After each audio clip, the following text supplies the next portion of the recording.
If you want news and rumors that appeal, welcome to the Dusty Wheel. Hey, welcome back to the Dusty Wheel.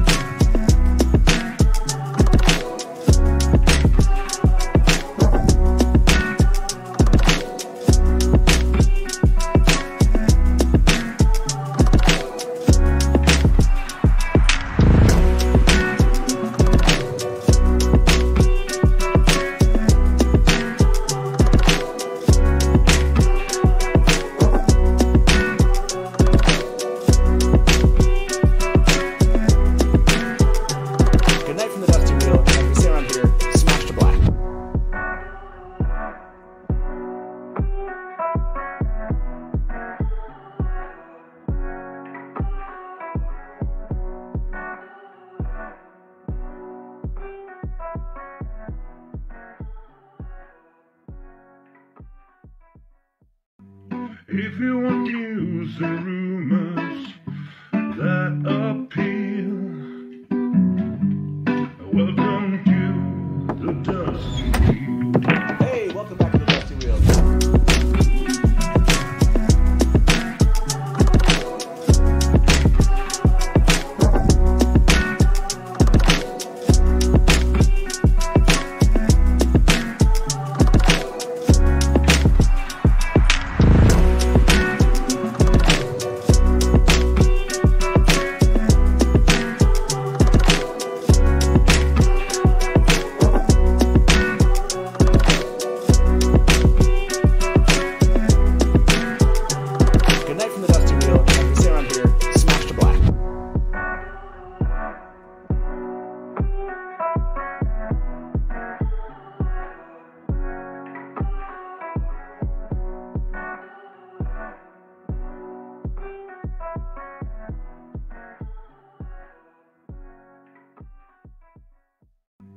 If you want news and rumors that appeal, welcome to the Dusty Wheel. Hey, welcome back to the Dusty Wheel. Welcome back to the Dusty Wheel. I'm your host, the Innkeeper, and this is our live call-in talk show all about the Wheel of Time. We are back for a special day of coverage here because the Wheel of Time on Amazon Prime is dropping their teaser trailer. Thanks so much for joining us. And yes, it's going to go on 10 hours or as long as I have a voice. Honestly, at that point, maybe I'll just let my guests run the show. So if you were just joining us, wondering what's going on, Wheel of Time is dropping, I think the teaser trailer, it's 24 minutes from now. So I'm sure everyone's getting hyped and pumped for this. It's going to be crazy around here. I think I have 20 to 30 guests showing up every half an hour, except for this first hour. We're just going to have these two wonderful guests with me. So let me introduce Mary and Malky Talks. How you both doing, Rob and Mary? Yeah, hey. You doing? Giving me some waves. I love it. You've got to have the double hand wave. I've got to do the double. Thank you very much for giving the double hand wave. Okay. So what's Everyone going breathing? on, Matt? Everyone breathing a little bit here. Yeah. So this is crazy. Why don't we catch everybody up? Taylor, can I use that mouse here? I'm good. Okay. Let me show everyone why we're here. Obviously. This is something hopefully you saw yesterday. If you did not, then here you go. Let me show Rosamund Pike talking kind of giving us this clue that this was happening today.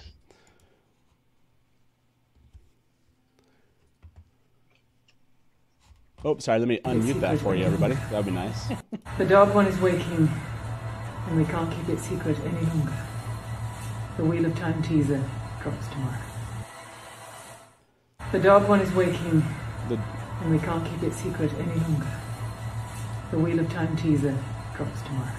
That's right. The Wheel of Time teaser is dropping tomorrow or today. How's everybody excited about that? Rob, how are you feeling about this? It's kind of cruel. It's nice that I'm not up at 2 o'clock in the morning, but it's also a little bit cruel that I had to get up this morning and go all day knowing it was coming. And I was like, I need to do something to distract myself. So I've been cooking in the kitchen just so I don't focus on Twitter and totally drain my battery in about 10 minutes. So yes, I'm feeling that too. Like this is going to be crazy. I'm sure everyone, no matter if you're a guest here on the show, you're in chat, you're not, you're going to be thinking all about this all day. Okay, Mary, how are you feeling about this? So when you saw that announcement come know, yesterday, did you I sleep? I did. I had the strangest dreams. Let me tell you, I felt like I was in the world of dreams, stuck in a dream shard, and just loving every minute of it. But today, I started reading the series back in high school and college, and today's kind of like college. I just because I'm on the West Coast, I kind of just rolled out of bed, and here I am at the end. And Nice. this is a whatever happens, this is going to be an important day in Wheel of Time fandom history, and looking forward to it. Got a lot of hopes, got a lot of I want to see this, I want to see that, but I also have whatever drops is going to be great. It's going to be real. It's going to be something that we can pick apart and have fun with. And I want to hear music. I want to see costumes. I want to see sets. I want to see, and we have to wait. And we have to wait. Nice. Like 20 minutes, it's fine. Yes, we do have to wait, don't we? What I'm most excited about is breaking this thing down. Honestly, whatever this ends up being. So, yeah, I'm looking forward to the same exact thing. And I know a bunch of you have dropped in some tips here, and I'll try to track those as we go today. So I apologize if I miss one, but I just want to quick shout outs. Bain and Chiad. Thank you very much. Honey and Cough Drops Fund. Ooh, that's a great point. Taylor, maybe I can get some cough drops. I should have brought, how did I not buy some cough drops? And then Brian Mullen, thank you very much for that tip. Just said, let's go. And the Amish comic, the trailer's up. I've seen it 5 times. That was a joke. That better be a joke. Maybe we're missing something. And Hedsky, thank you very much. Looking. Yeah, everybody. I would assume we would know, right? Hedsky said, "Hype Taishar, the Dusty Wheel. Let's go, chat." Yeah, chat's gonna be crazy. And let me just remind everybody what's about to happen here. We're gonna have, like I said, guests after this first hour showing up every 30 minutes. So they're going to be in and out, fans and content creators, new and old alike. Some people that you requested. And so just know that that's going to be going on. It's going to be nuts. But this first hour is kind of us to settle into what's about to happen. So, by the way, Jason Haddad, thank you very much. Said, thanks for all you do. I'm super excited for today. And you folks make this whole thing even more exciting. Thank you, Jason. No, it's all about the fans today. And I can't wait to see what Wheel of Time and Amazon Prime has for us. I think I'm already losing my voice. Okay. Let me take a sip here. Yeah, look after that voice and keep it. Yeah, I know. It's all day long. Okay. So why don't we talk about this? We have just about 19 minutes for those of you that are watching. 19 minutes before the trailer drops. We're going to switch. We'll end up watching it here. Maybe just some trailer etiquette for everyone out there. If you don't want anything spoiled, don't look at live chat while you're watching the trailer. That's one thing we learned during the Comic-Con moments. And if you don't care, just watch along here with us on the screen. We'll play it on the screen for everyone. For my 2 guests, you'll have to mute yourself if you want to watch that. Although just make sure you mute yourself in Zoom so that doesn't reverb for everybody watching here. But yes, we're going to watch it together, or again, you can watch it alone. I know some of you are just going to drop out, watch it, and come back. That's totally fine. However you want to consume this. We'll probably play this 4 or 5 times in a row. I don't know. We'll be playing it a lot today. So I can't wait to actually see what happens. What's going to be the most iconic thing for you, Rob, that happens in this trailer if it does happen? Oh, God. Well, I don't know about icon. I mean, I'm going to be happy with it's Wheel of Time. We've waited decades for this, but I tweeted yesterday that the picture of Moraine at the tower, the picture we had, that I said that is going to be the intro to the trailer. So it's going to start off with a black screen, and then you're just going to hear Rosamund talking. It's going to fade into that picture. The dialogue's going to amp up, and then suddenly she's going to turn around or something like that, or you just see her open her eyes or something of that sort of nature, and then bang, all the action appears. So I've made a little prediction there for a bit of fun, but I like it. In terms of iconic moments, do you know what? As long as you see a Trolloc, I'm happy.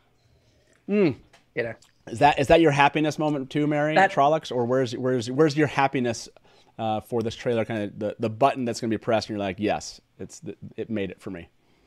One solid tug on the braid. That's it. Just the tug on the braid. That's it. That's what they have to do to win you over. I love it. I'm also, the trailer's going to set the tone of what we expect for the show. If it's going to be, slow and moving from shot to shot in an ominous way, so it kind of has that horror vibe, or it's going from scene to scene to scene quickly, so it has more of that action vibe. Don't know. I fully expect an epic smash to black at the end, and that may be the only thing I will be disappointed if I don't see. Oh my gosh, a smash to black. That might make it for me. Basically, you've got 16 minutes. Hop in the editing room, add a smash to black, load it back up. Come exactly. on. Yeah, exactly. 16 minutes to go here. If you're just joining us, the Wheel of Time on Amazon Prime is dropping their teaser trailer. They're calling it a teaser trailer. Rob, did you read anything into this teaser trailer? It means we're getting a second one, basically. We're getting this one, then we'll get another one. This one will be, I don't know, a minute, 2 minutes, somewhere in that sort of ballpark. And then the next one's going to be this one will be vague, I think. And then the other one will be detailed. It'll be more impressions as opposed to specifics. Yeah, this is to pull people in who don't know the series, and so it's going to be, here's the big stuff, here's the impressive stuff, and then we're going to get a lot more story and direction with the second one, I think. So. Yeah, I see what you're saying. Yeah, it's an interesting one. People are talking about is it the length of the trailer, is that going to change? Is a teaser one just a little bit smaller? By the way, this is a really funny note from my wife. Thank you very much for watching and caring. Said, at the Dusty Wheel, cough drops are in the hall closet. Taylor, to the closet. I did. I sent Taylor a note Mom says in the hall closet. I'll probably need those. Wait. Isn't this what the other kids are for? So go run and get cough drops. Oh yeah, I did. My kids were they might be in school. I swear my daughter was like, I can be there. I'm available all day. I can just stay home from school. Taking one for the team. Exactly. I love it. Jason. That's fandom. Yeah, that's fandom. Jason, just want to say the Dragonsworn are amazing fandom. Thank you very much. Totally agree. And then Bradley asked this question, everybody. Should I skip class? Yes, that's correct. You should. You should skip class. This is going to be insane. And thank you very much. The Water Warrior said, hype. Let's go, guys. Yeah, this is about as hype as we get around here. And I don't know. The hype aspect of this is the excitement for me, because all of us have been reading the books for a long time. This is just I totally believe in this. It's a new turning of the wheel, and I'm here for it. I'm here for a Wheel of Time story. I've been talking about this for, I guess, online for 23 years or something. So did we ever sort out if you've been a fan longer than Daniel Greene has been alive? Wow, yeah. So I'm pretty sure we have been. We did sort that out, and this is true. For those of you that are wondering, I believe Daniel didn't send me. Daniel, if you happen to be watching, I know Daniel's doing his own live stream here shortly.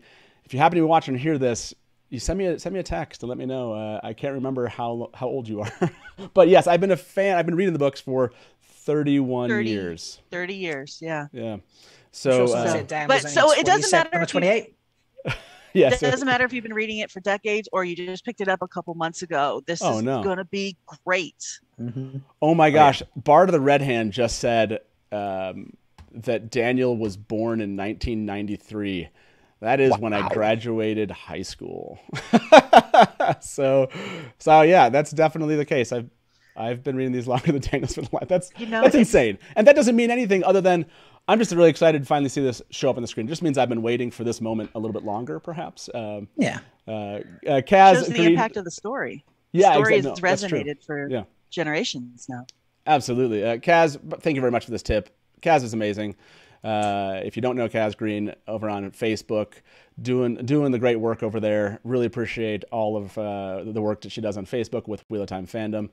Katie Smith, thank you for all you do with Dusty Wheel. No, thank you, Katie. Really appreciate that. I'm trying to pull in comments, just comments too, plus here, but I'll try to keep up on these as you guys send them in. Sarah said, just trying to make you cry again. No, you're not allowed to do that, Sarah. Will the innkeeper ride for Tarmon Guide alone? Nope, I can't focus on that statement. Sarah broke me down yesterday. I'm not sure if I still have this tweet up. And by the way, I'm watching Twitter or live chat to make sure that I'm not missing anything. Everyone's screaming at me if I am.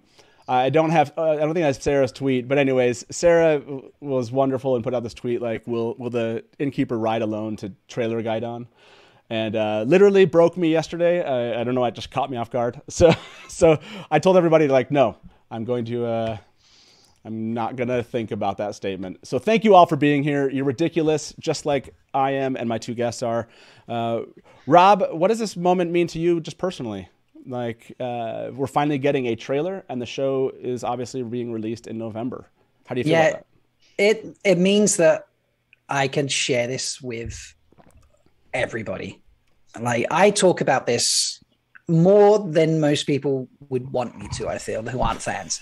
And, this means I can turn around. I already shared like the EW article when it came out a couple of weeks ago with my boss, who I'm good friends with. And he's like, "Lend me the book." I was like, "Well, it's with someone else currently." He's like, "Well, when you get it back, lend me the book. I want to read this." And that was great. But there's so many people out there I talk to about this, and they're like, so what do you do in your spare time? Like, oh, well, what don't I do? But it's all around a book series. And they go, okay. Now I can be like, here, look at a TV trailer and just come join me in this beautiful, just amazing thing. And yeah. It's to be able to do that is really special, because until I found the fandom online last year during the pandemic, I spent 20 years having no one to talk to about this. So yeah. Right. Yeah. Oh my gosh. I feel that so much. I'm trying to see if I can find this question here. Let me throw this up. The Rain said, where can we watch the trailer, people? We're going to watch it right here. I think they'll obviously post it at some point. We'll find where they're posting it and we'll put it on the screen here and we'll watch it. And obviously go watch that thing as many times as you can today. We'll be watching it a lot on the live stream. But the excitement is palpable. I can't deny that. There is a lot of hype here. But thank you for not making me ride alone to Trailer Gaidon. I really do appreciate that. I'm going to stay high level here, but thank you very much for being here. It does mean a lot, even though I'm not breaking down live. Again, really trying hard not to do that. It means a lot that you guys care to be here at the Dusty Wheel and just supporting us. All your tips here. Let me try to bring these in. I've probably missed some, but Sarah Lee, the trailer's coming. We're ready. Oh, darn, my boots. Now I'm ready. Yes. Make sure you're wearing some boots. We're going to be checking out the boots of time. Hopefully we get some more boots here during the trailer. Little Stink said, just tuned in. Did you already mention the call to arms tweet from the official show count using hashtag the Wheel of Time and other instructions? Thanks for doing this, and happy to be here with you. Yeah, that's a great point. Let me go find that just for everyone that's here. If we want all of our friends to hear about this and know this is coming, let me show you what that looks like. What Lil Stink was talking about. Thanks for spreading the word. Use the Wheel of Time and show the trailer your love. So yes, please do use hashtag the Wheel of Time on Twitter. Let's get this thing trending, and let's make sure all of our friends who aren't readers hear about it one way or another. You can go check out this instructions here. And then, if you want to sneak in a little Trailer Gaidon too, please do. But make sure you include the Wheel of Time itself. The more there's some tweets about this, the more we talk about this, more we're all using the same thing, the more this is happening at the same time. That's what's really going to make a huge difference in getting this sent around and making sure it's seen and it does trend. So go on social media, talk about this, everyone. Again, at least for me, we want our friends to hear about this. Mary, is that where you're at? Are you excited to kind of give your friends the good news once this thing drops? A bit, yes. Just the normal amount, right? Just the normal amount. I'll be normal. No. I'm You'll not be gonna normal. Be normal. I'm gonna be like, Gonna be frenzied. I'm. Well done. Yes. Mary's name at on Theoryland was Frenzy, and so I'll jump between. Taylor, thank you very much. Taylor's bringing me some cough drops, much needed here. I'll put them in front of me. Okay, people are saying the Twitter algorithm prefers 2 hashtags, no more, apparently. So make sure the Wheel of Time is the hashtag you use, and then you can pick another that you might think will show up there best. But yes, just make sure you do the Wheel of Time. Let me try to get through some of these comments, and then we'll jump. And oh my gosh, it's 6 minutes to go. So I keep refreshing it. Emmy, Yeah. my heart won't stop racing. So happy to share this with all of you. Thank you very much, Emmy. Brando, thank you so much. Giving this back to this awesome community and channel. All aboard the hype the hype locomotive. I almost said train. That's close enough. So thank you very much. I think this one's from, is it Synchro Mega Rock On? Show me all the Gleeman's mustaches. Bring on the mustaches. I get it. Brian Mullen said, would be sweet if expectations are hyper met today. So nervous. Just want others to love this world as much as I do. Yeah, I concur with that statement, although I know I'll be watching regardless of what anyone in the world does think about this. But yes, I wish and hope for this. And Dan McShay said, thanks for all you do. Almost dead yesterday, maybe dead tomorrow, but alive, gloriously alive today. That was a great, great quote. I love it. Caleb, so much. Thank you for listening while at work. I'd ride with you for 8 hours at least. All the love. And then little peace symbol. Thank you very much, Caleb. So you guys are crazy with the tips. Thank you very much, Thomas. But thanks for all you do, Innkeeper. Thomas, thank you. No, thank you very much. If I miss one of yours, please forgive me. James said, what is your go-to snack for the show? Oh, great question. I think like energy bar. And I'm going to try not to it's a chocolate one right now. So I'm going to try to eat it off screen and make sure I wash. I think I'm going to brush my teeth for a minute or something. What's your go-to snack today, Mary? Let's start with you. I have a bin of chocolate covered almonds. So a bin of chocolate covered almonds. Protein nice. and sugar. I'm set. That's awesome. I love it. I should have grabbed some almonds here too. What about you, Rob? What's yours? I literally made a Wheel of Time dish, apple cakes. They're from Windsor's Heart, Chapter 9. They're brought to Elaine by the maid when she skips a meal. And I thought, that's perfect because I ain't getting off the stream. Like, I'm just watching all day and I need to have something for when I'm skipping meals. So, yeah, I have apple tarts. Okay, just as a reminder, etiquette here. I love it. Man, I should have had you cook some food for today. Honey cakes for the first episode.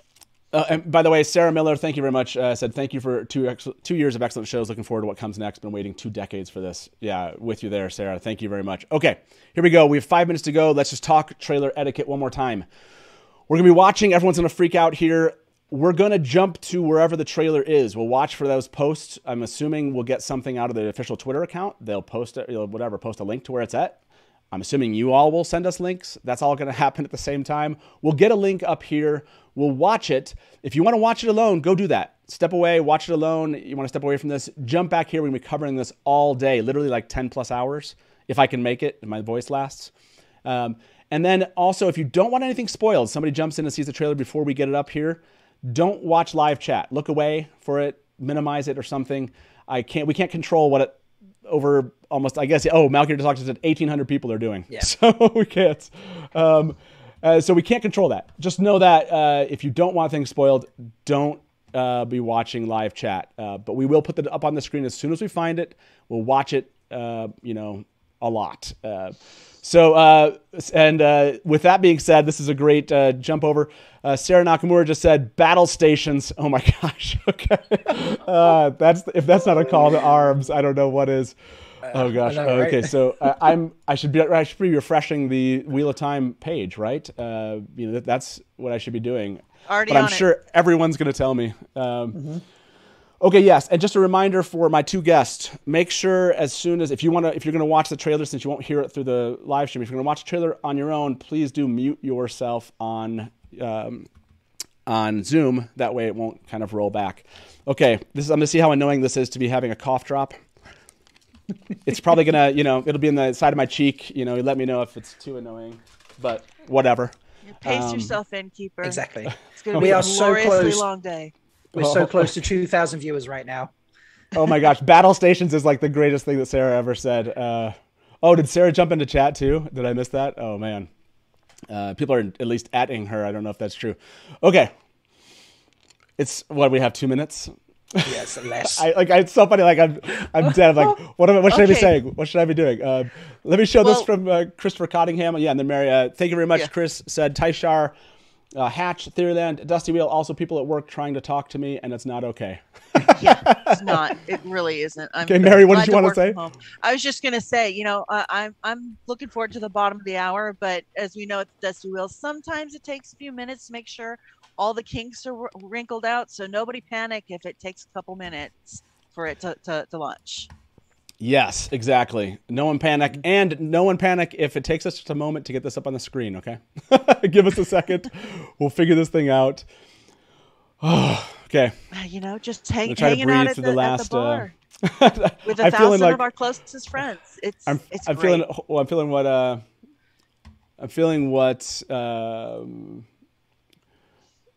Well, I'm trying to see if I can find this comment. I think it flew by. I missed it. I'm sorry. But just basically like hyperventilating. Oh yeah, there it is.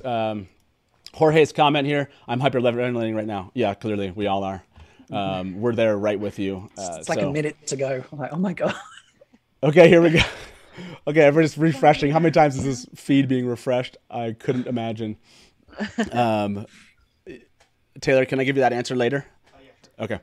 Okay. I'm like lost for words this way. I'm trying to like watch the account with you versus just have you guys tell me when something posts the account while I run this. Okay. While we wait for them to post it, let me just have a few more comments coming in from chat. There's 2,000 people with us? You all are 2,000 crazy. people with us. Oh my gosh, you guys are nuts. Andrew, thanks for hosting this community. No, this community exists definitely. I know I appreciate that, but definitely exists beyond me. You guys are amazing. It's fun to be doing this. What can I say? This is just my kind of geeking out. And I'm glad that Mary and Rob, you're both with us. Oh my gosh, it's a lot. It's 11:30. This is the moment it's supposed to be happening. Remember? And everyone, how many times did you refresh the Twitter account there, Mary? I've lost count. How many times? I want to hear everybody in chat. How many times have you refreshed the Twitter account? About It's every up on- 5 seconds right now. Oh, it's up on YouTube? Yeah. Oh my gosh. It's up on Someone YouTube? Taylor, you want to get me a link here or?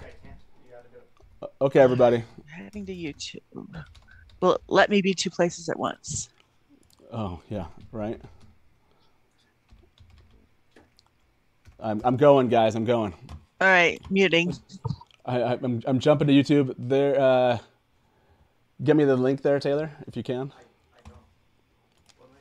Is there a link to it on YouTube there? I don't know what I thought you were doing. Oh no, I'm looking for it. If you find it, you can find it on YouTube. Okay, go I ahead. can't seem to find it. Oh yeah, if someone want to post that link and you can get it to Taylor and we can post it here. Not seeing it. No, I'm on the YouTube and I'm not seeing it. Yeah, I see the joke one that dropped a week ago. Yeah, I'm gonna jump over here and see if I can't find it. Now we're all like. Let me go refresh Twitter again. Yeah, I'm refreshing Twitter. I'm refreshing. I've got multiple screens up, but I'm refreshing everything. The suspense is palatable. Yeah. Oh, you found it, Taylor? Yeah, I'm not seeing it yet. Everybody, are you? You want to give us Amazon Prime Video? No. I guess I should be checking Amazon Prime. Yeah, I see it over here. Yeah. Everybody, there's some people that have seen it, and let's see if can you tell me if the link's on the Wheel of Time official account? What's happening? Did you just play something? No. Is someone playing something? No, I'm not. Oh, it's probably playing off of the screen, is my guess. I don't know. Are you playing something? Because I'm not playing. The thought that it's out there and I can't see it. Yeah. Oh, wait. What series just tweeted it? Oh, what series just tweeted it? Okay. All right, what series? Here we go. Let me look up what series. Hold on, everybody. Here we go. What series just tweeted it? Where is it at? I don't see the what series one. Oh, there it is. Let's see it. Here we go, everybody. Okay. Okay, mute yourselves, folks. Let's see it. Oh, sorry. 1 second, everybody. Let me get display. Here we go. Be strong.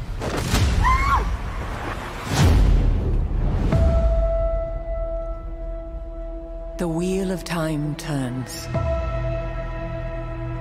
and ages come and pass,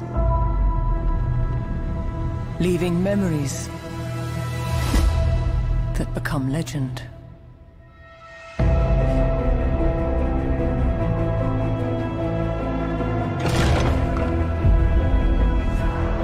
The power inside you. All over the world, there are different names for it. But it's one thing. One power. And women who can touch it. We protect the world.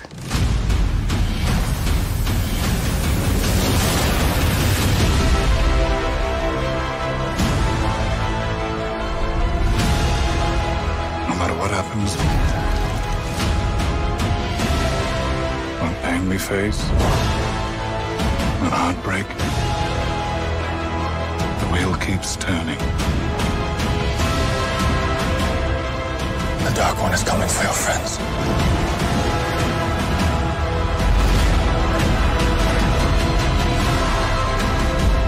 The last battle is coming. The only thing that matters is what you do. Whatever happens now, there's no turning back.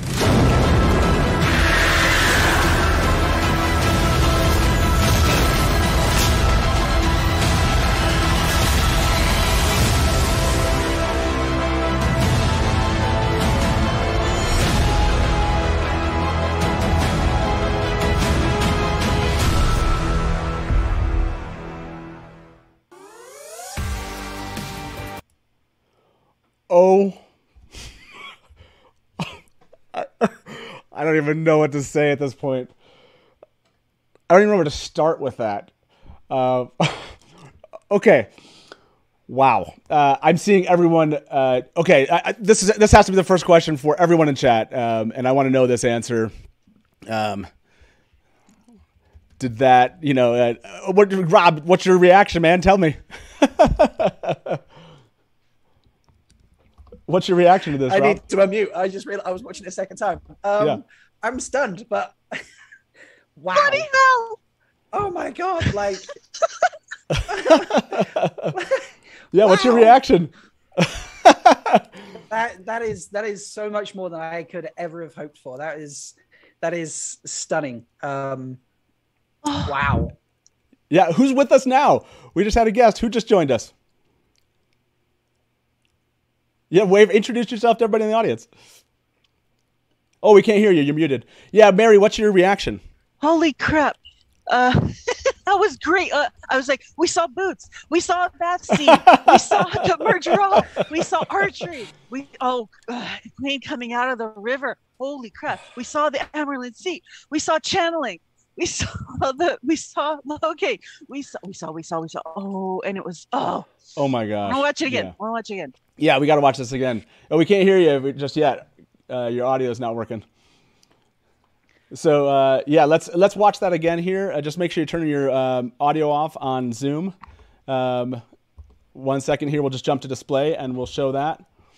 Here we go. Let's watch this one more time, everybody, or 7 more times. Be strong.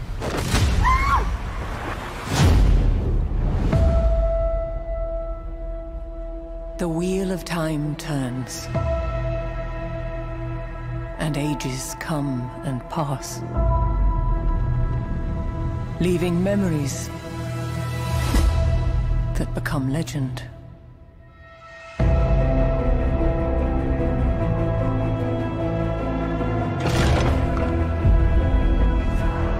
The power inside you.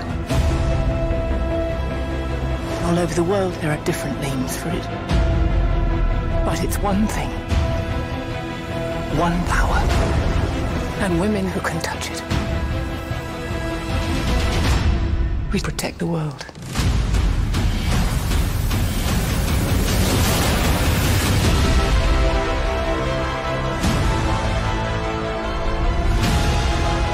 No matter what happens, what pain we face, what heartbreak, the wheel keeps turning. The Dark One is coming for your friends.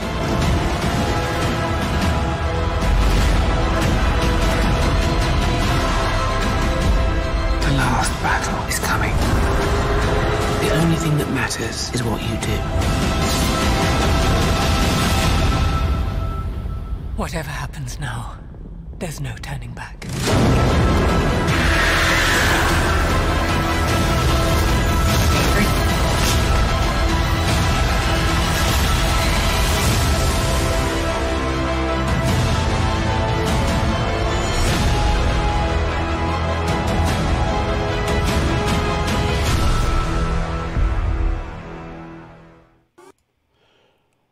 Oh my goodness. Okay, so oh, sorry, we have our guest now. Can we hear you now? Go ahead, try it again. I'm trying. Oh, there you go. Yeah, introduce yourself to everybody. Hi, everybody. It's Default Rand. Default Rand is with us. Thank you so much, Default Rand, for joining us. You joined us at a perfect time here. That was unreal. Like I'm blown away. Yeah, goosebumps every time I watch this. The Honestly, mid-roll, the everything. I can't even. I can't. Yeah, I'm gonna end this poll right now. Thank you very much. Almost over 700 of you voted on this. I asked, did this beat your expectations? 95% of you said yes. And can we just say something really quick? November 19th. Yes. By the way, doesn't that fit into our NN theory? There wasn't no speculation that the N at the November and 19th, that was one of the 700 we came up with. So I love it. It's a Friday. It's a Friday. This is going to be premiering. Okay. I think let's start breaking this down. Default Rand, thanks for joining us here. It's the reactions. There's so much to react to. Let's take this first scene here. I'll mute this and let's just look at this really quick. By the way, we did get Rosamund kind of introducing this, right? Kind of bringing us into this. But let's show this really quick. We have this moment right there. Nynaeve is pushing Egwene off a cliff. What a moment there. What do you think's going on here, Rob? This has got to be some sort of initiation, hasn't it? Surely. Yeah, it doesn't make any sense otherwise, right? Yeah, like why is she pushing her off? Like you I don't know. You stole my honey cakes. It's you stole my honey cakes. Yeah, I think it's got to be some kind of initiation, or journey or something. But yeah. Well, either that or they're running from something and she doesn't want to jump in. Yeah, and she drops right into water. Obviously, that's what's happening, right? Yeah. Default Rand, what's your thought here? Is this an initiation? Is this what you see? Yeah, I mean, if I'm not mistaken, Egwene wants to actually become a wisdom. So maybe that's something there where that's part of the initiation where, I don't know, it's part of her training to become a wisdom or something. Could be something like that. Yeah, I think that makes the most sense, and I love that look. That looks so, like, it looks like they must have done that, right? Like, that looks like terrifying. That looks like a definite fear from Madeline Madden. Like, that looks so real. Do you remember I think Gary had posted something where Zoe and Madeline were filming, and the boys were off gallivanting in town. This may have been the scene. That's right. On. Yeah, that's right. That Rafe talked about. And then Slovenia had some pictures of, water and people kind of jumping. And I can't remember if this dress that she's wearing looks like that. I wonder if some of that was filmed as part of that. But the scene right here that we get is her just dropping right into the water. Mm-hmm. And then you have this beautiful shot. This must be right on the way to Emond's Field, of the mountains. And so far, everything was really beautiful. Like nothing really stood out to me. Like it just all seemed to fit really well. At least, I love that aspect of this. I'm seeing some people go, "What initiation?" It's clearly when they have to jump into the river and she and Perrin get separated. This one is happening during the day. It's kind of seems like, oh, I missed this. It's such a quick shot. They pull back and you see the water as she's falling and Nynaeve up on the top of the cliff. I was able to kind of just pause it right here. What a beautiful, beautiful shot here. This would be a really weird. I don't think this has anything to do with Perrin.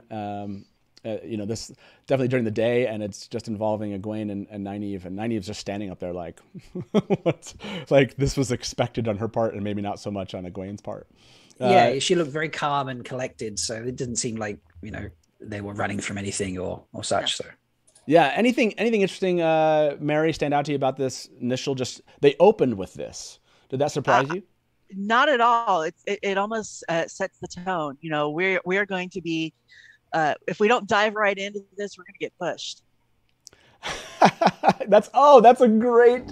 I love that. Oh, that's fantastic. This is all the fans standing up top. And we're all nervous, and Nynaeve's just like, get over it. She just pushes us out there. Yeah. Default Rand, do you like that? Do you feel like you're up on the cliff and you just got pushed into this water? Oh, sorry. Yeah, Yeah, I mean, I'm still trying to. I'm watching bits and pieces of it. Yeah, no worries. It's a little too much right now. But yeah, this everything, the visuals, I was never worried that this was going to be a top of the line production. Like they Right. It doesn't look like they've spared any expense. It's pretty. It looks really, pretty. really good. Yeah, the So, coloring, people are talking about that. The colors are stunning. You know, if you go back to this one where they're dropping into the water, I love that. And I love your analogy, Mary. I'm going to think about that from now on. That's such a great analogy. Yeah, it's just really fascinating and really beautiful. Someone said the trailer had already been seen 20,000 times. And someone says we're trending. So awesome. Keep that going out there. Make sure you're retweeting that. Hashtag The Wheel of Time. Oh my gosh, guys. Even knowing where to begin here, and I know we're going to be losing a couple of you here soon, although we only have one more guest joining us. It should be at noon, so if I can probably make some room if you want to stick around a little bit longer, but then we'll have to say goodbye. It's goodbye to Mary and Rob. Yeah. And yeah, Mary, I think you have probably work to get back to or something. So, yes, but I'll be back. Where do you want to jump to here? What's something that you wanted to talk directly? I mean, we can talk about this whole thing. We could go from the beginning to the end.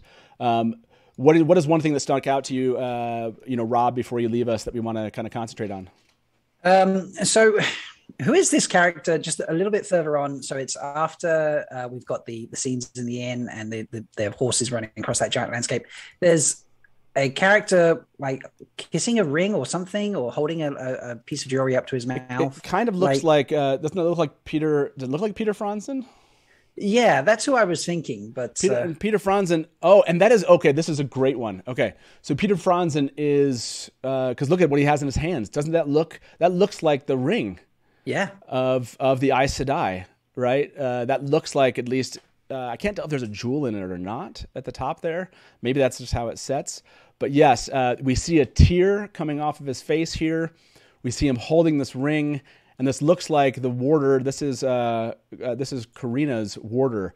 What's your interpretation of this? Default Rand, I'll go to you first. What do you think that this is signifying? It's so hard. I mean, it could be anything. I have no idea. I mean, it looks like an Aes Sedai ring. It looks like it's some sort of. I mean, he's crying. There's a tear coming down from his eyes. So. Yeah, what do you think on this, Rob? Do you have any do you think this is just like some type of ceremony? I don't know. I mean, has he lost his Aes Sedai? That's what I was thinking. That's what Brother Buddha's saying in chat. Like Karine gets killed. She does in New Spring. I think Karine dies. And yeah, Berserker. People are saying Karine's dead. Karine's dead. That's what people are kind of throwing out there. Mm-hmm. That's what an interesting. Yeah, this is a great place to kind of focus here. That is, exactly. Is this Karine dying? Light Friend says she's died. Yeah, this. Wow. Okay, that's an interesting thing to potentially signal to us. I like Michael Wells' comment in chat. It's Steve. That doesn't look like Steve. Crying because he got into the trailer. We got to see Steve. Yeah. What's interesting, right after that scene, we can come back to that later, you have Madeline Madden as Egwene here coming up from a pool of water. The last time we saw her was dropping in water. And then this time you have her coming up in a pool of water, although we do see her walk into the inn also. So yeah, this is really interesting. And do you like the effect here of, it almost looks like, are these like oils or something in the water? Paint. Yeah. Like some type of paint. Oh yeah, right. Yeah, go ahead. We're seeing multiple colors here. Is this another kind of initiation? Is this, I don't know. What else would this be? This one's interesting. This is it could be the World of Dreams. Yeah. The World of Dreams is an interesting interpretation. There are I can't tell if you can get all the colors here. You see some greens, some reds, some grays, yellows, whites, blues. I mean, yeah, maybe this is meant to be symbolic of that, the Aja colors, even though the World of Dreams, or maybe it's a visual representation of channeling. Ooh, Rachel just said maybe this is an accepted test. Any thoughts here, Default Rand? Yeah, dreams. That's actually what I was thinking. This looks. I mean, the colors are really interesting. Like it almost looks like it goes from her dress onto her collar, and So I don't know if it's like part of what's in the pool, I guess. But maybe her accepted test. Yeah, and I think we just saw Sarah say there's a lot to unpack in that scene in chat. Yeah, this is man. Okay, so we're gonna have to come back here. Of course, we'll be back to this initiation potentially. Yeah, I see women's circle initiation testing for wisdom. Maybe there is some kind of a test for the wisdom. That's an interesting idea that I didn't think about. That maybe we immediately go to the women's circle, but this is some kind of form of test. Yeah, I love that idea. Thank you very much. I missed who said that, so I apologize. That's okay. Is this Egwene showing her talent? Foreshadowing, people are saying. Representation of weaves. Let the river take you. That is true, right? This whole notion of a river, when it comes to channeling, that's a really good analogy here. So I do like that. It seems like she drops into a pool, but later on I thought we see her. Don't we see Egwene? I want to say there's a moment where you see her. Yes, there it is. Let me jump to that. We're kind of focusing on this one, everybody. We're talking about Egwene here. You see her, kind of floating in the river there. And right at the same time, I think, Matt, I think we hear, let me just turn the audio on here and see what I think Rosamund is saying as she was just on the screen, and we'll go over this part together. Inside you. Power inside you. All over the world, there are different names for it. But it's one thing. Oh my gosh. We have to talk about that scene right now in Tarvalon. Yeah. But there's multiple names for it. We're seeing the river symbolism here. I love this idea. Again, a test become a wisdom. And I wonder if we can directly connect what we see back here with her coming out of this pool. It's not, the coloring seems about the same. And that's why I would say the color of the water, they kept that coloring the same. So I like tying those three things together. Default Rand, any thoughts about that? Do you feel like that's probably a test to become wisdom? Is that what you think this is? Yeah, that's what, like I said before, I thought maybe maybe it's in an earlier episode and it's just before they go out into the big world. It's still there, at Emond's Field, it's still, she's going to become a wisdom, and Rand works on the farm, and, it just, before everything explodes for them. But I love the idea of the representation of the channel, like the submitting to letting it, the river, the flow. There's so much to unpack here. There's so much, and we're still on this one scene. So yeah, there's a lot to go through. Go ahead, Mary. Rosamund is talking about the power, and it's called different names throughout the world. That's one of the big themes in the story, is this mistrust of Aes Sedai and mistrust of the power. I wonder if they're toning that down, this hatred of the power, or looking at it from a different lens, which may make when the White Cloaks show up even more interesting. And then the scenes from Tarvalon, they already got the color coded Ajaz, the costumes, which visually is very appealing, and just the shot of the reds, you just feel it felt different compared to the shot of Alana channeling. Oh, and you're talking about like the way that the actual camera work was done. The camera work was done, and the expressions on their faces. Yeah, and let me see if I can find what you're talking about. Yeah, there it is. I found it here. Let me show that to everybody. 1 second. And, if we go back to this, I like what you're saying. Yeah, just how the power is being portrayed, and okay, sorry, I didn't show everybody that. Like I watched it, but I didn't show everybody. Let me show it. Sorry, everybody. I want to geek out about Swan's tattoos. I want to talk about the wolves, but I have to get back to work at some point in time. Yeah, I'm going to be ducking in and out. Please do. Yeah. Again, I want to try to stop it on this. Oh, there it is. Oh my gosh. Jennifer Chilin Garcia is on the screen right now. That look as she just jams that staff down. Oh my gosh. That's freaking amazing. I love it. Yeah. I love it. So fantastic. So far, I love that. Mary, I don't know if, feel free to obviously stay a little bit longer here. Yeah, I can. If you can. I've got a few more minutes. So, but yeah, since we know you're leaving, Mary, anything else like a screen that stuck out to you that you would like us to kind of focus on here?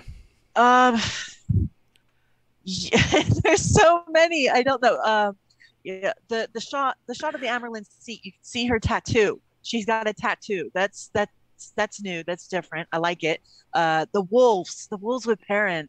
The face shot, the really brief face shot of Logain, and then the power expanding out from him in a Oh yeah, shockwave. we gotta find that one. Yeah, for sure. Let me go see if I can get that one. 1 second here. Thanks, Stephen. Stephen gave me some clues how to show you this a little bit better without me having to scroll it. Okay, so you want to find that, like you're talking about with Logain. Logain. Yeah, let me find that Logain shot you're talking about for everybody. Why don't we just watch it again and we'll find it, and then and then let's do that. Let's show everybody the trailer one more time, and we'll stop on that. We'll find that screen and we'll go back to it. Here we go. Be strong.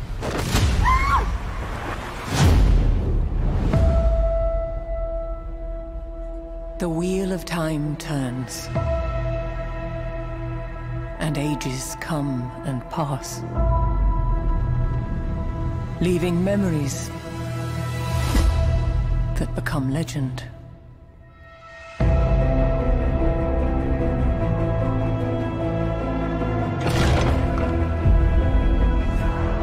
The power inside you. All over the world, there are different names for it. But it's one thing, one power, and women who can touch it. We protect the world.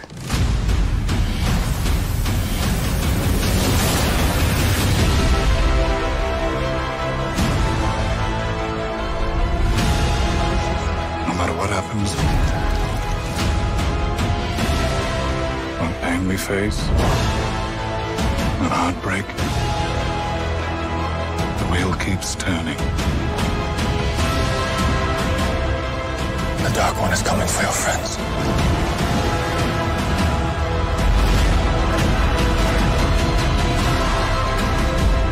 The last battle is coming. The only thing that matters is what you do. Whatever happens now, there's no turning back.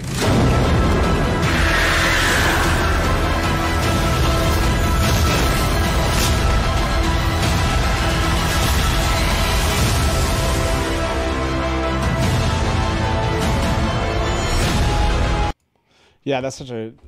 How great is that? Amazing. Let me take us back to that spot you were talking about. I think it was right here, Mary. Let me see if I can find it. Yeah, right there. Yeah, we can stop that. Yeah, Taylor, go ahead.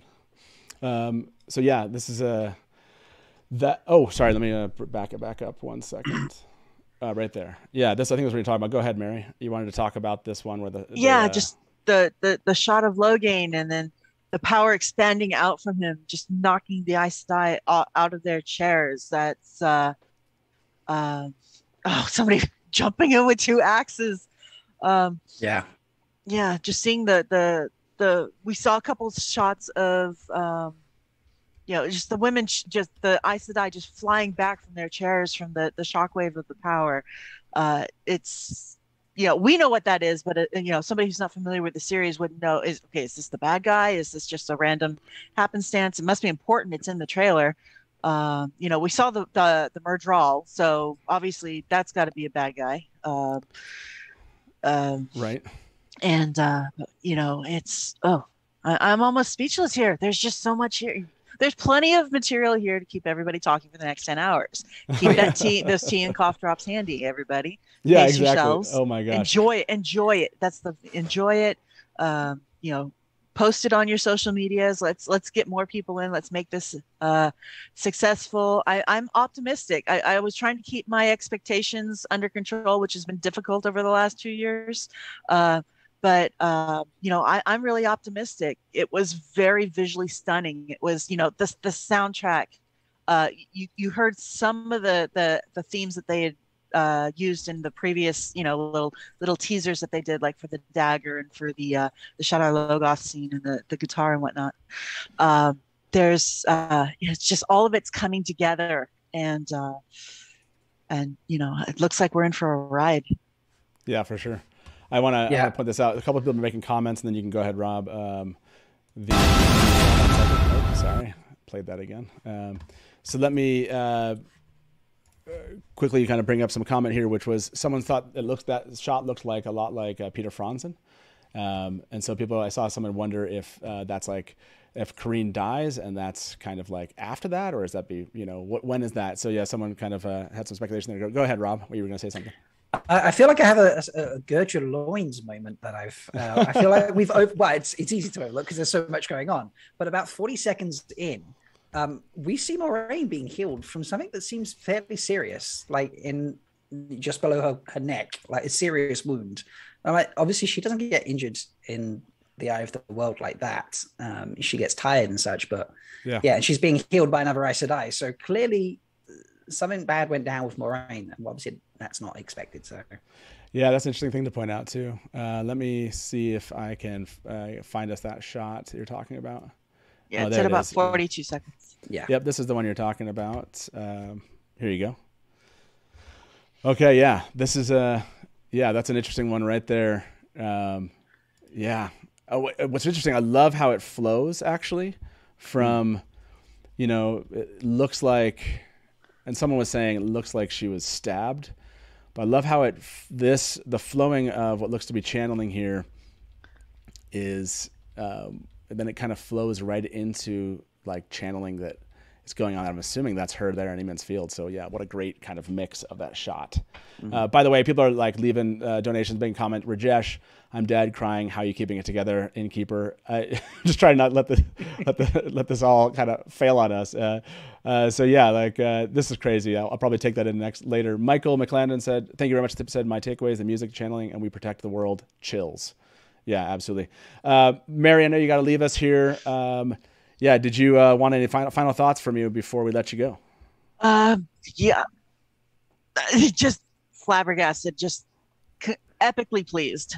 This was great. This was I'm glad I got to share it with you and everybody else here at the Dusty Wheel. And I am, like I said, I'm going to be dual boxing it today as much as I can. I will try to hop onto the stream later, just to make sure that you're okay, Innkeeper, and Ladfear behind the camera there. And Ladfear, yes. Pace yourselves. Pace yourselves. Thank you, Mary. Thank you for being with us. It was a lot of fun. Marcel, we'll welcome you in here just a second. But Mary, yeah, we'll see you soon. And jump back and chat when you can.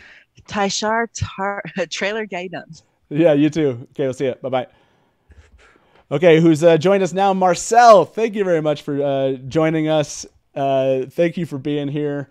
Rob, if you want to stick around for a little bit longer, you certainly can. I am happy to stick around as long as you're willing to have me, Innkeeper, but feel free to kick me out whenever you need to. Absolutely. I understand there's a lot of people in the queue, so.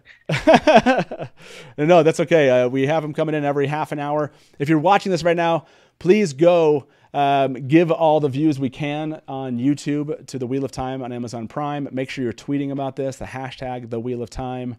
I think we ended up, for those of you that were watching on social media, hopefully jump over here on YouTube. We made sure I think we just ended the Twitter feed just recently. So yeah, jump over here if you have missed this or whatever. Hopefully you're here with us on YouTube, or you did jump over here. Marcel, what do you think, man? You're new to this, to our live stream. Where are you at? Where are you at, man? I'm ecstatic, man. This is far more than I was expecting. I really tampered down my expectations so low that this really just blew it out of the water. Like, the channeling just looks amazing. It kind of captures a lot of what they were trying to describe about it, and it kind of permeates everything, which I think is that makes a lot of sense. The one thing I will take away from it, that's kind of, I don't know if you guys have commented on it yet, it kind of seems like they're positioning Egwene as the main, or at least from my interpretation of the trailer. She's kind of focused on more than other characters besides Moiraine and some of the big casters or channelers. Yeah that's a good observation. They definitely did kind of lead us towards a lot of her pieces. Like, you see her coming off of the cliff and down the river, and you see her walking into the inn. We haven't even talked about that scene with she and Rand. And what do we think that means?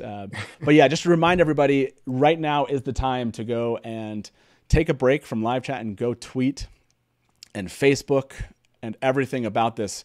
The official The Wheel of Time on Amazon Prime channel, there's a Facebook page for that. If someone has that, an admin has that, make sure you post that in the link here in live chat. make sure you go out there. If you're on Facebook, share that, the launch of this, and share that YouTube video and talk about it. Is there a link, by the way, if we have a link to that, Taylor can maybe throw that into chat also, but please do. Yeah. This is crazy, and we want this thing to be trending all over the place. So all day long, let's talk about that and keep that in mind and keep talking about this.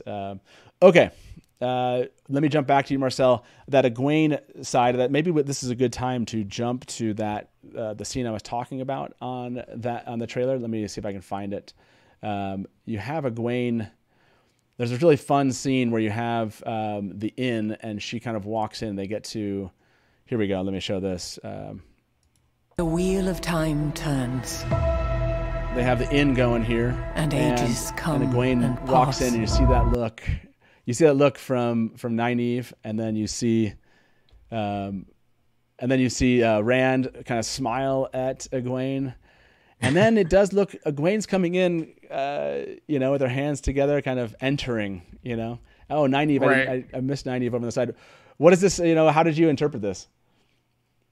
I mean, it kind of seems like, again, we don't know what their relationship is. We're assuming they're romantically linked, Rand and Egwene. But I wonder if that entrance is this, like, something afterwards, like after she's done this big thing, and maybe it's a celebration. Maybe she's looking to Rand because it's a big change in their relationship, perhaps. I don't know, but it does, again, it doesn't necessarily mean that she's going to be the focus in the show, but the trailer seems to focus on her journey a lot here. And this kind of, is a part of that too, it seems. Yeah, and people are saying her hair is braided, her hair is braided, her hair is braided. By the way, it looks like there's something going on Instagram. Let's take a break here, and let's jump over to that. See if I can find that on Instagram. I'm assuming I think it's on Rafe's page here. So let me go into Instagram and find this. It sounds like there's a Q&A going on right now. So just bear with us one moment, and we'll find out if we can. I think it's on Rafe's Instagram. So with Rosamund and Rafe. Oh wow! Is it just a Q&A, or is it something? There's a Q&A. Yeah, comment with your questions on Instagram. Oh, gotcha. Okay, announcing. Let me show this to the screen to everybody that's kind of wondering what we're seeing. Today, Q&A with Rosamund Pike and Rafe Judkins. Comment with your questions. Announcing that M. Spike, Rosamund, and I will be doing a Q&A together on the Wheel of Time page today about the trailer. So AUA, and we will respond to a bunch, even if it's behind digital bars. So I love it. So they're saying they're going to be over on the Wheel of Time page. It didn't say exactly when, but I wonder if this is, and maybe people can show us if this is. Oh, they're just showing this is the teaser, kind of maybe a little bit of it. Or that's the whole thing. So I don't know that it's started yet, unless it's in. Let's check out. Oh, I mean, while we're here, the image that they presented does say comment with your questions. I wonder if it's just going to be in the responses to that one. Okay. Yeah. Maybe that's where it's at. Okay. So let me go back to Rafe's page. If you want to go over and ask a question, I'm not sure exactly if this is where we're doing a Q&A together on the Wheel of Time page today. So I think it's coming up. It doesn't seem like it's happening just yet. So that's my take on it. If you guys see something different in chat, please let us know. We'd love to. We'll jump over there, and as they answer questions, kind of cover those. Okay. So maybe going back to that question of the actual, and I probably missed it here. Oh, there it is. What's happening here? Yeah, I like that interpretation that she's walking in, maybe, like you said, Marcel, after this. Default Rand, is that what do you have anything, like, thoughts about kind of what you see with Egwene through this whole trailer? It's hard to tell, because I feel like a lot of it is still early season footage. Like, I don't think they really, there's probably a couple of shots in there that are from later in the season, but it feels like a lot of it is focused around Emond's Field, which I think a lot of people were expecting, whether it's Beltane, whether it's they're celebrating Egwene becoming a wisdom, or again, there's a lot of ways it could go, but yeah, I still can't get over how good it looks. Like it just, the quality is, I mean, it's there. It's a level above, I think, pretty much everything else we've seen lately, fantasy wise. So I'm very excited for it. Very excited. Oh, interesting. Yeah, that's an interesting point. from a quality standpoint, yeah, how do you feel about that, Rob? Do you feel like the quality you're seeing here is what you hoped for, more than you hoped for? What kind of where are you at with that question? Yeah. So more than I hoped for, but in the same breath, not more than I expected based on what we'd been given previously.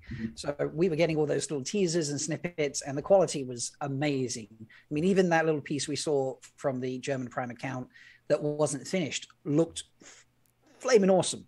And so I'm not surprised at how good it is, but it's also more than I was trying to like hope for the best, prepare for the worst type situation. So I was also like, temper that down a bit. You've seen amazing stuff, but that doesn't mean, and yeah, so I'm in the middle, I suppose is the way to word that. I'm struggling for words a bit. So. Yeah, I like the comment from Bard of the Red Hand said, anyone that said this would be like Shannara Chronicles can go eat crow.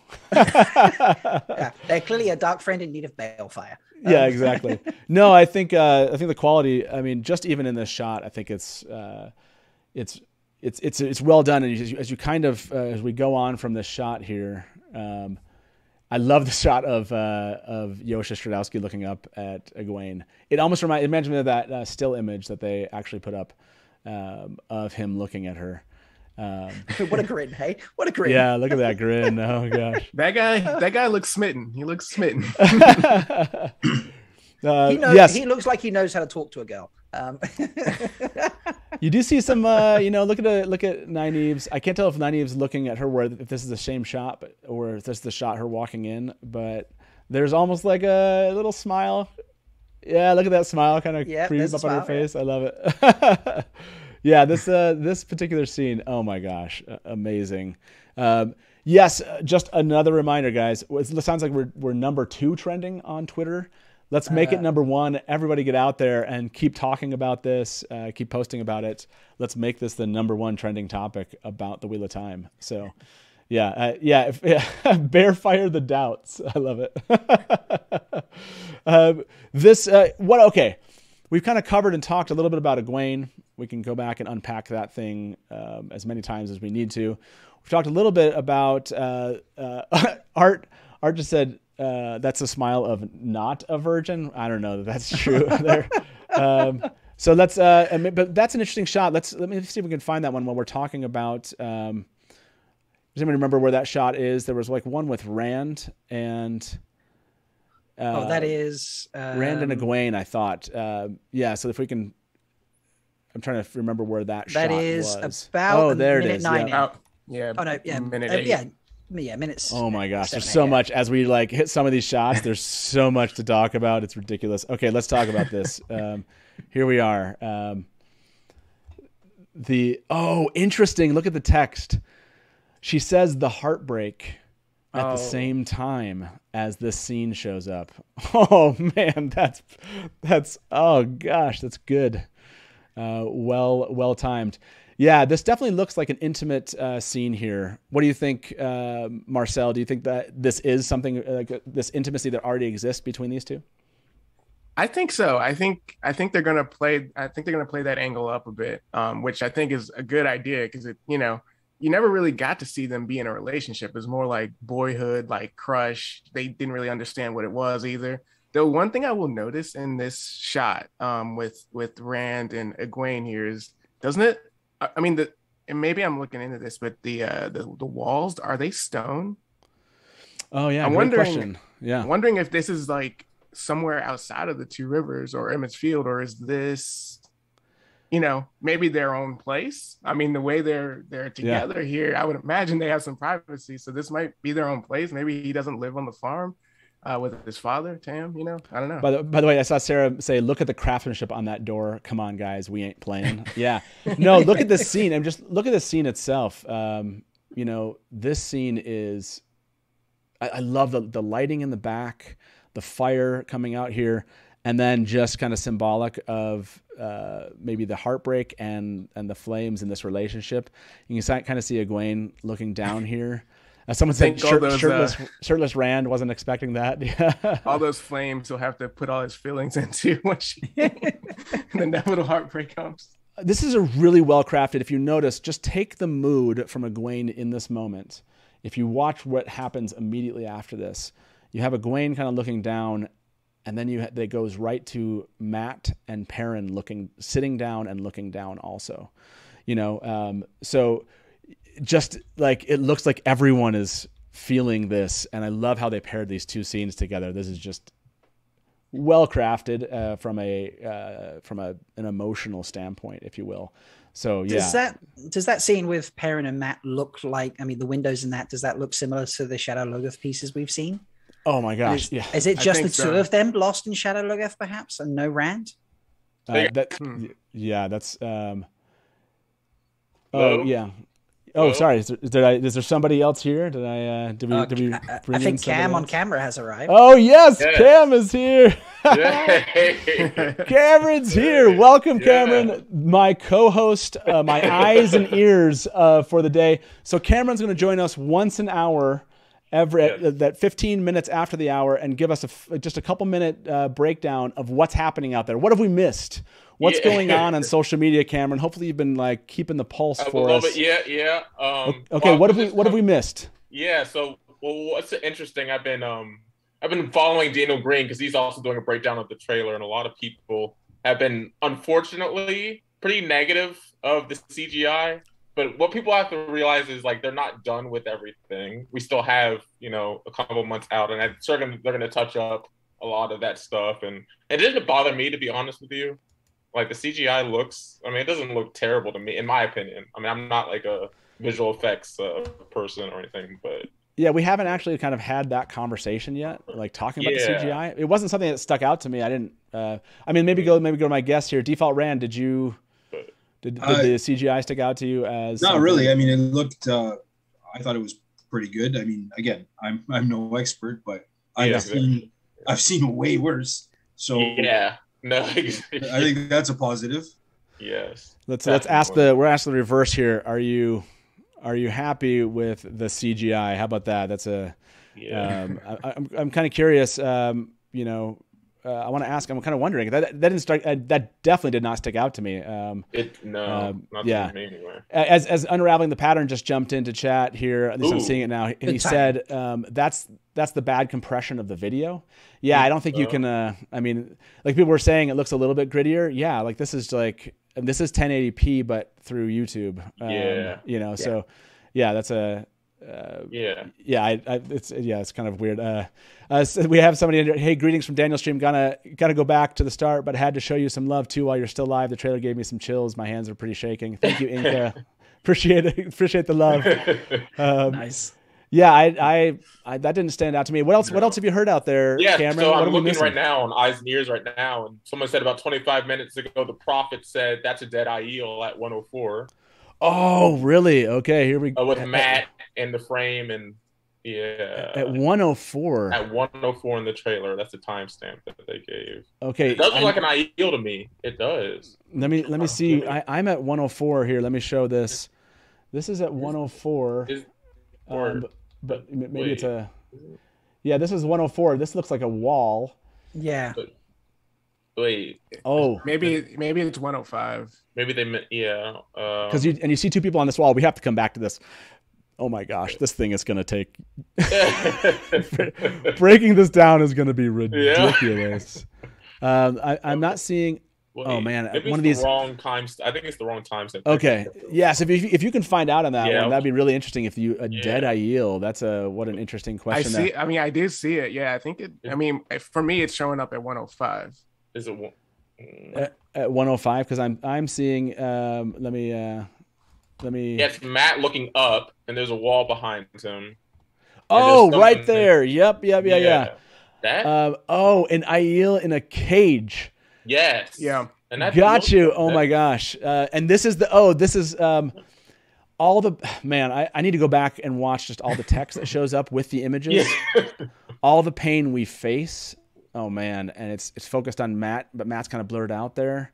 And Aiel in a cage. Man. I was not expecting, and this is when Rafe said an Aiel's going to show up, and it'll be shocking. That's shocking. Yeah, are you shocked about this, Marcel? I'm looking and I'm like, is he dead? I mean, like maybe. I mean, because I on the cage, the first one that comes to mind is Gaul, right? But I'm hoping that isn't Gaul. Yeah, looking at the 4 arrows there. Yeah, wow. Yeah, that good pickup. Oh my gosh, it's gonna be. Yeah, a lot of people are talking about Peter Franzen crying and kissing the ring, the Aes Sedai ring. Yep. That shot. And talking about the river Egwene falling into, and the allusion to Saidar in the water. Oh my gosh! Yeah, what a man. That's my favorite shot of the whole trailer, when she's rising up out of the water and the paint's on her face. That's my favorite shot of the whole trailer, I think. That's gonna be iconic. Yeah. But by the way, if you see something that we're not mentioning on the stream, you can hashtag eyes and ears and mention it. Cameron's gonna be watching that hashtag today. Eyes and ears, just hashtag eyes and ears. He'll be watching that hashtag. If we've just missed something that we need to focus on, tell him. He's gonna be back here once an hour, checking in with us, giving us an update for at least the first half of this. So any final thoughts before we let you go, Cameron? No, thanks for having me, and I'll be back soon. No, it's awesome to have you, man. Thanks for the eyes and ears report, everyone. Thank you to Cameron for the eyes and ears. We'll see you soon. Bye-bye. Yep, see you. Bye. Oh, that was so good. Thank you very much. It's awesome to have Cameron. If you don't know Cameron, he was on our when we were at JordanCon. He happened to be sitting next to me when we did a live show with him, and it was awesome. He just happened to be there, and I was like, "Hey, you want to be my co-host?" And now he's our eyes and ears here for the whole day. It's awesome. I love it. Okay, I want to go back to this shot since we're here, and then we only got about 10 more minutes before we're gonna have to say goodbye to a few of you.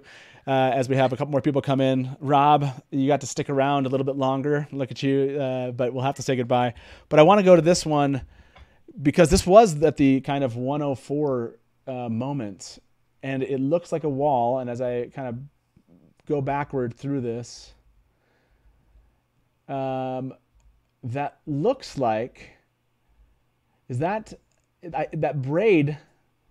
I'm trying to go back to where we get the closest close up of who. Oh yeah, that is okay. That is Egwene coming out there, on top of this wall, and then that does look like Perrin behind her. Maybe it almost looks like a beard on him. Yeah, that's what's the theory here? I'm gonna go to you for Default Rand. What do you think's happening? What is this wall to you? I'm assuming they're in Shadow Logoth, right? Like it's. Yeah, this has to be Shadow Logoth, right? The Ways. Yeah, Farstrider just said the Ways. Oh, yeah, it could be the Ways. Oh, sorry. Oh, they said the Ways too. Like this would be a funky thing. The buildings down there. We're seeing Shadow Logoth and the Ways. Mashadar is what Remo Mills just said. And JC just said, yeah, that's Perrin and Egwene. Is she wearing Rand's coat? Oh, that's an interesting. I don't know. That's a good question. You think that's Rand's coat? I'm watching it in slow-mo, and it does look like Mashadar is creeping up that shadow of that statue when there's the 3 of them in the background. Oh, right. Rand is wearing his coat, and she's wearing the coat that you see her run up the walls with. So I think this is Shadow Logoth. Definitely. Had to run upstairs to get away from Mashadar. But we only see Perrin there, which makes sense. I mean, that's like directly from the books. But I love the Mashadar coming. Oh yeah, right with Matt. Oh yeah, we got to talk about Shadow Logoth, right? Mm-hmm. There's Matt with his. Look at that. That's gonna be. I love the text underneath this. No matter what happens, each of those is gonna be pretty fun. Look at that jewel that Matt's staring at. Oh my gosh, it's so good.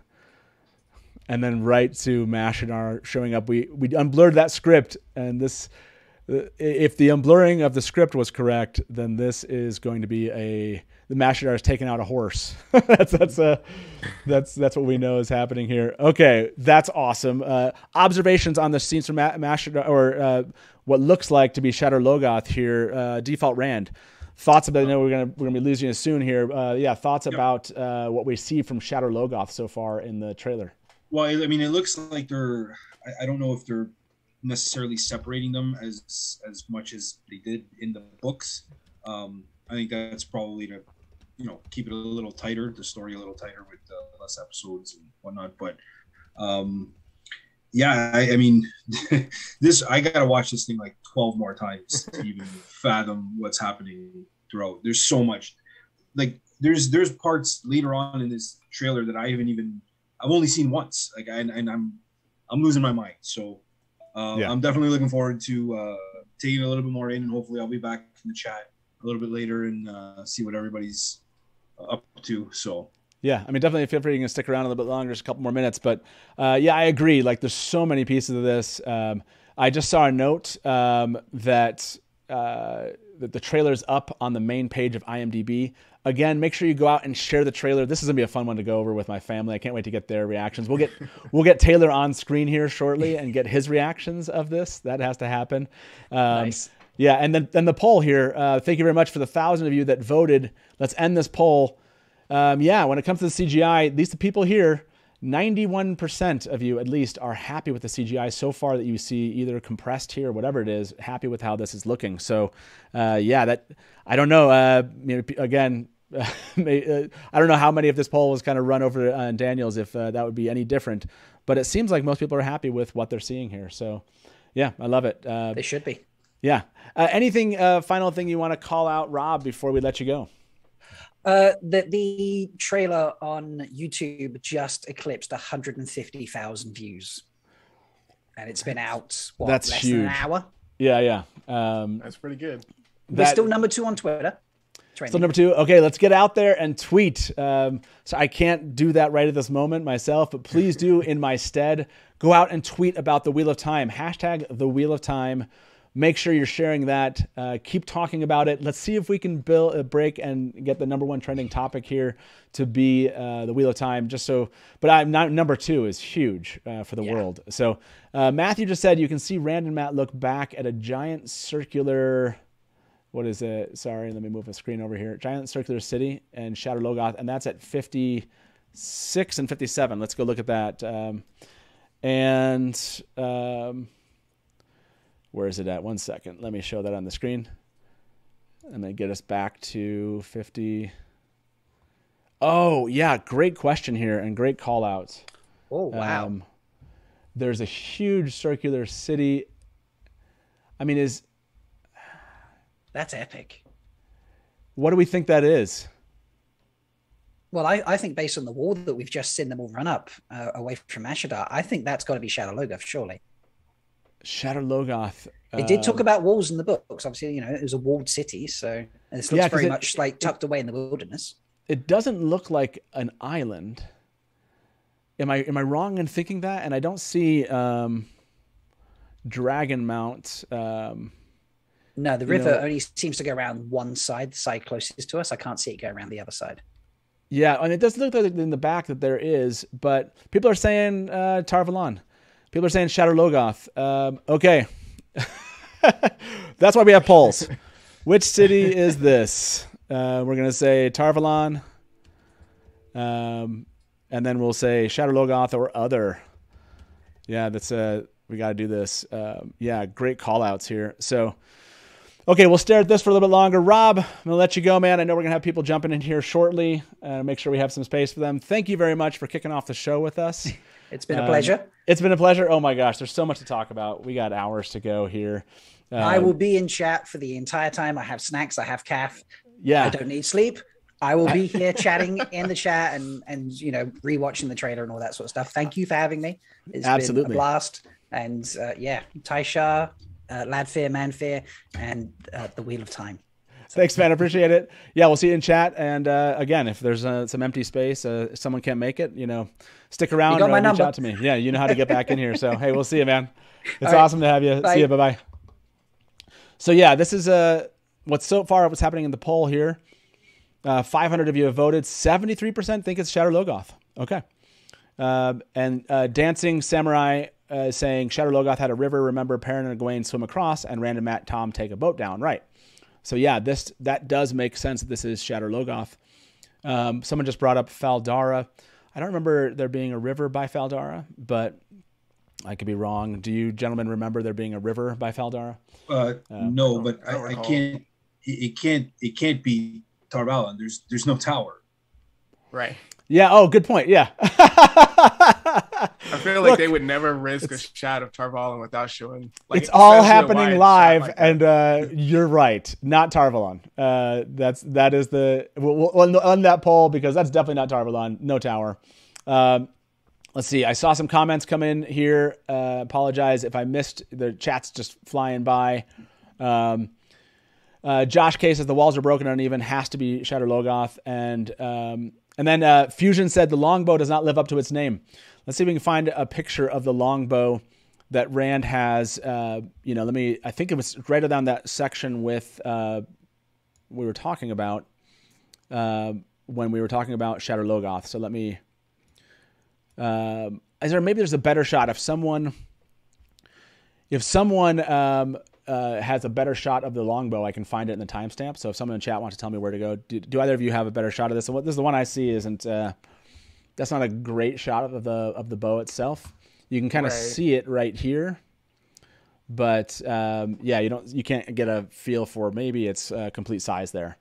I saw somebody say something about also. Oh my goodness! Sarah Nakamura just tweeted, "Shang Chai, is this on the movie as a trailer like I predicted?" I have no idea what that means. Let's go find out what that let's go find out what that might mean while we wait. Okay, here we go.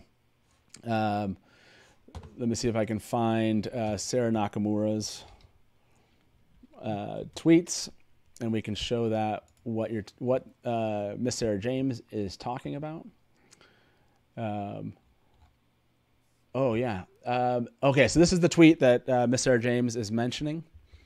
And Sarah has like big eyes, has the Wheel of Time, Twitter of Time. And I think this is just the idea that it's showing up on IMDb. I think that ad at the top is just for that. And basically it's just showing, we're getting a spot on IMDb for the trailer. So yeah, that's huge. Hopefully we'll get a huge influx of people. And so, yeah, people are wondering, does this mean that this is gonna show up in movies and theaters? Oh man, trailer! I didn't even think about the trailer showing up in movies, like movie trailers. Oh gosh, that'd be so cool. I will definitely go see that movie if that happens. Oh, looks like we have another guest with us. Two guests. Hey, welcome, Kidder XD. How you doing? I'm great. How are you?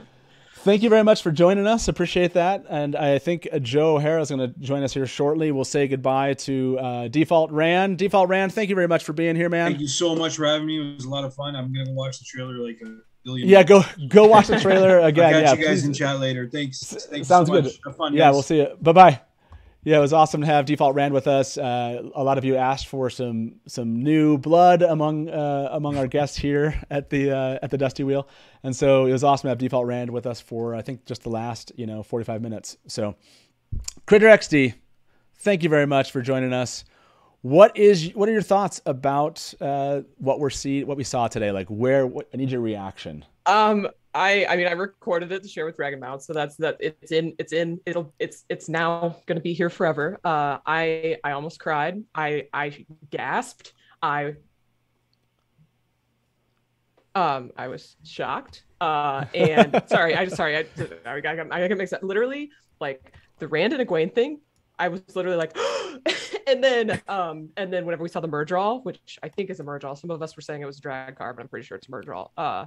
Oh my God, you know what I mean? And so many things. And Swan looks beautiful. And some people in my chat were talking about the stripes on her collar. Like, oh my gosh, we haven't even gone to the. Oh, I'm sorry. No. I'm saying there's so much to talk about. I want to focus on that one. Yeah, okay. We've got to talk those shots. Before we do that, I want to. I think some people mentioned that there is a Rand's bow. We were just talking about that here. I think it was on. The timestamp is it's right near the kind of one you're talking about. Oh my gosh, the stuff with Tar Valon and the Aes Sedai is ridiculous. Like I'm just passing it now. Yeah, right. So you see Rand here. Let me pause this for us all and show it on screen. Oh, it's right after the Murdral. Yeah, the cuts that they did between the cuts, just really well done. I love the continuity here. So here we go. You can see that bow, if you will, coming off Rand. I think it's right there. Yeah, that's where you can see the bow. long. Is the bow long enough for you, Marcel? Does that? Are we at minute 135? Is that it? Yeah, we're at minute 136. Yeah, 135, 136. We see them riding towards what we believe to be the Waygate here, right?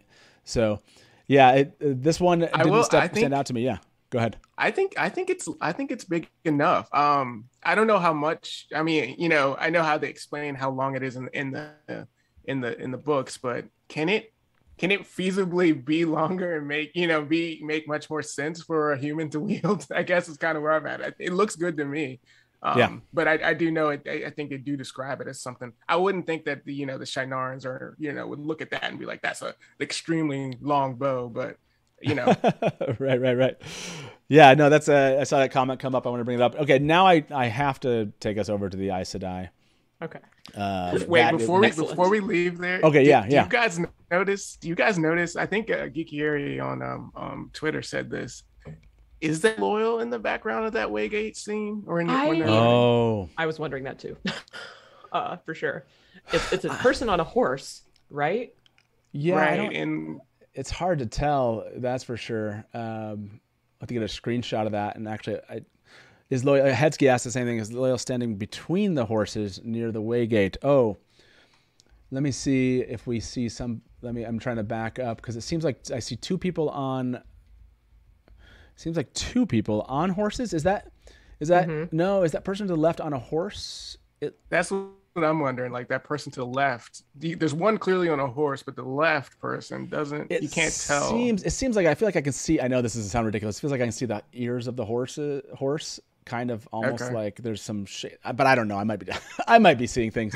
I think they're on a horse. I feel like if you go all the way back to right the moment we see them, I think it's more clear. But I might be wrong too.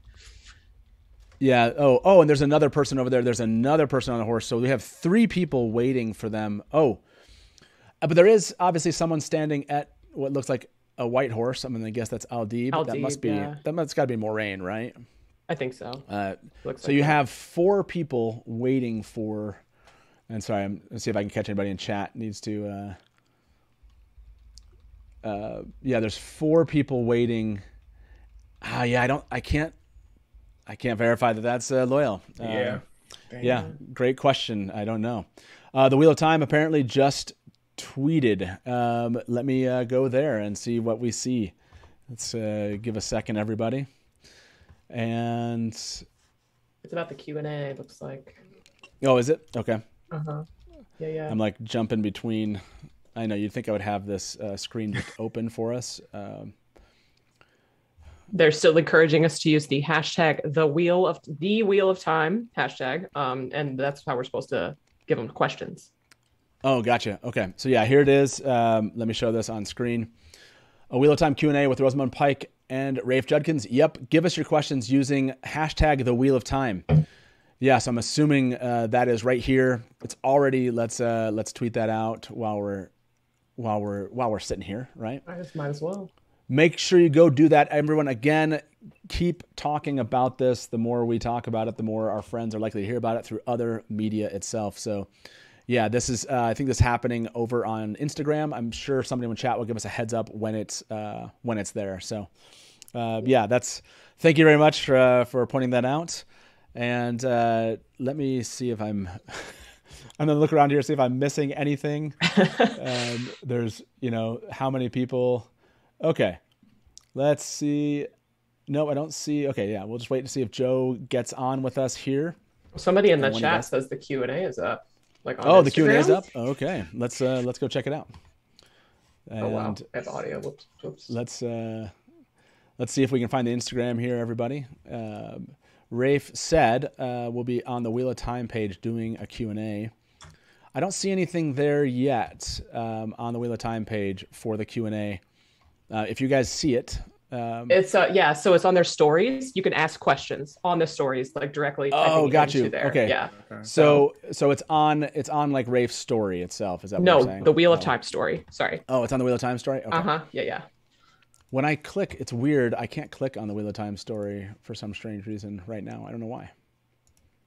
That's strange. Oh, why is it? Yeah. Oh, this is. I see what it is. Maybe it's that. Yeah, that's strange. I can't click on it, so I don't know why I can't see that. But oh, there we go. Okay, now it finally worked. Sorry, everybody. So yeah, you can go to. I don't know why it wasn't working. You can go to the Wheel of Time right now and ask a question here. Yeah, just go type in your question. It's up. Please, if there's an admin in our chat, please leave the link to this Q&A. You just need to go to, again, the Wheel of Time, click on their story, and you will see this Q&A and go ask some questions. And as soon as we start getting some answers, that's gonna be awesome, and we'll cover those here live. Yeah. So thanks for bringing that up, everybody. Whew, there's a crazy amount of stuff going on right now, right? This is insane. What a day. I know. Before we jump to the Amyrlin and Tar Valon, let me jump back here, and I want to. This is what I was talking about. As the horses are riding towards the Waygate, where it says, "Whatever happens now, there's no turning back." Great, great moment, and then it switches into the shot of, I'm assuming that cloak and the. Let me see. Do we know? Yeah, it's the mirror draw, right? So just the walking in of this, and it looks like the mirror draw is walking into Emond's Field, and it's raining, right? That's what we see happening here. Yeah. Beautiful shot, like iconic shot right here. I love it. Alyssa Powers just said, "Don't forget to eat and drink." I know, I need to, right? It was so great. Sorry, everyone. I realized I did not full screen this. Sorry about that. So now you can see this. Yeah, what a great connection here. I love that. So let me go find. Do you have the timestamp on that, Critter XD, as far as? Oh my gosh! The collar. Let me pull it up. Yeah, where the Amyrlin is, and we can jump to that. There's some rash theory on my part. Is that where the Myrddraal is walking? Is that Emond's Field? It looks like, yeah, it looks like I think so. The buildings look just like that. I saw Tamara Wynn said, hashtag eyes and ears, at 111, is that Bornhald? I thought it was Tam or Tom, but it looks like more like Geofram. Let us see. That's what we can ask these questions while Critter. Yeah, XD I'm looking. looks Give me up. a sec. No, that looks like I'm going to say this.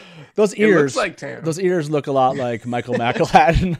And if you don't know the context of that, just look up the ear video from a long time ago. Yeah, that looks like. I've watched enough Game of Thrones to remember Roose Bolton's voice. Yeah, Roose Bolton's face.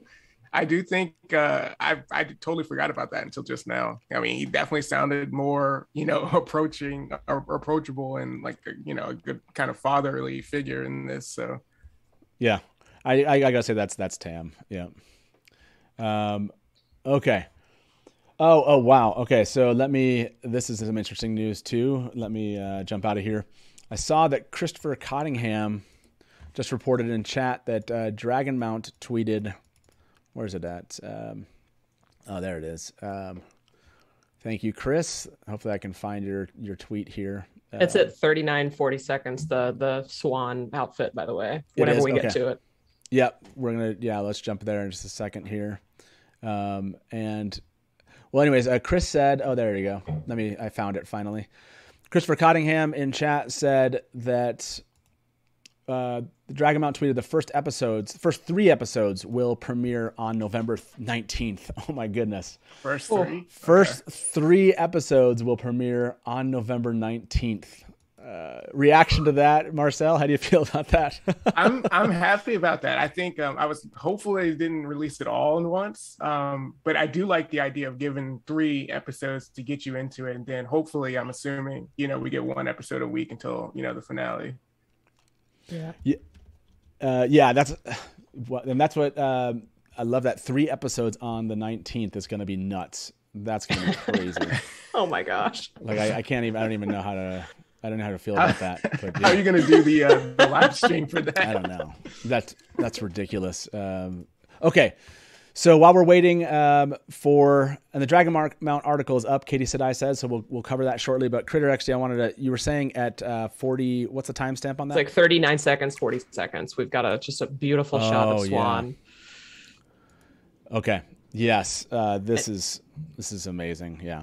And the inside of her collar is it's got the colors. You know what I mean? Like I always was wondering like Seven Stripe Soul, whatever, whether that was gonna look good. But oh my God, I'm in love with this. Like it's so subtle and beautiful, but it's still there, you know? All of them standing up. Oh my gosh, and there's the shot. But it's one thing. Oh, I love it. Oh, interesting. I didn't notice before the tattoo on her chest there. Oh my gosh. Yeah, look at that. That's interesting. I wonder, any thoughts there, critics, on what the tattoo is?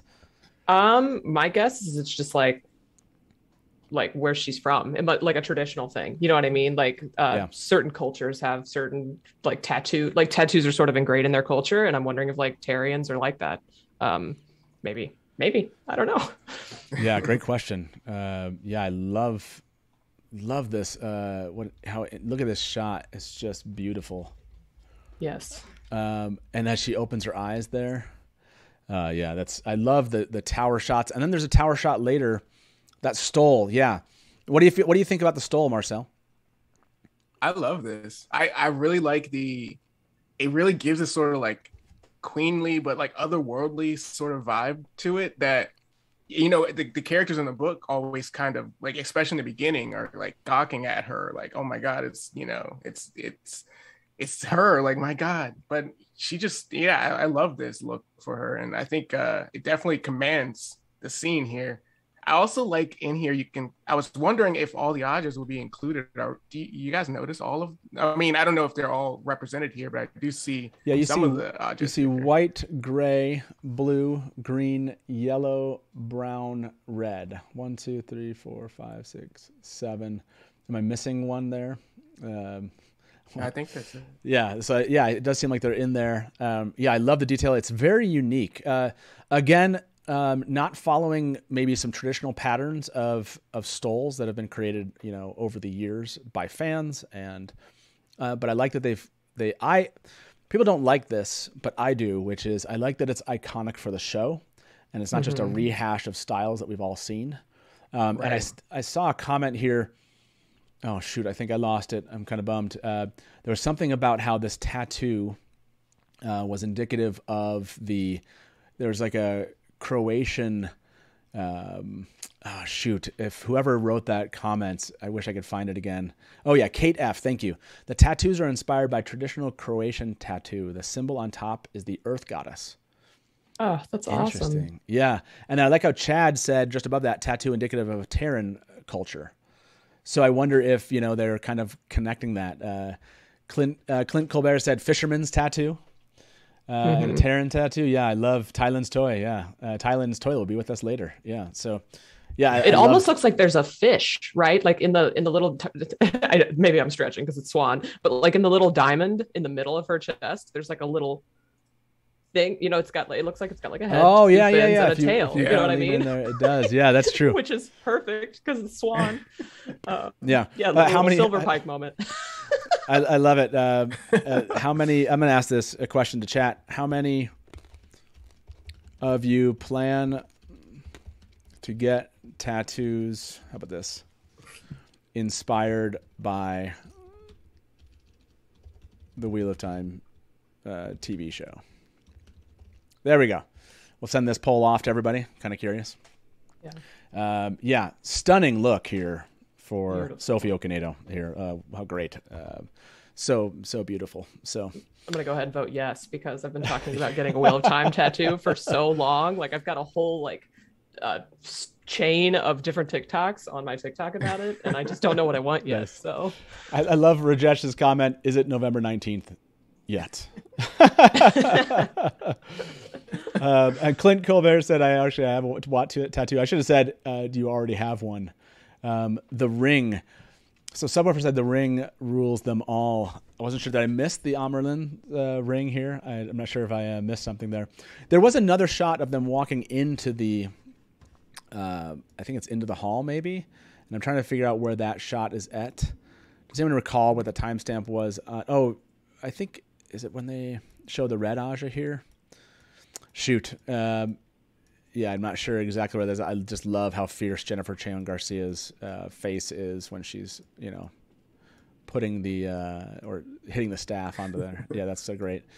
Okay, I can't. Here we go. I've got it. It's you got 124. Yeah. 124. See, It's thank when you they're very walking in. much.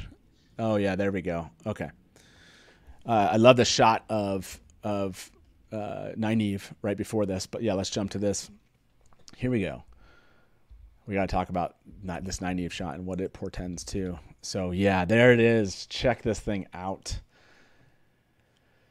It does seem like they are that. Someone brought this up before.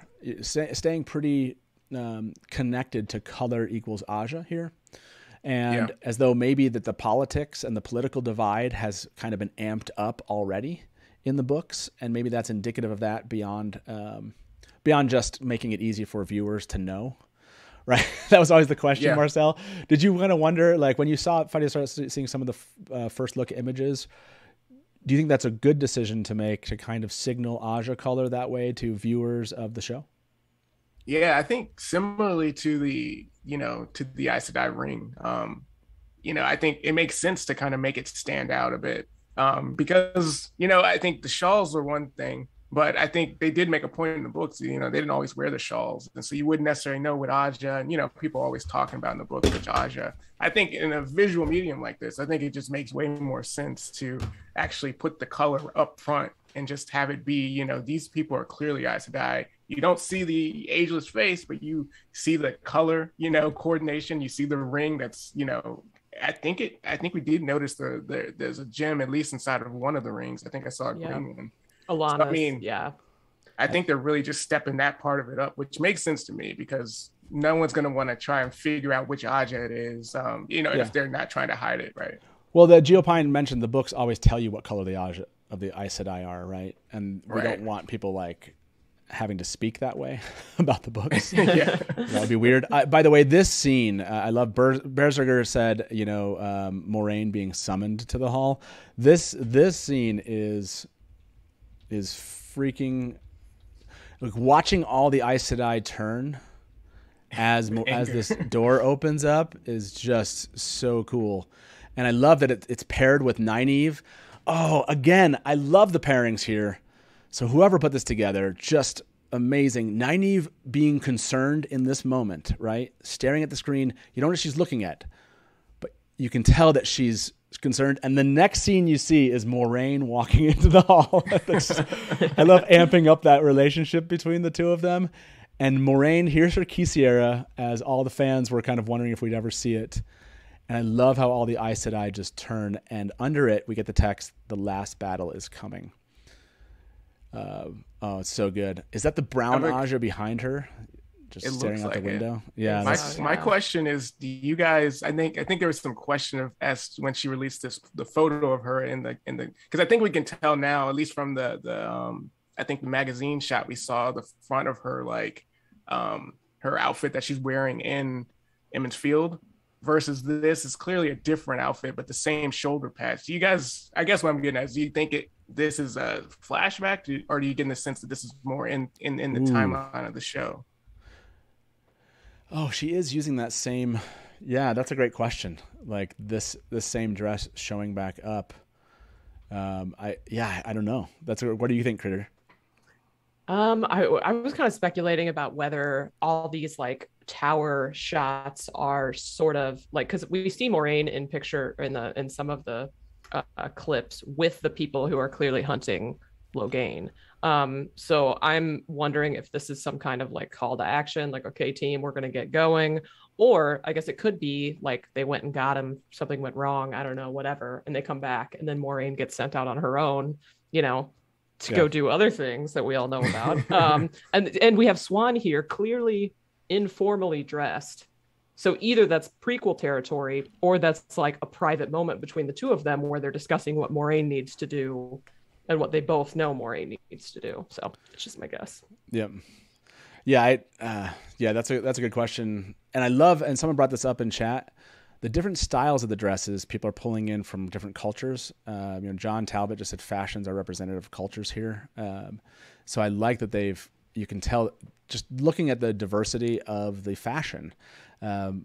I'm not seeing as many boots in this picture that maybe someone said that there was a good close up of a boot somewhere, and I got to find that. I don't know where it's at. You gotta sniff it out. Yeah. Always remember, please do go tweet about hashtag the Wheel of Time. Make sure that the Wheel of Time is feeling our love, and we trend this across social media. Again, this is totally selfish. As fans of the series, we want our friends to hear about this, and that's the way that we get them to hear about it. So if we can trend these things and get it into their faces, yeah. That is such a fun shot. The last battle is coming, and she's just staring at the screen there like that. And everyone is watching her walk in. Someone said maybe this is where she gets summoned back to the tower, and this is kind of that summoning. I love that idea. Tip from Steve Garman. Apparently, Steve. That's Steve left. That's not an appropriate comment, Steve. Okay, so let me. It's like one of those where I need to like read the comments before. All right. Okay, so Moraine walking in on the Wine String Inn will fulfill your boot needs. Is there a shot? Someone needs to give me a timestamp of that shot here. Is there a timestamp of the boot shot? Come on. 28, second 28, I think. Is it really? Oh yeah. That's okay. This is okay. We'll have to jump here. You'll have to. There you go. There we go. Nice boots. I love it. I love how the boot thing's taking on a life of its own. It's good stuff. Okay, there you go. There's your shot of boots. We'll get the boots of time trending out there. And let me end this poll here. How many of you plan to get tattoos inspired by the Wheel of Time TV show? Almost, I think it's just 800 of you actually posted that. And let's see. That it looks like actually more than I might have thought. 30% say yes. So 30% plan to get tattoos inspired by the show. I'm kind of curious what those tattoos will be. I'm guessing maybe the one that Sophia Okonedo has is one that will show up there. So, yeah. Okay. Whew. Where are we at here? Marcel, anything really kind of that you want to, there's so much to cover in this trailer. Is there anything that stands out to you? So much. Before we let you go here in just a couple minutes, is there anything you wanted to cover? I gotta talk about Perrin because he hasn't been mentioned because he's not really featured in this a whole lot, but we do see a wolf looks like to growl at him, and I'm wondering if is that Hopper? Do we just assume it's Hopper? Is that Hopper there? Oh yeah. There's a question as to how he's going to get introduced to the wolves. I don't know if this really sheds any light on that, but it does seem like he'll interact with them at least. It may be begrudgingly, well, obviously begrudgingly for most of the time for him, but yeah, it looks like the wolf does not like it, at least in this instance.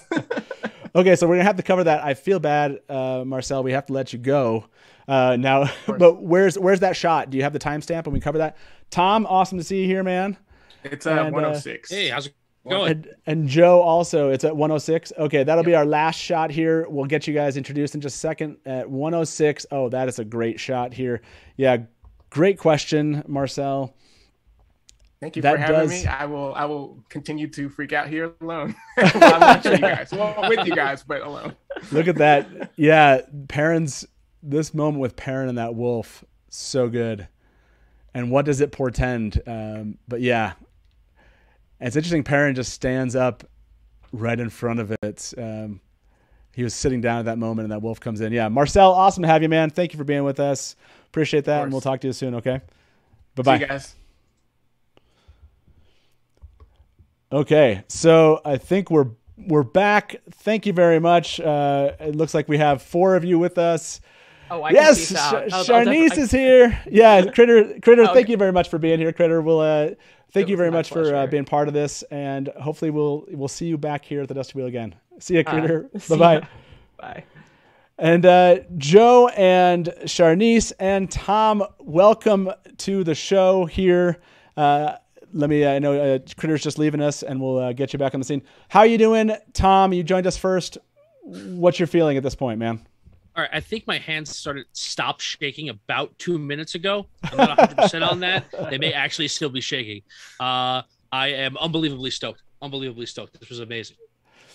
Yeah, I think one of the reactions was 95% of the people that were with us as this began. I think we asked, does this exceed your expectations or beat your expectations? And 95% said yes, which honestly, we've been known to be a critical fandom. That's happened a time or two. And so honestly, I don't think that would have been 95% if this had actually not been good. Does that make sense? Like, I feel like, sure, maybe some of us would have been like, oh yeah, it's great. I hope it's better. But I think it's an anonymous poll. I think people would have been like, not so much. So Sharnice, where are you at with this? Welcome, by the way. Oh my gosh. You're here. First of all. By the way, your background's awesome. Just scoot a little bit over and you're the mirror. Let's see. Oh yeah, that's gonna be everyone's screenshot putting themselves in the Amerlin seat. I love it.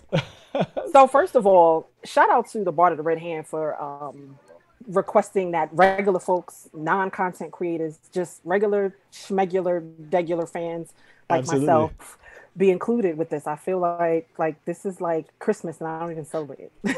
Yeah, no, it's awesome. I love having you. When he said that, I was like, absolutely. Like when it comes to like picking people, it's like, I don't know people. It's hard to just immediately say, sure, come on a live stream. And so when other people say, this person's amazing, that's a really great, if I know you and you say this other person's amazing, that's a really helpful thing for me to say, like, awesome, let's have them on the show. So I'm so glad people are like, yeah, Sharnice, and you've been really supportive of the show. Really appreciate you jumping in. What was your reaction? How do you feel about this trailer? So I made a video for Dragon Mount and I just watched it over. And the whole time I was like this. I was just like, and I'm like, I'm still shaking. I'm still shaking. First of all, it is gorgeous. Like the imagery is just gorgeous. The set, the clothes, the colors. It's just like, oh my gosh. I'm still digesting everything. Yeah, we all are. The set, the clothes, the colors. Why don't we do this again? Let's watch this one more time, and then Joe, I want to get your thoughts on this. Sure. On the show's the screen, you guys won't see it. Make sure if you do watch it on your own, for those of my guests, make sure you mute yourself just so we don't get any reverb. But we're going to let everyone here in chat watch this. It's about 2 minutes, and we'll jump back in. I want to get your, Joe, your reactions to this trailer. So here we go for everyone else that's watching. Be strong.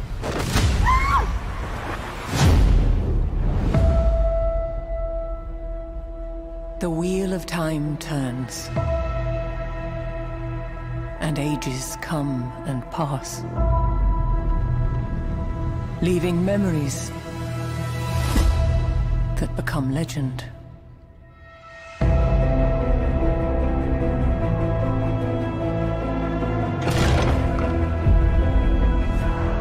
The power inside you. All over the world, there are different names for it. But it's one thing, one power, and women who can touch it. We protect the world.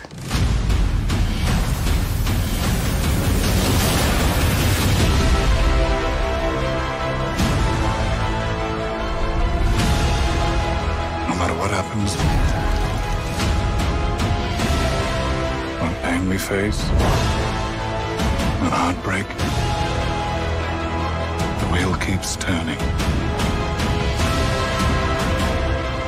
The Dark One is coming for your friends.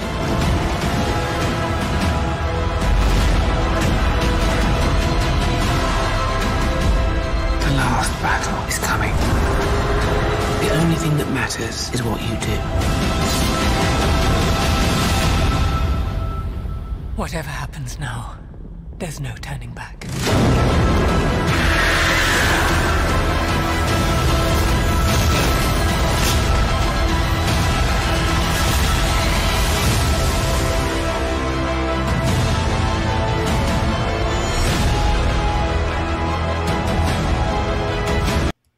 Okay, sheesh. There's so many things that like stood out to me differently that stood out the first time I watched this. Joe, what's your reaction to the first Wheel of Time teaser trailer? Good Lord. All right, well, first of all, I'm super excited. Second of all, they showed us so much more than I thought they were going to. And I think my main takeaway was how excited I am for all the changes, because it's not going to be page for page put onto the screen, and I can't wait to see stuff that I've never seen before. Yeah. In my mind, the difference between the books and the show is going to be really interesting, I think. Is there something that stood out to you, maybe from that perspective of a change you noticed? Definitely a Gween coming out of the water with all the color on her. It was like, what the hell is that? And just the fact that I didn't know what it was is awesome. I'm thinking maybe a dream of her maybe becoming the Maryland seat at some point, or that's how they're interpreting it. But right. Who knows? It could be some initiation in the tower. It could be, who knows? It looks awesome. And also the Myrddraal being more creature than dude with no eyes. Looks dude with crazy no awesome. Eyes. Yeah, absolutely. That I think the stepping out of the coming out of the water is one of the ones like iconic moments in this that I think other people like that is it's almost like an image that people are going to remember a lot, right? Like as the paint for sure, yeah, and it's super artistic looking. It looks amazing. It's really cool. Absolutely, Sharnice, was that one of the images that stuck out to you? First of all, the Myrddraal legit had me afraid. Like I was legit like, so that's. I agree. That's what that had me afraid. But yeah, currently behind Tom right now. Yeah, right. Tom, welcome, man. That Myrddraal was good. Let's talk Myrddraal. I'm gonna get kind of thumbs up here. Do you like Tom? Do you like the Myrddraal? Yeah, I mean, it was. It wasn't what I was expecting. But it was pretty cool. Yeah, Tom too. Did you like the Myrddraal? I'll say the same thing. It definitely wasn't what I was expecting, but one of the things that I've been hoping for is that this show leans into the horror elements of the books, and it looks like it is, because that thing is scary. Oh, get out! And that backlit shot of the Trollocs looks great. Yeah, they're screaming. There's a shot. Hold on, let me see if I can find it again. I posted it.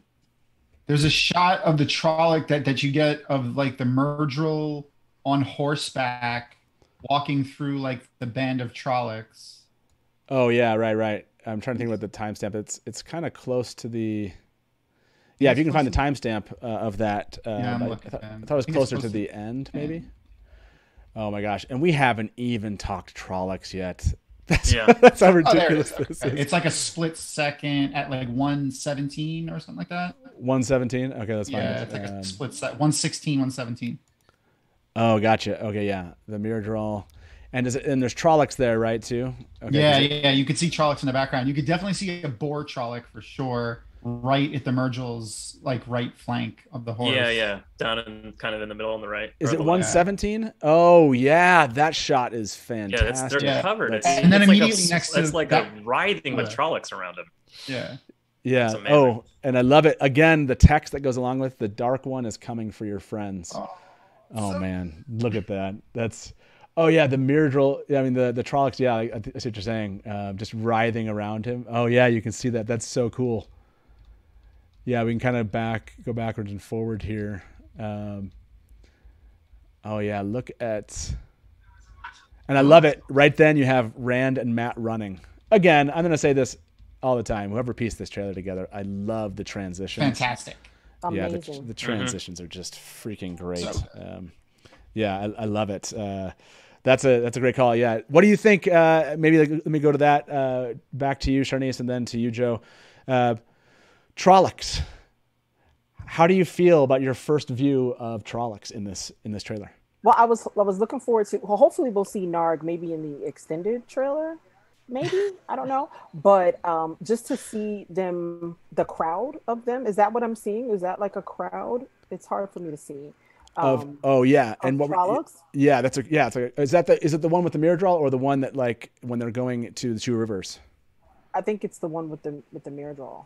With the Myrddraal, yeah, definitely. There's a huge crowd of them. Yep. Yeah, go ahead. No, you go. Go ahead, Jonas. No, no. I was saying that the horror aspect of these books, the way Robert Jordan writes these books, it's like when you read a scene, and it's a pretty graphic and scary scene, but it's not like as like in your face graphic. Like when you like sometimes I'll read something and I'm like, wait a minute, what just happened? And I have to go back. And so I think that a lot of people were afraid that the show would kind of water down the horror, all of the evil of it, and I'm happy right now because it's not going to be watered down. Yes, I love it. I love that aspect of it. This was the question. I think even Daniel had asked Rafe about that. Like, am I gonna be scared? It's gonna be like basically when it comes to Shadow Logoth, it's gonna be creepy. And so it does seem like they've kind of amped up the horror aspect of this, and they're not. There's people who kept on saying this yesterday. I want to see the dark side. You know, I want to see more of that. Do you feel like we got enough of that, Joe? Do you feel like you're sufficiently, or viewers are sufficiently concerned? Creeped out, scared. Sure, yeah. That shot of Perrin and Egwene on the top of the wall in Shadow Logoth as the darkness is like surrounding them, freaking scary, and it's just mist. Yeah, exactly. Like it's not even fight. I mean, like the fight in the Two Rivers, the shots that we get of that towards the end of the trailer, like just the Trolloc hooves running in front of the flames and stuff, like that's super scary. You know, just like holy shit, looks amazing. Yeah, I love that. I don't know that I ever really, and maybe it's just me, I didn't really see a mirror draw in my head too much, other than just like, you know, eyeless or something, and then the cloak. So I didn't really, other than just renditions I've seen fans do about this. Tom from Talk Around Riyadh, you know, what stuck out to you from the creepy horror vibe element the most of this one?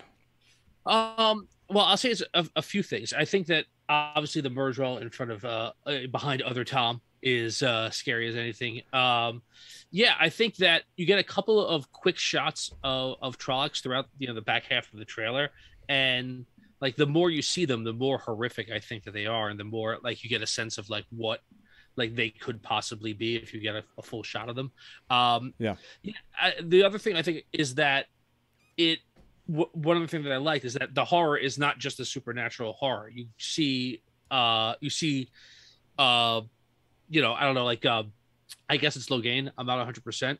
But someone strikes out with power in the middle of the thing. Oh, right. Nice to die. And like before the shot before that, that is a scary looking person. That is not someone who you trust. Right. So I think that they're giving you horror on multiple elements. Gotcha. Yeah. Like danger is not just from these, from the dark one. Yeah. From the dark one. Yeah. Yeah, I think this is a good question here. I'll show this on the screen, and then I go to you, Tom DeSimone here. This shot, it looks like, and this is a question: is that Logain here? Someone I saw in chat said, "Is Logain actually, you know, basically breaking the shield? Is that what we're seeing here?" That's what it looks like. Yeah. Is that what you think that is? Oh, yeah. I mean, and that goes into another scene too, like that feeds. So you could see that looks like one of Claire Perkins' warders, maybe, or Alana's warders, Priyanka. So Kirun and Alana. But there's a scene where the scene where she's stopping the arrows.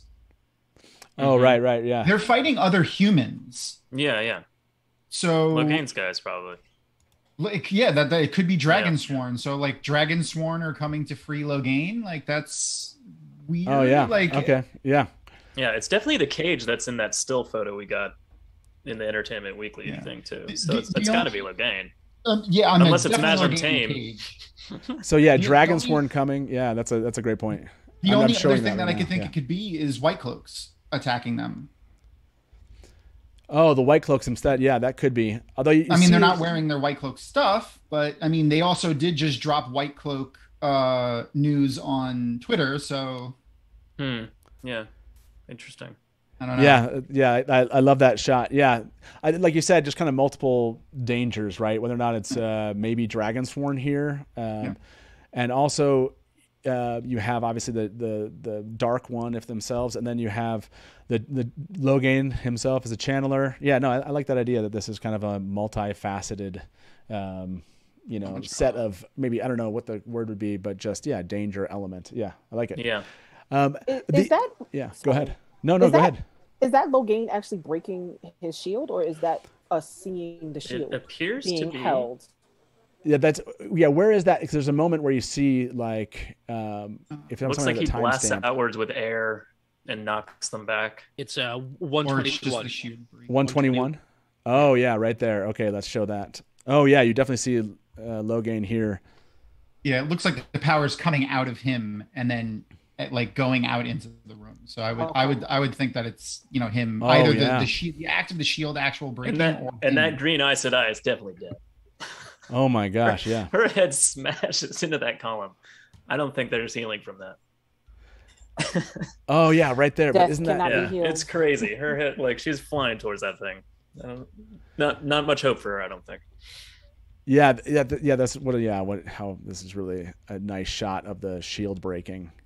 But this looks different than the shot that we have of what looks to be Peter Franzen jumping in the air with the axes too. I think this that might looks be different. after. Because this is a shield, like this, he's inside of a cage, but the other one I don't see a cage if I remember correctly. So Yeah, there's no cage in the other one, no.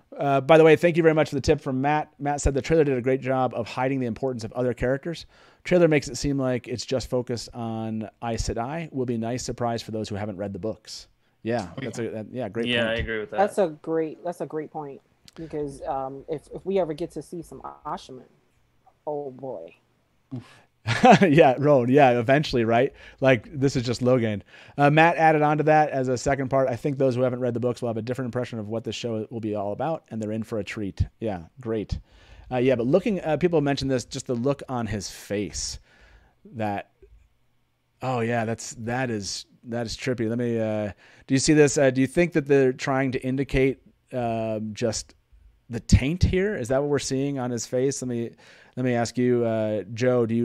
Are they trying to suggest that, because there's kind of like a darkness around his eyes? Yeah, it's kind of like like almost like a spider web on his face. Yeah, spider web on his face. It could just be the one power emanating out from him, though. It almost looks like that to me. Like almost it has like a Like it's just physical flowing out of his effect. body, like as a whole. Yeah, I love it. Other comments, Charnice, anything else to say about Logain that you thought kind of, or the kind of the shots of Logain that you thought were interesting from this trailer? This is making Logain become one of my favorite characters, honestly. I mean, I already liked Logain, but just seeing like that shot right there of his face, that intensity, and just knowing his art in the books is just like I'm excited about Logain. I'm really excited about it. Yeah, absolutely. Yeah, no, I like how they have painted him here. Like the shots we get of Rand are Rand kind of smiling up at, she's got smiling, and then is running, and I love it. Like Rand. Yeah, exactly. And but not like powerful Rand or anything, right? Like someone that he's wholesome farm boy Rand. Wholesome farm boy Rand, exactly. Yeah. He's wool-headed sheep herder Rand. Until I have the world. I like that they did get that right. I don't want even when he's running with Matt, he seems wholesome still. Is there some wholesome like when they're running down the street? Like he seems like he's like, hey, look at that kid, Yeah, no, I love that. Yeah, that's. I think that in and of itself, the juxtapositions they're doing with Rand and Logain, and I want to show another one that I got called out in chat. If you all can look at, I think it's at 112 to 114. There's this amazing, shocking sequence here that we have to discuss here, which looks to be people dancing in a circle right after Tam says something. Winter Night, probably. Yeah, you'd think that this is Beltane, right? Something going on here. Or it could be Tinkers. Oh, this could be. I'm looking. This could be a Tinker, although you're seeing like I see tables. Yeah, it looks like Two Rivers. It looks like Two Rivers. Yeah, it feels like with Tam speaking. Not that they haven't done transitions here, but this at least we know Beltane is happening. So, but yeah, this could be some type of Tinker thing. They could be kind of messing with us a little bit. Yeah. But you do see this immediately. What happens here, just as you transition to one. I think it's like 113. Yeah. You see the graves, and then the Aes Sedai. Though it looks like there's Aes Sedai. Do you think Tom DeSimone? Do you think these two shots are again just kind of a nice merging of some imagery, or do you think they're related?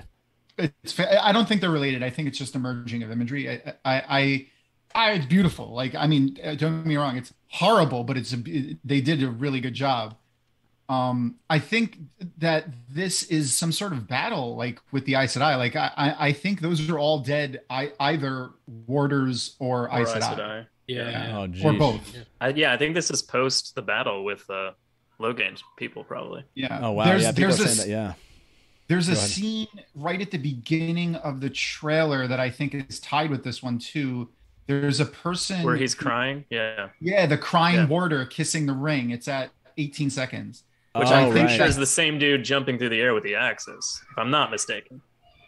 Yeah, interesting. Yeah, and a lot of people are saying that maybe this is the fight with Logain. You have you have Peter Franzen kind of jumping in the air. You have him. Yeah, what an interesting juxtaposition of this to one. I think it was 114. We'll jump back there. I think the Aes Sedai are holding flames in their hands, maybe. Oh yeah, that does. Yeah, you're right. Oh, That's what it looks like. You think this is some type of ceremony, Sharnice? Is that what you? It looks like a burial ceremony because the way the bodies are positioned, it's not random. That's intentional. So it's probably some sort of ceremony. Yeah, that's a good point. But I didn't even notice the flames. Yeah. I didn't see that. That was good. I wonder if they're committing them to the earth, like, and the Shannaren custom maybe or something like that. What's really trippy is I didn't notice that there's there's other people. I was so focused in the center of this that you see other people in the circle around. Probably the warders. Yeah, those. Yeah. Well, okay, hold on. That looks like a green. Does that? That looks like. Is that? Okay, you can't tell, but that looks like Nynaeve's green dress. It does. There's a couple of times where Nynaeve is, like when she's running and breathing heavy and it's misty out. And she's leaning against a tree. It sort of looks like this kind of terrain. So I'm kind of like, where is that happening? Is just below her, is that Lan? Oh, maybe. And then the blue Aes Sedai in the middle is Moiraine. Moiraine to the right, probably. Oh, okay. So yeah, maybe that's Moiraine. Maybe that's Nynaeve. And maybe that's Lan. Oh, this is a completely different. I did not go there. Okay, that changes. Thoughts here, Tom from Talker Onriad. Now, had you noticed all these things, or are you just coming? No, I'm very glad I jumped on for this half an hour. I think what I was going to say is that I think that there's a possibility. We've seen this in some of the shots of the sets and things like that. That you're going to see a lot of motifs of wheels and circles. I think throughout the shots of the show. Oh, and that's what this segment is kind of showing with the circular dancing, then this, and then the next shot is inside the White Tower, I would imagine. So, but yeah, I wonder when I saw the flames in the hands, I was wondering if that instead of like burying these people, they're going to cremate these people, and like that's the way that Aes Sedai honor their with dead. The flame of Tarvalon. Right on you. They do that, don't they? After Winter Night, doesn't Lan suggest dragging all of the bodies together to burn them, or is it just the Trollocs that he does that too? I think he's just the Trollocs. Yeah, but I love the wheel. I thought that you brought out the wheel aspect of this. Again, stuff that I should have noticed. You know what I mean? You've been busy. You've been busy. That's obvious, and you're like, oh yeah, duh. And then obviously the circle imagery of them, and it does transition from this honestly to you then get really quickly 5 things that happen in a row. You have them dancing, then you have them you have that shot of the people that died. Then you get a shot of the tower, the hall of the tower right here. Circular hall of the tower. Yeah, you get that shot, and then it runs right into the mirror draw. There's a sequence of 3 seconds where they're covering a lot of ground there. Okay, I want to ask this question to you all, and Sharnice, I'll start with you. Red and Black Dog said, to what folks are saying, could the focus on Moiraine, Egwene, and Logain be designed as some sort of sleight of hand to keep the focus off Rand and not reveal him as the dragon until later on? What's your thought there? Do you think that that's what they're trying to do with just kind of your average viewer that's coming to this not knowing anything? Absolutely, because it would just totally take away from the shock value of you got to keep Rand wholesome, the farm boy, sheep herder, innocent kid, and have the focus on Moiraine, have the focus on Logain, and and folks not familiar with this world will have no idea how to take all of the reveals that happen. It's definitely what they're doing. Yeah, I'm interested to see what the makes sense. Trailer is gonna look like as well, if they're gonna add anything else. Yeah, like what could another trailer even show us at this point, Tom DeSimone? Like, what didn't you see that you're like, hey, was there anything here you're like, why didn't we see X? I feel like they covered a lot of really key points here. Was there something that you thought was obviously missing from what maybe you were either hoping for or thought would have kind of worked here? No, man. I mean, like, we got channel. I was really just hoping for channeling. Like, I thought that the channeling, like, honestly, I thought if they showed us channeling, it was going to be something small. But we got so much channeling, like so much, and so much different channeling, healing and fighting and shielding and defense from the arrow, like so much stuff. So, yeah, no, Moiraine man. and Lan fighting together. Yeah. Yeah. Maybe braid tugging. We didn't see any braid tugging. Oh, there you go. The braid tug. We got there was no comedy in this trailer whatsoever. You fucked up, Prime on Video. Oh my gosh! Yeah, there's this spot of Moiraine and Lan right in the midst of what looks like Emond's Field here channeling. Yeah, that's a great call out, Tom. Which is, I don't know that I thought they were going to embed in the magic of the Wheel of Time this much in this trailer, this first trailer, and they did. They went kind of full force in it. They weren't like, because some of the articles that came out where they're like, there's a mysticism, but they really hadn't kind of focused on it too much. And this is all about the one power at the beginning as she's kind of introducing things, and you're seeing it all over the place. Like they're not shy about it. They're really going kind of full at it. And I think they did that because like there's so much talk of them being the next Game of Thrones, and like one of the big things that you hear about Game of Thrones was that there's no magic. Like you have this magical world with all this magic stuff, and there's no magic in your world. Like even in the first couple of seasons, there's so little. They were like, nope, look at all the magic. There you go. Yeah, that's a great point. Do you think they've done a good job with that, Joe? Do you think that is this interesting? Do you think this would be interesting to non-book fans? Do you like how the magic is presented? The weaving in and of itself?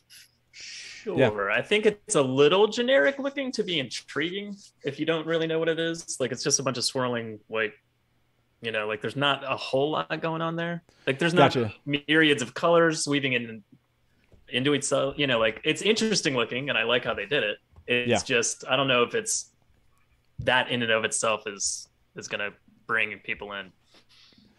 Yeah, that's what you're saying. It's not, you thought maybe it's showing more of the actual weaving, like the weaves themselves you wanted to see kind of come together. Gotcha. Yeah, I do love that scene of her stopping the arrows and she starts here and then it flows up her arm, which is really cool. But I mean, like there's certain things about it, I think, as you see more of it, sure. But just in the trailer, maybe not so much. Okay. Yeah, no, I hear you. And I know we have a bunch of you leaving here shortly. I appreciate you all joining in for this, just a couple 30 minutes and to go over this with the trailer with us. Is there anything I'm going to go around all four of you, and just as you leave, I want to be able to like ask you this question. Now I'll start with you, Tom, with Talk Around Riyadh. Is there something that you just kind of stood out to you as, I don't know, the best part of this for you, but just the thing that's going to go away as like iconic that you saw in this trailer? Ooh, that's a good question. So I think and I think you mentioned it earlier, the thing that the most iconic, like I think original shot, the thing that stood out to me the most is Egwene coming out of the water with all the rainbow colors. I like how Joe conjectured that might be even a dream, some kind of like early, like, hint at her future. And even if it's not, it's a visual hint towards her future. I really like that. I like the trailer. If you were to guess, if you hadn't read the books, if you were to guess who's your point of view character, you would guess it would be Egwene from this trailer, right? So interesting. Okay. And I like that setup. I also want to say, just because you asked and I get a chance to answer, I want to see more Loial in the next trailer. That's what more Loial. Oh, more Loial. Okay, there you go. Yeah. Hey, Tom, thank you very much for being with Tom. Everyone, hopefully you've heard of Talk Around Riyadh, the showcast. They do news every week about the show, and I'm sure Friday is going to be off the hook. That's it. A lot of caffeine for me before we start recording. Thanks, everybody. Yeah, absolutely. Hey, see you, Tom. Appreciate it, man. Talk to you soon. See you, Tom. Yep. Bye-bye. So it was awesome to have him there, and maybe let me jump over to you, Joe, next. What are your thoughts here about just the iconic takeaway for you, just the thing that stuck out the most that you're going to walk away and always remember from this trailer? You kind of have to watch it slow, but Moraine and Lan fighting in the two rivers, she swirls the power around and shoots something as Lan literally rolls underneath it. It goes over his body, and then he stabs it. It hits a Trolloc, and then he stabs that same Trolloc. It's freaking amazing. Their like ability to fight with each other, like as a team, not just like she's doing something and he's doing something. Right. Fighting together, and it's really cool. Yeah, so, I mean, absolutely. like I think that's one of my favorite parts of the trailer so far. You know. Yeah, I do love that. I love that part. I'm trying to go through it kind of slowly for people to see it. I think it's around 140, 143. 142. Yeah. The jumping is it's pretty amazing. Really fast, but I mean, if you like, and assuming we get to see more of that, like them working together as a team, is really amazing. The burst right over his head as he rolls. He like rolls across the ground as something shoots over his head to hit a Trolloc, and then he leaps up and stabs that same Trolloc. Like it's crazy. It's awesome. Oh yeah, look at that. Oh, getting that goosebumps watching that. Me too again. Okay, Joe, thank you so much for showing up, man. Here, I appreciate thanks for having you. me on, Matt. See you guys later. Yeah, we'll see you later. Thank you very much for being with us, man. We'll talk to you soon. Bye-bye. Bye. And then there were two of you. Sharnice, you're so awesome for jumping in here and chatting with us about this. I appreciate that so much. 1 second. I need to send a note to Taylor. Let's see. Okay, sent Taylor, if I write the right word. Okay, so Sharnice, hopefully this was an enjoyable experience for you. Hopefully you'll come back here on the Dusty Wheel with us again. What is it? I mean, is it the scene right behind you? I know that's now been your background. Is that the iconic moment for you, or is there something else that you thought was just, we'll just stick with you after this day? Oh, definitely. Sophie Okonedo is just amazing. I've always loved her. And she just this still image of her just invokes so much power and wisdom and grace. She's so graceful. And I love her. But just in general, colors make me feel certain things. Different colors make me feel different things. And so these colors just pop. I love seeing the Aes Sedai in their Ajah colors. It just pops. Egwene coming out of the water and the colors staying on her. Those colors pop and they invoke feelings for me. So I'm just geeked. I'm just happy. I'm just happy to be here. Thank you. Right. Thank you so much. No, thank you so much for being here. I totally appreciate it. And no, please do. I hope you'll come back on and talk with us again. Loved having you here. I know there's a lot of voices there. Hopefully you enjoyed this experience. And I think colors is amazing. I think, and I'm going to bring Taylor in here eventually to give us his thoughts from a film perspective, what he thinks about this. But I think the coloring of this, which some people were a little bit concerned about from, some of the still images we saw, and they're like, oh, maybe it's a little bit, I don't know, bland or something. And this is hopefully changed minds, I would think. So, well, thank you so much for being with us. And like I said, Sharnice, please do come back and be with us again. Okay. Thank you so much for having me. Yeah. Bye-bye. Appreciate it. Okay. And I know we're going to have some people, actually joining us here shortly. But Tom, for just a moment, it's just you and I. Hello. And then I will, I'll give you just a moment to stick around with us for a bit, and then we'll say goodbye to you too. But the mirror draw, the question in the poll that all of you wonderful people that are still here, we're in, 3.5 hours into this live stream. And so the fact that there's still people with us is amazing. The poll that we just put in here was mirror draw, like it, 95%. And you brought this up, and so did, I think it was Tom from Takaranriad, that maybe wasn't how they pictured the mirror draw in their heads, but that you still liked what they had done here. And it looks like for at least the 1.1 thousand votes here, 95%. Are you surprised? I mean, you've been out there probably watching fandom reaction. What do you think so far about what people have said? I mean, I haven't seen any overly negative comments, which is nice. Like everything has been positive. Most of it has been like Tom from Talker Enriad said, just, this isn't what I imagined, but I like it, which is great. Like, this is, in that sense, it's new for even you, like in your own mind, which is what I've been looking forward to the most, is just new Wheel of Time stuff. Like, we thought we were never going to get new Wheel of Time stuff when the books ended, and now we get new Wheel of Time stuff, and that's pretty exciting. Yeah, that's a great way to put it. And let me show this up on the screen for because people asked about this. Yeah, seeing this. I mean, this is our first Wheel of Time on TV, and I like how they've. I like the vision behind some of the choices they've made. Some people are asking if, by the way, in the shot at 124, John Talbot asked, is that Varen facing the window? Every Brown Aja that might look like the description of the book is always going to be, is that Varen? Is that Varen? Why not? Do you think that we're getting kind of like a hint that we'll see Varen someday from this trailer?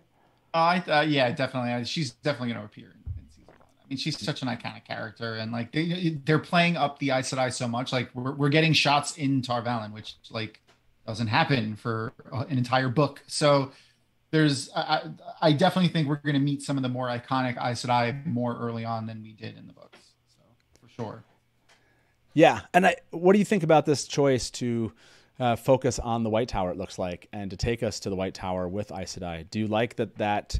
I wouldn't say it's a change necessarily. Obviously, things were going on, at least what we see so far. I mean, things were happening in Tar Valon. We just don't see them in the books. So do you like that they've brought us there in the first season?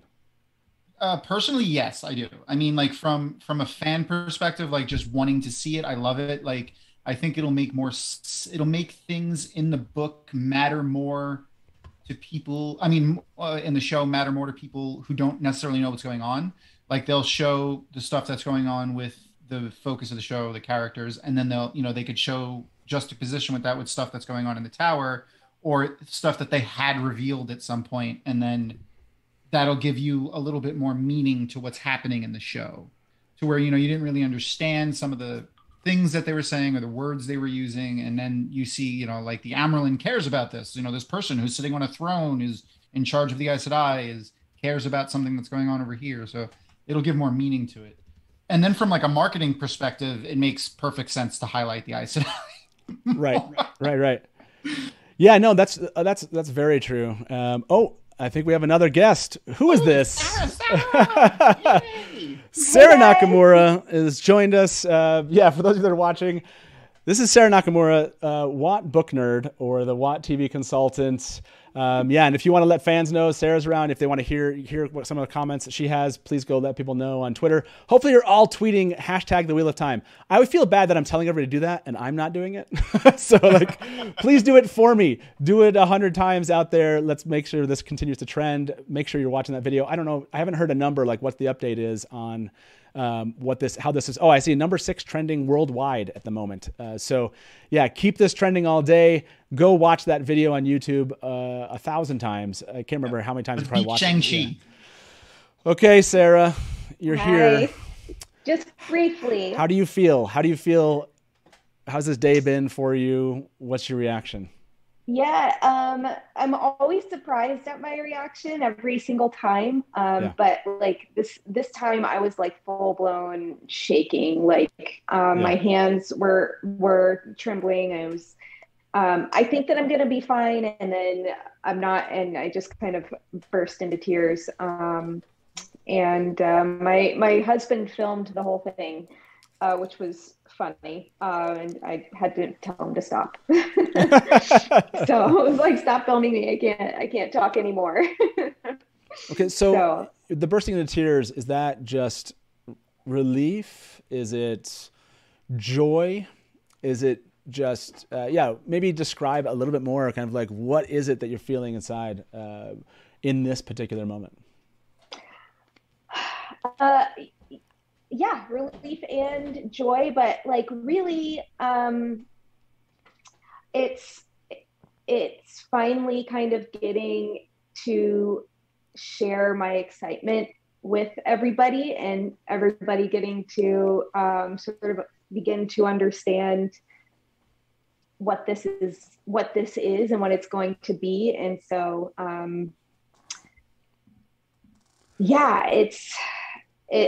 it's just, I think, a lot, and it's processing a lot. And so I'm just thrilled, but I'm actually watching my phone alerts come through. And of course I got like three 3 texts, and then an email from my boss, the big boss. And so I'll only have a few moments here, but I just wanted to really hop on and thank everybody, because you guys have been so wonderful and such a great source of support. And that's kind of what I wanted to pop in and do. I can't talk much about anything at this point. Sure. But like, I just really hope that you guys know that this would mean nothing without all of the insane amount of support and love, and even in, the people that may not be so excited about certain things. Like, that is feedback that is so invaluable just to me personally, and things that I want to hear as a fan. And so, yeah, I wanted to come in and just express all of the gratitude in the world. And thank you, Matt, and of course, Tom. You guys both are huge supports, and then obviously the rest of the community. And then, maybe I can hop on again later if you're still going, but considering we'll be live until about 9 p.m. 11 p.m. Eastern tonight. So okay, well, I'll try to feel free to jump back in. Yeah, I'll try to hop back on. I just wanted to say thank you so much. It's just been so wild, and I was. But yeah, I just got pinged several times from Boss Man, and so I've got to jump on that. But got to jump on that. Yeah.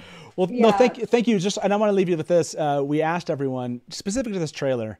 There's a lot of, obviously, you can imagine, fan expectations and excitement, and I'm sure you felt the same thing.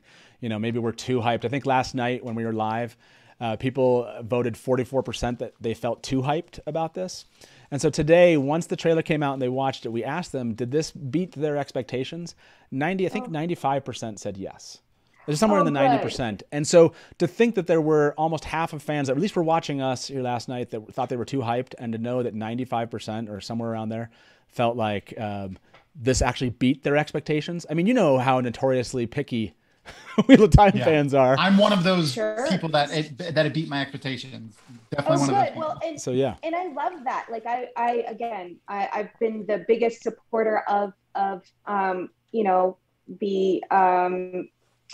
just like the breaking everything down and the speculation and all of that stuff. I think it's great, and again, it's great feedback. I use it in my day to day because it is so invaluable. I mean, it's data essentially, and you guys are just talking about it from all different walks of life, and different fans discussing it is so important. And so I'm glad that we were able to exceed expectations, and but I'm also just really grateful for all of the feedback, and so just thank you guys for making this day so special, and for kind of doing this thing all day and streaming, just the visibility you bring not only to the show, but just to the fans. Again, it's such important work. And so thank you so much, Matt. No one does it quite like you. So we do it live. Great. That's right. Yeah, I love it. Well, thank you so much for jumping in. Please do, feel like you can jump in later on this evening if you have a moment. You want to see how things are going. There's so much, as you know, to unpack here. we haven't covered it all. Going. So we will. Because there's so much stuff in there that I'm hoping people are going to pick up on. So keep digging in, and I'll check back in soon. Okay. See ya, Sarah. Thank you very much. Love it. See ya. Bye-bye. Bye. Bye-bye. It was awesome to have Sarah here. Tom, thoughts from the comments Sarah just made. I'm so glad that she said that there's so much hidden in there too. Like there's so that's so Wheel of Time. Like it's so perfect. Oh, there's tons of stuff hidden in there too that I hope people find. Right. That's like epitome Wheel of Time, like Robert Jordan. Like, it's that you should have seen that. You should have known that was there. Can you imagine just how much people are going to look at every second of this and look for, even if you just, if I just show the screen that we have up now, the walls, You know, the outfits that you see here. Then you're kind of like, Everything. what are the cultures? What are the country, you know, nations that these people are from? You know, beyond just their Aja colors, Sets, right? So the lighting, the cinematography, like just everything, Oh, yeah. like it lends to what's happening. It just it's so good. that's awesome. By the way, Look at the White Tower. Like, look, I'm looking at the stream right now. That's what you have up. It's, Yeah. Oh, it's beautiful. It's beautifully at least presented here. Christopher Rubach, thank you very much. Left a tip, said, "Good God, this scene is glorious." Yes, I totally agree with that. This scene is unraveling the pattern. Just said, literally picking this thing apart frame by frame right now. Yeah, unraveling the pattern will be I'll with going us. back to doing. Yeah, Lauren will be with us a little bit later here shortly, and we actually have someone you know well joining us very soon. Rebecca from Reading the Pattern will be joining us, and we're going to get an update. We're going to get an update from Cameron, our eyes and ears. So, and yes. Oh my goodness gracious! I didn't give Reading the Pattern the link. That would be helpful. Yeah, No, that's. probably. I knew there was going to be someone I was going to forget to. Sorry, Rebecca. Let me get that. Yeah, go ahead. Story though. I want to apologize for jumping in too early to you and everybody. Like, I thought I incorrectly assumed that there would be a waiting room, and that's on me. That would be. You know, that was the thought. I'll tell you this, Tom. I did think about doing that, but that was going to require a little bit more coordination. So I was like, let's just have people just jump in the middle of it. So you were just like, I'm on. Okay, cool. I'm on. I'm like, all right, I'm here now. No, it was no I'm gonna problem. jump back out. We move things around. We make sure that. Oh, and looks like we got Cameron with us too, and Rebecca will be joining us. Once Rebecca joins us, Tom, we'll say goodbye to you. But while we're waiting for Rebecca to join us, I just sent Rebecca the link. Rebecca, I apologize. If any content creators are there or any fans I've invited to join us, I didn't get you the link. It's purely just my bad. So, okay, Cameron, let me hear it. Eyes and ears. If you remember, Cameron's given us the eyes and ears. If you're noticing something about the trailer, make sure to tag or hashtag eyes and ears on Twitter. Cameron's watching all that, and he's actually going to give us an update of what have we missed. Yeah, I got we must have some missed goodness. things. So yeah, let's hear it. Goodness for y'all. Okay. So, well, a lot of people are talking about how when it comes to the Trollocs look, that they look a lot more demonic, you know, than they were thinking. Interesting. Okay. Look, you know, and leading into the horror aspect, as you guys were mentioning earlier, more definitely, I think, with that. And then someone said that in the aerial shot we have Lan protecting Nynaeve. That's from the book Aja. Yeah. Saying that how they noticed that Lan's already protecting Nynaeve. They loved that. Let me show this. I think there's kind of a more demonic. This is one shot of this moment where they get attacked. There's a shot where they're just standing there next to this Myrddraal, which is really maybe that was the wrong one. I'll find it. But yeah, that's an interesting kind of point. They do look a lot darker and more demonic than I was expecting too. I was like, oh damn. Okay. I'm really glad they're playing that up. I'm really glad they're playing that up. Yeah, and then the other thing I was going to say from the book Aja, I think as well, they're talking about how in that one shot where who is it that's healing a Moraine?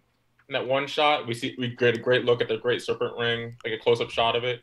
Oh yeah, I think I have that shot right there. Oh, and somebody made a point about this. Okay, so we're gonna go to this, but let me, Tom, let me let you go, man. Any final thought from you, and then we can introduce our new guest here. By the way, Tom DeSimone. He's a great friend and fan of the books, and also is with an awesome community that many of you know, Dragon Mount out there. Make sure that if you did record your reactions, you're sending those over. You can find a tweet about that. I think our admins, if they're hearing me and they happen to have time, they're doing a lot of work today. Yeah. I want to put a link of that in the actual live chat here. Again, you can go share that. I think Dragon Mount's going to do a compilation. Is that right? Of all the reactions? Sweet. Yeah, that is the plan. Okay, so yeah, if you want to be part of that, please do.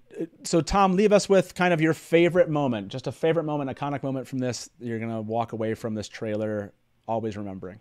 I mean, I hate to steal the same one that Joe said, but I mean, Moiraine has been my favorite character in the series since I read it in middle school, and that scene with Maureen channeling the one power and the lightning, and her fighting with Lan was amazing. Like I'm so glad that they're really playing up on like Maureen being one of the main, if not the main character of the show. Like most of the articles have said that, but that scene when the lightning strikes behind her, that's going to be with me for a while.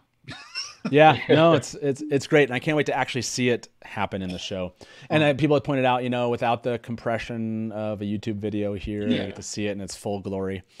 Tom, as always, man, thanks for joining us. Appreciate it, and have a good one, man. We'll talk to you soon. Bye-bye. See you later, man. Bye. Our next guest is Rebecca from Reading the Pattern. Rebecca, it's awesome to have you here. It's sorry about me being an idiot and not getting you the link. Oh, that's a few things you're juggling today, Matt. I think you can be excused. No, I'm feeling bad a little bit. I'm trying to bring in comments from chat. For those of you that are here with us, really appreciate it. Hopefully you're enjoying this. Hopefully you've watched the trailer 7,000 times. I like this. If I can find this comment, let me see if I can pull this one up on the screen for us, and then Cameron will get the rest of the eyes and ears report from you. This is a great comment from someone who just watched it. This is 1 second, and let me post this if I can get this to show up here. Yeah, there we go. From Old Cav Trooper, just watch the trailer. Hype. This will be effing awesome. Love it. Okay. Yeah. Okay, Rebecca, before I get your reactions to this, Cameron's here just for a short time. Oh, yeah. And then we'll start talking. Yeah. So Cameron's our eyes and ears. Rebecca, I don't know if you've heard us say that. Cameron's going out watching the hashtag eyes and ears. And he's bringing us the news. And one of the things Cameron just brought up, which is a really interesting point, is this idea that some fans are saying they thought the Trollocs looked a little bit more demonic than in their heads. It's like the horns. Yeah. I wonder if it is the horns, and I wonder if that's just... to me, that just seems like maybe a lack of imagination on our part as fans. You know what I mean? Like, we just never saw like the visual of that horn in a way that kind of maybe called out the more association with the demonic side. I think the best shot of them is like a silhouette shot, and it's sort of like orange in the background, and the most prominent one has really big horns, and I'm guessing that's why that's standing out to people. Okay. Is there if someone has a timestamp for that one, I remember it. I'm forgetting where exactly it is. Oh, I might have towards the end. Swan says the last battle is coming, and then we get that shot. Okay, yeah, I'm gonna try to find that. Yeah, and you do. I'll admit this for sure. This has, and I wonder if it's also the fire. So if you look at this shot, there's something about like hell, hell and damnation and fire going on here. The oranges, and then you add in like these animal-human hybrid, like creatures. I saw a beak up in one of those shots. A beak from the Trolloc. I saw a beak. I saw, look at those boots. Okay, hooves for Daniel. Is that what we're back to? Yes. Okay, maybe those aren't boots. But yeah, and that is something that came up. I'm glad they do look different. They have kind of different features on them. Yeah, sure. So yeah, an interesting point there from fandom. What else? What else are the eyes and ears telling us, Cameron? Yeah, a lot of people are talking about how excited they are that there's going to be 3 episodes that are dropping on November 19th. That is really exciting. Yeah. 3 episodes, That is, did anyone expect that? Rebecca, did you expect that we're going to get 3? I was thinking maybe 2, but a 2 or 3. I mean, I'm really glad that we know exactly what it's going to be. So I'm super happy about just to have that information, regardless of what it is. I'm like overwhelmed at the thought of having to like take in 3 episodes at once. So I'll admit that's like personally stressing me out a little bit, but like, whatever, I'm going to do it. So. By the way, I did ask this question. This is one of my terrible poll questions. I apologize. I should have thought this one out. It's a live thing. What can I say? Did you expect there to be 3 episodes dropping November 19th? Of course, because the actual facts of that, you didn't know about November 19th. So why would you expect that? But the question is really about, did you expect there to be lots of episodes to drop simultaneously? That was what I should have asked.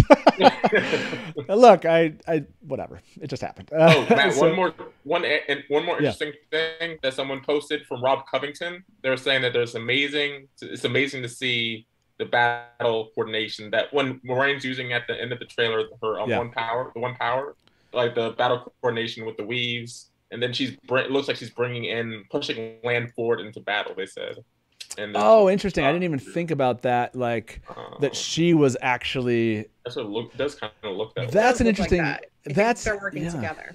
Like that there is more coordination there, even from a.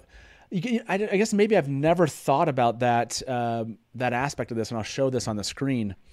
That yeah, good point. I didn't even think Timestamp's like 142. 142 is the timestamp. It looks like I think. giving him some force. Like he's coming there, and you can almost see the weave, come behind him, and if he's using some of that force as he's coming up here, because it does seem like it's also hitting the Trolloc, but that he hits the Trolloc there. Oh yeah, right in that moment.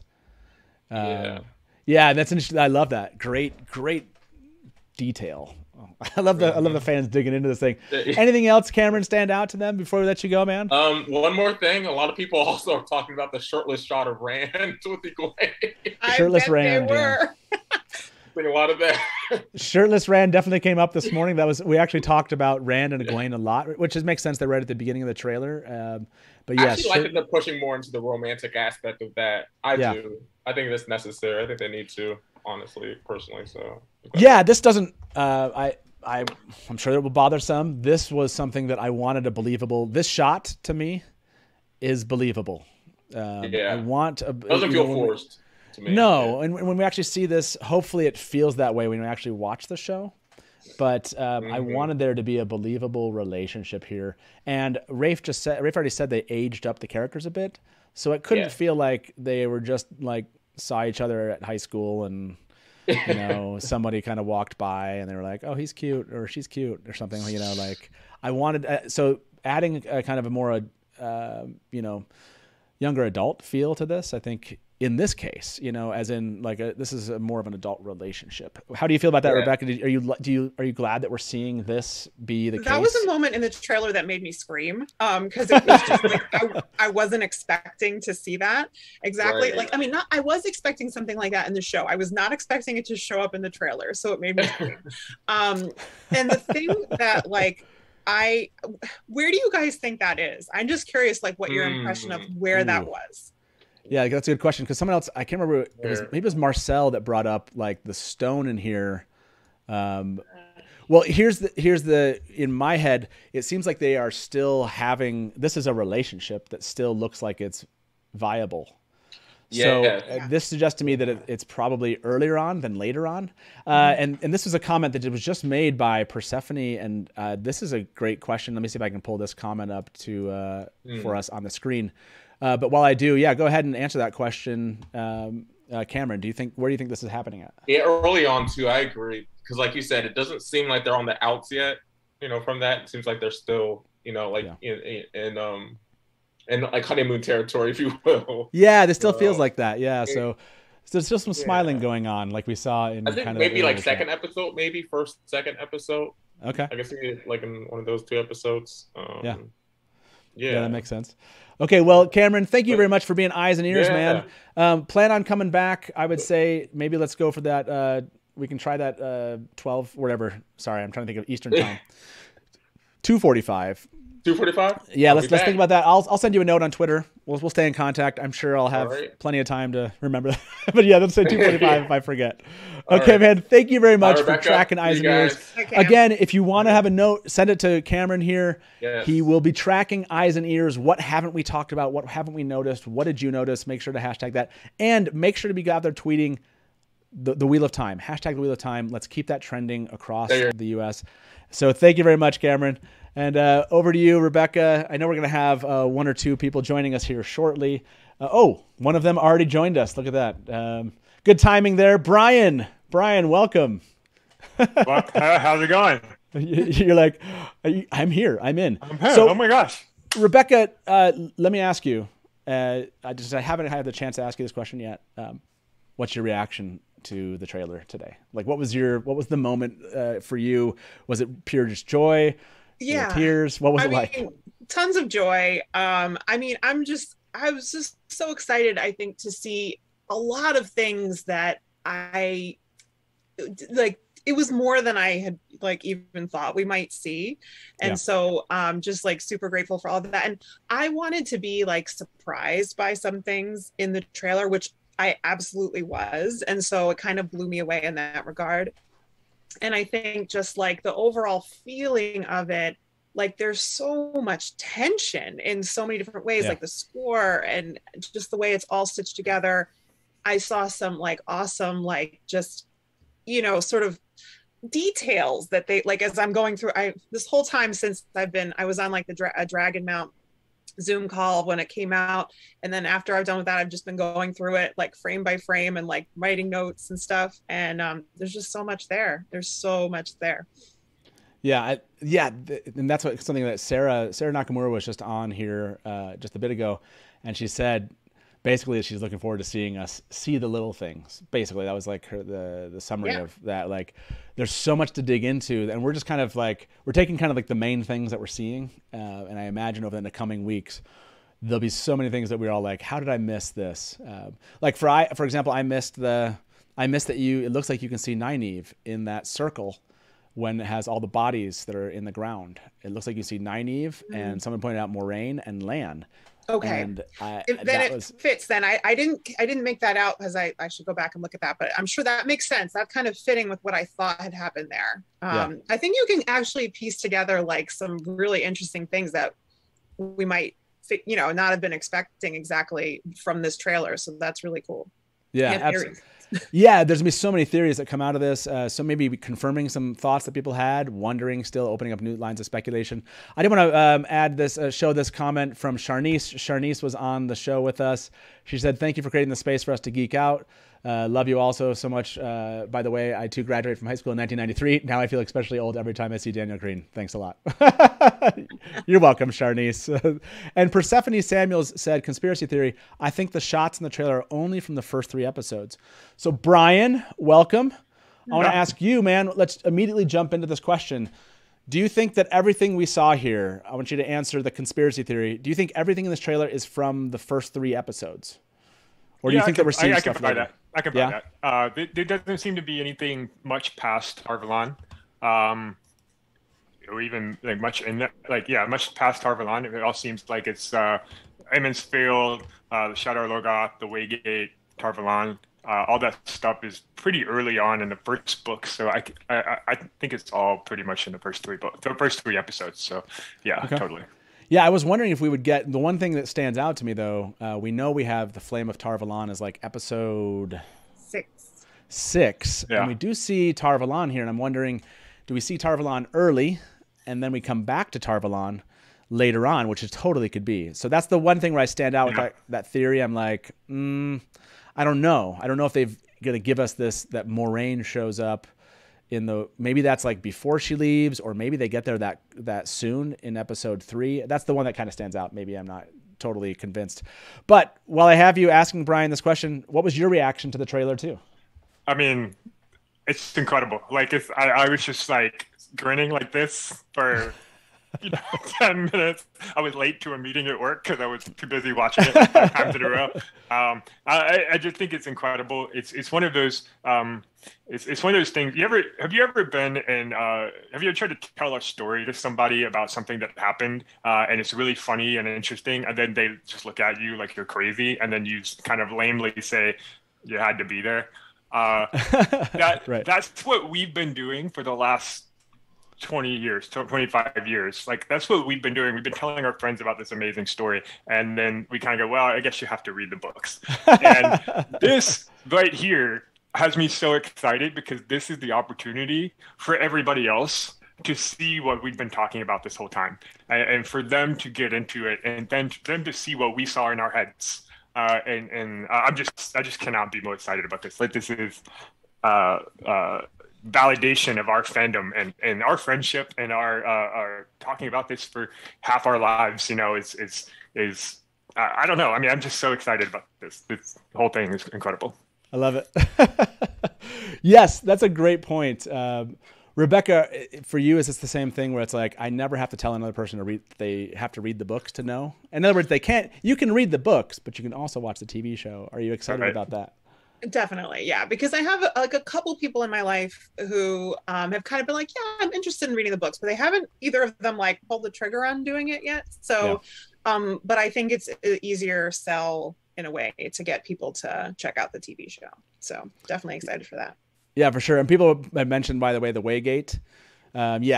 With the Waygate shot, I'm going to say, definitely not all this. This wouldn't be episode 3, would be really weird from all the stuff we know.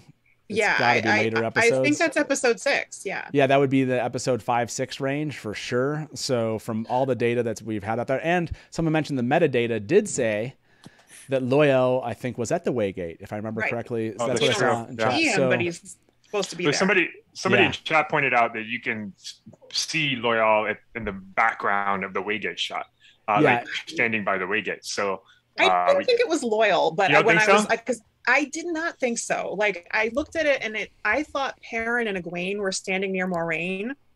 Moraine is definitely there with Valdeep, and I thought it was Perrin and Egwene, and then the other 4, Lan, Nynaeve, Mat, and Rand are riding toward the four figures on horseback. I think that's who that is. So I assume Loial is there, but I don't think he's in the shot. That's an interesting part. Okay. But we have Mat, Rand. Maybe that's Nynaeve. Yeah, I guess that. It's not totally clear, but I guess. Again? Yeah, I'm showing that on the screen here for everyone to see. You won't see it. My Zoom guest won't see it, but if you're looking at 135, there's someone with a braid, and I think that's 135. Yeah, so that's Nynaeve, and then there's someone with a bow, which I think that's is definitely Perrin and. Yeah, and then up while who people are waiting, that does look like Perrin there in that shot between between what would be Nynaeve and Rand. I think that's Perrin and Egwene over there. Definitely Moraine over there, right? Yeah, and then I guess that could be Egwene on the horse, but I thought there was one more person there, and I don't know who's that other person. There's definitely Moraine with Aldib. Yeah, so there's Moraine, and then there's 3 people. There's 4 people waiting there. Yeah, there's 3. I can only see 2. Yeah, there are 3. If you just kind of go in really slowly, there's someone right next to that person on the horse between. So maybe it could be like maybe Loial is standing like next to the horse, so you don't really see him. Yeah, maybe right there, that shot. That's probably the most clear. That could be Loial. It doesn't have a frame necessarily to show that, so maybe that's somebody else. But there's definitely 8 figures that you can see in this screen. Okay. Yeah, so I keep leaning my head over, like I can see around the horse, maybe. I'm like, what's going on over here? I love, again, whoever put this trailer together. Thank you. The text, what's being said here. Whatever happens now, there's no turning back. I love that to kind of go along with this shot right here. So like Ryan D said, Loial is the one shooting with the camera. Loial. One of the theories that I saw earlier was that Loial is actually like narrating the show, like. Yeah. Right, if he was the one telling the story, because he's writing the books, he's writing the story in the books, right? So what if he's the one describing them ride toward the Waygate, and that we're actually seeing Loial's point of view in this shot? That would be a cool theory. Yeah, I like that. I like that. Hey, Todd, welcome. Todd doesn't even know that he's on camera yet. He'll be here in a second. Yeah, he'll be here. Like he's getting his stuff going. So while we wait for Todd to join us, okay, Rebecca. What else here stood out to you for this? Like, is there something that you've noticed that maybe you haven't seen fandom talking too much about? You think that we're kind of missing out on like something interesting that you've kind of just noticed as you've been watching things? Yeah, go ahead. This stream was like muted for a long time because I was like going through the trailer and like making notes frame by frame. So I don't know what you guys have been talking about. Okay. So yeah, that's a good, why don't we start there? So far, one of the things we should go back and talk about, one of the first things we talked about, obviously, was Nynaeve pushing Egwene off the cliff. And we talked about Nynaeve and Egwene's kind of this journey.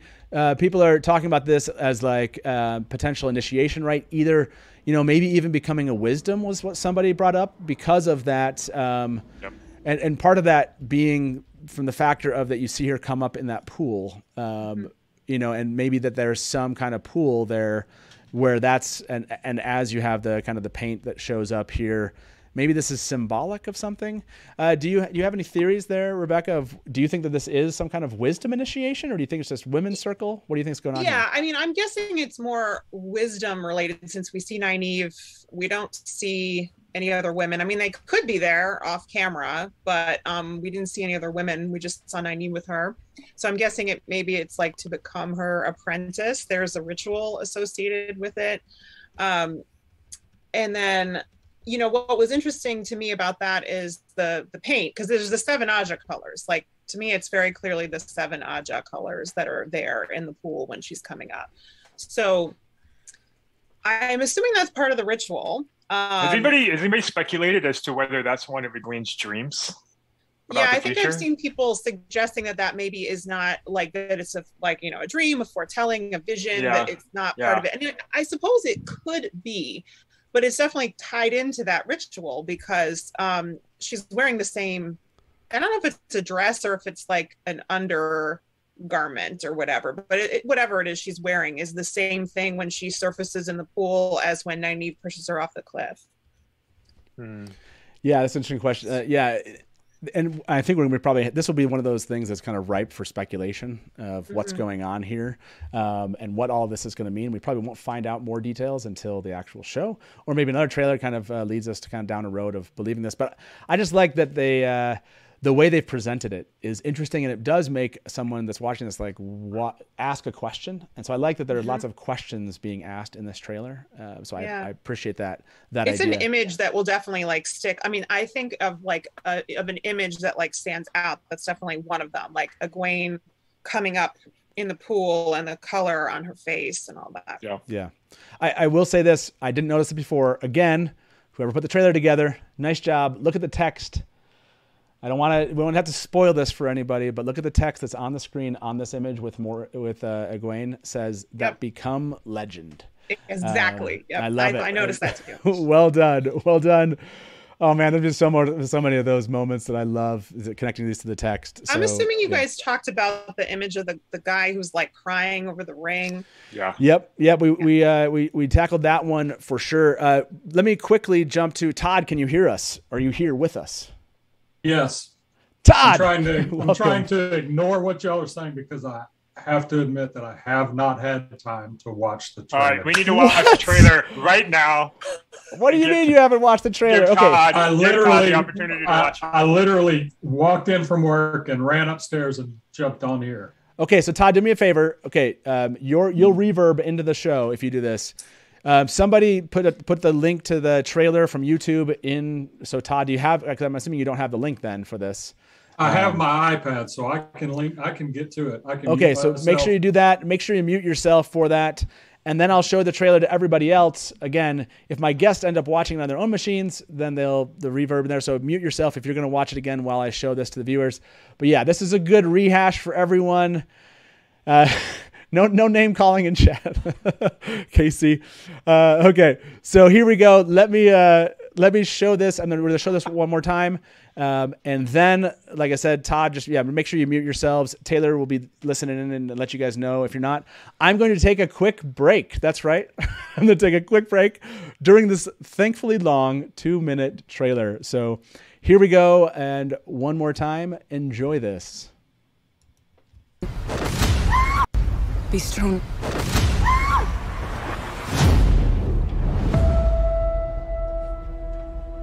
The wheel of time turns, and ages come and pass, leaving memories that become legend.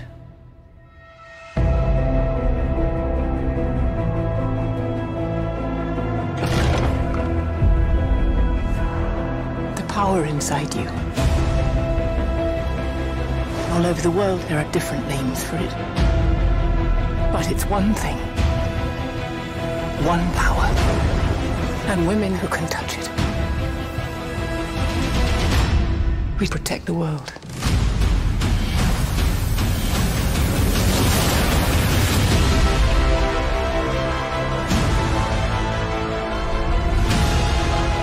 No matter what happens, what pain we face, what heartbreak, the wheel keeps turning. The Dark One is coming for your friends.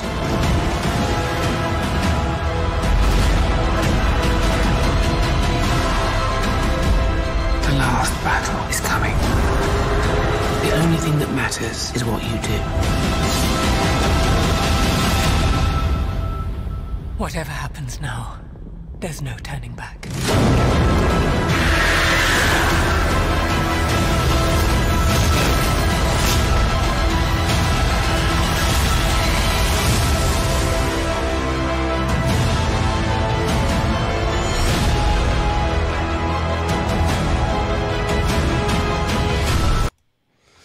There you go. Oh man. Okay. Wow.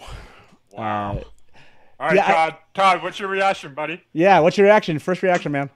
Wow.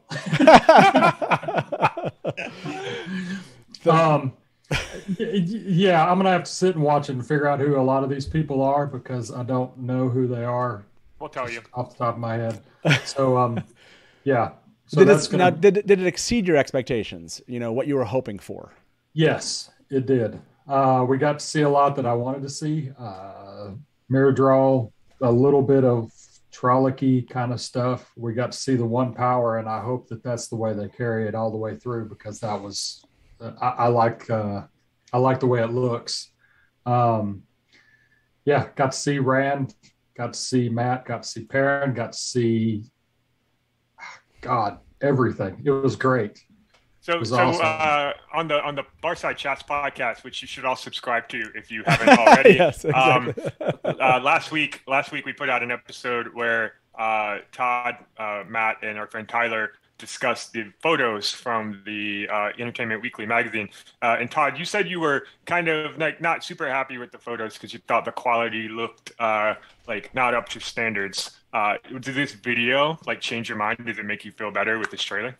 Just the Shao Goal photo is the only one that bothered me. And yes, this definitely stands up to being watched. So, you mean the Shadow? The Shadow Logoth one. Shadow Logoth. I was like, they went to Shao Goal. Sorry. Well, I'm bouncing off the walls. So I'm glad. But yeah. Is that the Amyrlin with the tattoos on her chest? Yeah. That was awesome. Okay. By the way, Todd is like experiencing this. Everyone's getting to see Todd like the same kind of it's like the blabbering that we all did for about the first 5 minutes of like, there's I want to talk about all sorts of stuff. So okay. Yeah, I don't know what to talk about first. So throw some questions at me. Then I'm kind of curious, Rebecca, before we throw questions at Todd, for being the kind of this first view for you, obviously you run Reading the Pattern. If those of you that are not here, if we have an admin that wants to throw Reading the Patterns link, I'll make sure those get up onto the video after this. Honestly, there's going to be like 30 some odd guests total, and I will get all of them in the description of the video. I'm sorry they're not there yet. But yes, what is the first video you plan on tackling? What stood out where you're like, I want to analyze this and I want to give my analysis to the fans out there? Okay. So again, the past couple hours, I've been like just scripting, like I went through like frame by frame and like, gave my thoughts on like what we're seeing and, things that stood out to me in the trailer. And I will probably end with a little bit of theorizing because there's some like broad things in the trailer that kind of changed my thinking on some things. So I'll throw that in there too. Prior to like that one, I had been like getting ready a video I want to do that, because that one's going to be spoilery. So another one that I want to put out there will be spoiler free. So I will like include information like we have about release date and photos and clips from the trailer and stuff, but it'll be spoiler free. So for people who are like looking for it but haven't read the books, so I'll be doing that too. And then I know Rafe and Moiraine, I just called her Moiraine. Rosamund. Yeah, they're gonna be doing a Q&A Rosamund soon, right? doing a Q&A Same today. thing, really. And I don't know if I might just do a separate video on that basically, because like I could try to, a lot of times I try to fit that in, but like it's probably already me long enough and I could probably do a whole separate video on that. So I'll probably hold off on that. Yeah, there's a Q&A going on. You just need to contact just go over on Instagram, the Wheel of Time. They're actually putting this up on, and have there been questions that have been answered yet? Does anyone know? maybe this is a good time. I should go check while we're sitting here asking this I question. was just checking, like while you guys were watching the trailer, I was checking and I didn't see anything. Like there's questions. I'm assuming they're going to respond to like questions on the post. He put a post up on Instagram. Gotcha. Okay. And like there's a bunch of questions in the comments, but I haven't seen any replies yet. Okay. So like, I mean, yeah. So I don't think he's replying yet that I can tell. Someone correct me if I'm wrong, but I don't think so. Okay. I think we would have probably seen it in chat. You know? Yeah. Yeah. So, and I'm gonna record not for my channel, for a different channel with Glenn the Geeky Hippie and Sinister Death Max from Dragon Mount. We're doing our own thing where we talk together. So. Oh, nice. Okay, cool. Yeah, be on the lookout for that. Mash the Deck just said Q&A submissions closed about 20 minutes ago. So they must be kind of going through those. I can't imagine they probably got thousands of questions. So you can't ask questions anymore. Sorry, everybody. Those closed here shortly. Thank you for the update here live. Okay. Let's well, I can like sign off, you know, because I know I've been on here for longer than half an hour. Go work on my videos, and it was really. You absolutely can. Yeah, you have another 10 minutes if you want to stick around and hang with us, or you can jump off and jump on your videos. Yeah, either way. What would you like to do? You want to stick around and keep talking, or do you want to get to some? I do have 10 minutes. I'm so confused about what time I came on the stream or whatever. I thought it was overtime, but no worries. I'll hang with you guys for a few minutes. Yeah, no, we brought you on. We kind of switched Rebecca's time around. Everybody that was like on us as we had people jump in, and so appreciate you being here. What I want us to do all here, it's for me. I want us to jump in the metaphorical sweat tent, if you will. Keep your clothes on, everybody online. But if you're at home, whatever, do what you will. Let's jump in the metaphorical sweat tent here. That's right. Let's kind of just stretch. Let's, kind of wash off a little bit here and, have a little steam, some steam rising around us. Okay. Woo. Everybody feeling like we're in a sweat tent? Okay, great. All right. Okay. I got to ask you, Todd, this question. How are you feeling now? How are you feeling about the Wheel of Time? We're alone. No one's here. It's just us in the tent together. How are you feeling about this trailer? How are you feeling about just the promise of what you saw here? I'm enjoying the steam too much to. Yeah, just breathe in that steam, if you will. Okay, breathe in that steam. I'm really excited. I've got to watch it more times because there's so many questions that I have. I'm sure you all have already been through all this. That's why I don't want to just start throwing stuff out. But I saw Nynaeve with a knife. I don't know who she was pointing it at. I saw a lot of really cool action that I wanted to see, but I hope the action goes along like the more intimate moments that are all through the books, like when we see Rand with Egwene and they're talking. I don't know where they are, but I want to see more of those kind of scenes too. I like it. That's the mood you're in right now. You're in the mood to get some more intimacy scenes from. More romance what mood are you in as we're like just kind of chilling out in the tent here? Where are you at, Brian? How are you feeling just today? 3.5 hours ago, basically. I mean, this is as good as it gets, right? Like, yeah. I feel wonderful. I feel like super excited, super optimistic. I think all of us have been collectively holding our breath and hoping that this was actually good and not like a cheesy like Hercules and Xena, low budget thing. And I think it just blew my expectations away. I think it blew everybody's expectations away. And I think that that makes me feel I feel like a weight is lifted off my shoulders, and I'm just really, really looking forward to the new show. I just can't wait. Yeah, hopefully as everyone's relaxing here in the sweat tent with us, feeling your feels. Hey Taylor, more steam. You mentioned that we're in a sweat tent. More steam. Yeah, we're in the sweat tent here, man. Together, we're in the metaphorical sweat tent. Together. Yeah. Taylor, more steam, man. More steam. How are you feeling, Rebecca? Just generally speaking, I mean, you've been covering this since the morning. You know, what's your overall just kind of disposition right now? I'm calmer than I was. Like I was all like fluttery in my stomach before, and then just like So I'm a little bit calmer, but like I don't know. I feel like my mind still has like so many things running through it. But no, I'm so happy. I'm really, really happy more than anything because I think it looks amazing. I think the trailer will definitely be something that will appeal to people, right? Because we want people to watch. We want people to watch who aren't already like planning their life around this. So yeah, and we did get it trending on Twitter, and so I'm happy about those things. It's at 300,000 views already.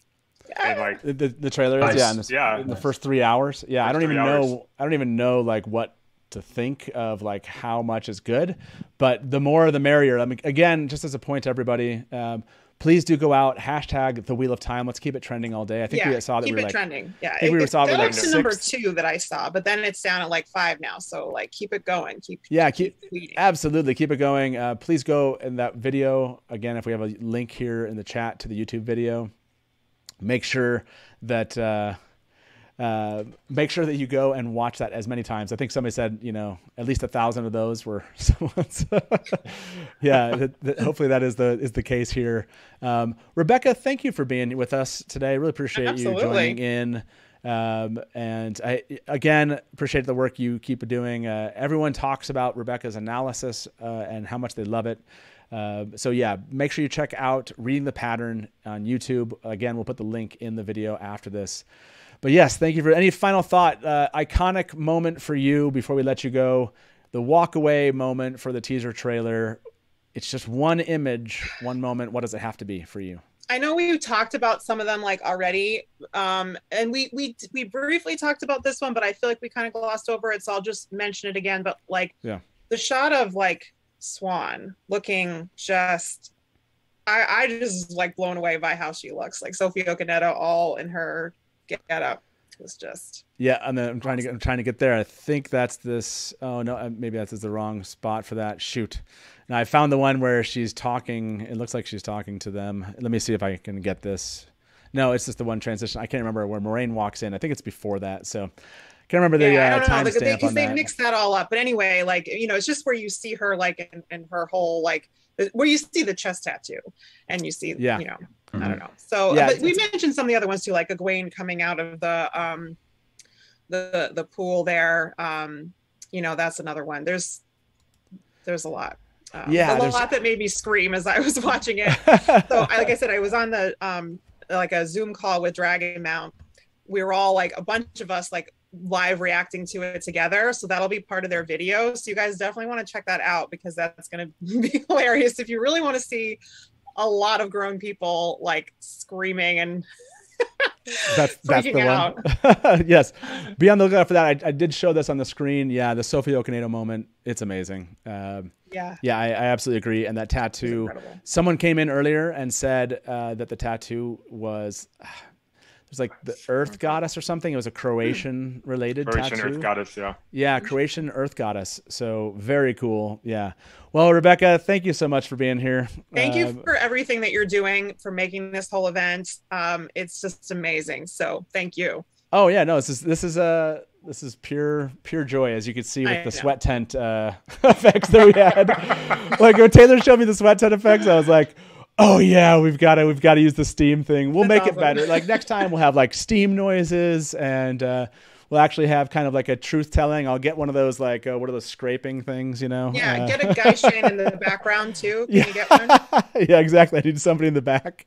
People were saying I still wear clothes. That's correct. This is family television. We're not trying to get this video flagged on YouTube.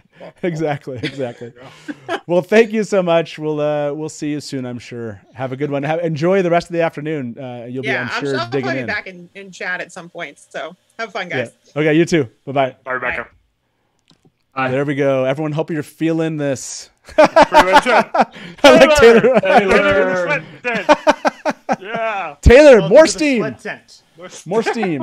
What Taylor doesn't understand about that is you should not have had your shirt on. That would have really. I thought about it. It was a weird moment. But I was already. You're right. That would have been strange, maybe. You said it was. I was gonna do it, and then you said it was a family show. Yeah, you're right. I thought you're that right. was kind of. No, you're right. You're right. But you guys are family. It's okay. Next. You guys are family. I love it. Yeah.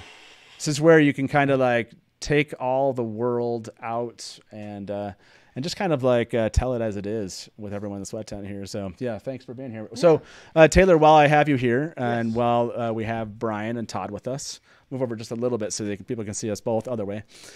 So what are your thoughts so far? I'm not sure if everybody can hear you. You might have to lean in. What do you think about the trailer? I loved it. Yeah? Yeah, it was a lot better than I was.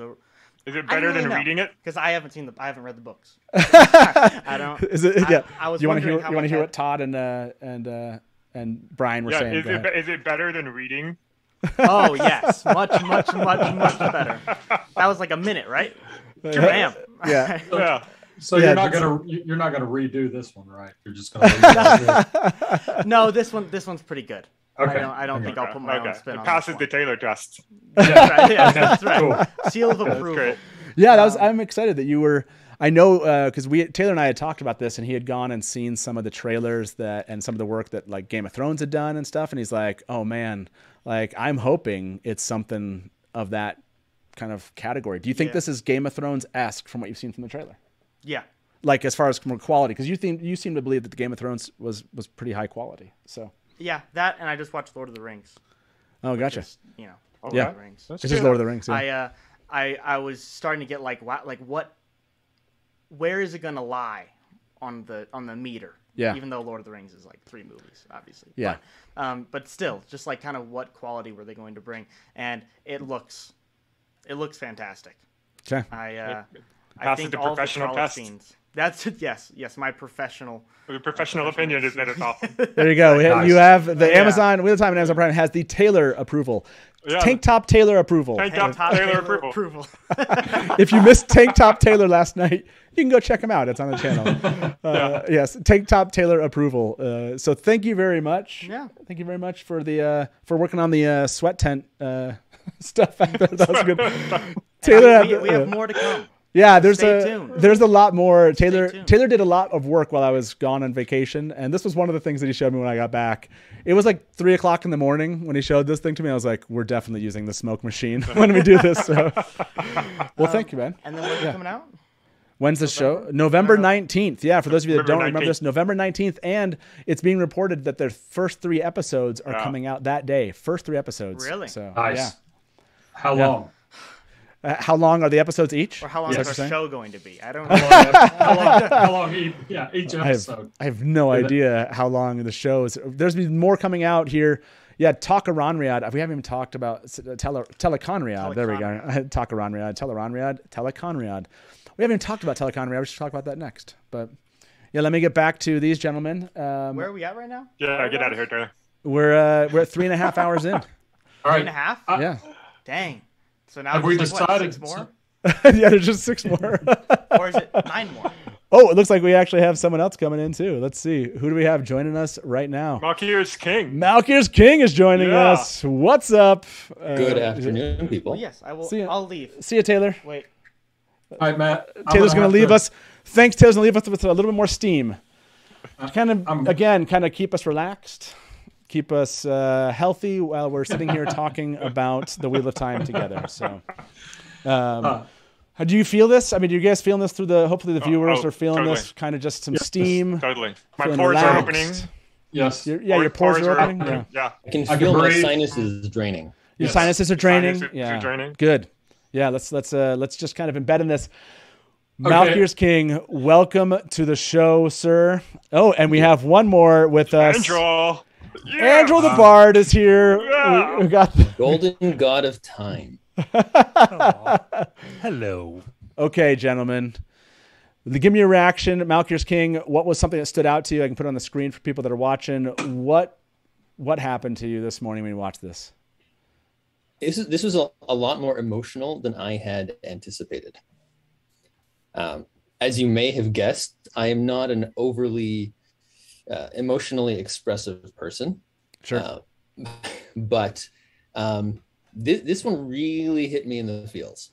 I had a very close friend. Her name was Dana Russell Jones.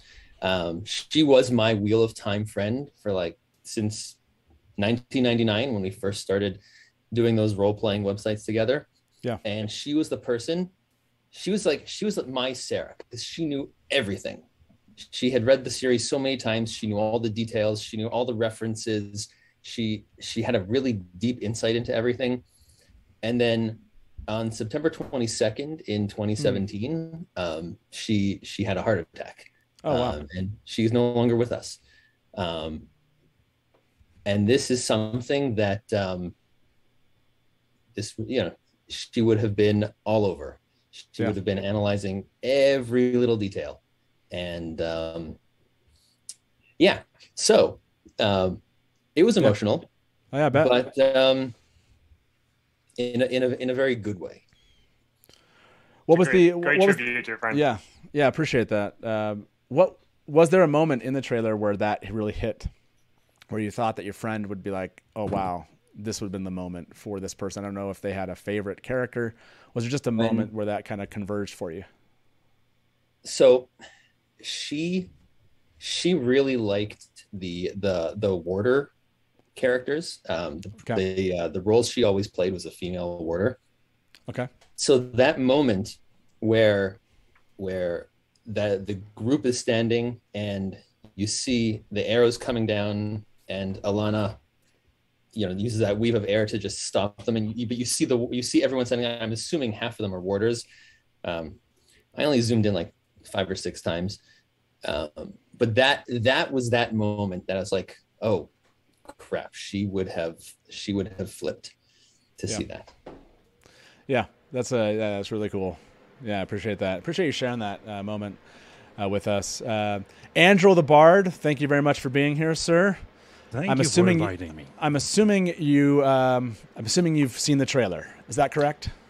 Yes, I did. I saw it the second it dropped, pretty much.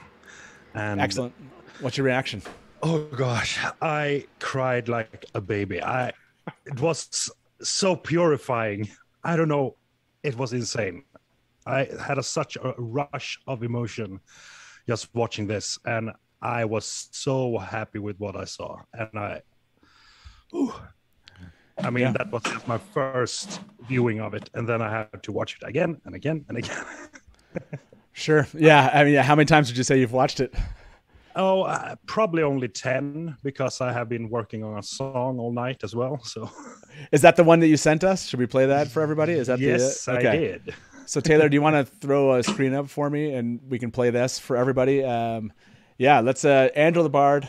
This is what I was waiting for. This is the what moment I was waiting for. Okay, I mean, so we have to have a theme song for. But it's one thing. Right? Sure. Yes. Absolutely. Yes. Here it okay, is. so let me see if I can get to it here. No, I didn't get it, Taylor. Taylor's going to throw that over to me here shortly, and then we're going to show that for my guests on Zoom. What I would say to you is, if you want to go watch this, you won't be able to see it on the screen here. So if you do go, I guess I can put the link. Maybe I put the link to this in. Let me put it in. I'll link this. You mind, Andrew? You don't mind if I put this link in chat, do you? I just did. Okay, so Andrew just put the link in chat. If my guests on the show are watching the same thing, make sure to mute yourself so we don't get any reverb here. And then I will. I'm going to open this up and play this for everyone. So give me a second to make that happen, everybody. There's a couple of things. It looks like I didn't play that here, so but I can't see the video where the thing's at. 1 second. Taylor's going to turn this off. 1 second, everybody. We had that on the wrong screen, so there we go. Okay, we got it. It's a machine over here. We just got to figure these things out. So here we go. Andrew the Bard. If you don't know, by the way, Andrew the Bard is. Everyone always asks us, Andrew. Andrew came up with the initial riff song that you hear at the beginning of each live stream, and then Taylor's good friend took that and modified it and made it what it's in today. But Andrew, the root of that, the base of that, is always something that will live for us as Wheel of Time fans and as obviously Dusty Wheel fans. So Andrew does so much work out there in music, and this is one you wrote this just last night for Trailer Guide On. Is that the correct? Yes, this is one of 2 I was working on because I couldn't, I didn't know what feel I wanted to do. So I changed my mind last minute and made this one. Okay. The song it is. Here you go. I'm going to play this for everybody, and we'll get this up on the screen for you here.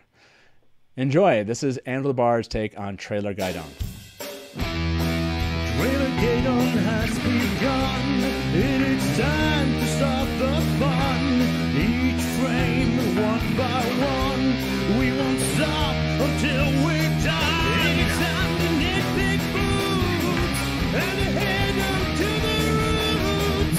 Time to raise the banner high. The Trailer Gaidon, we are right. Speculations running wild.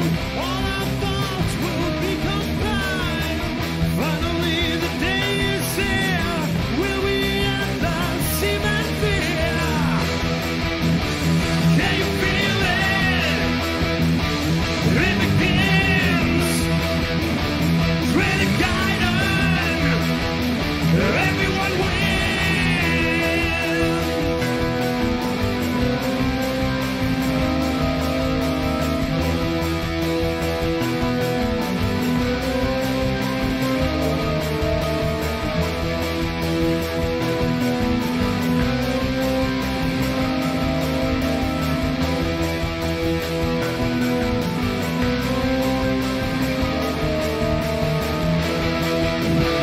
Can you feel it?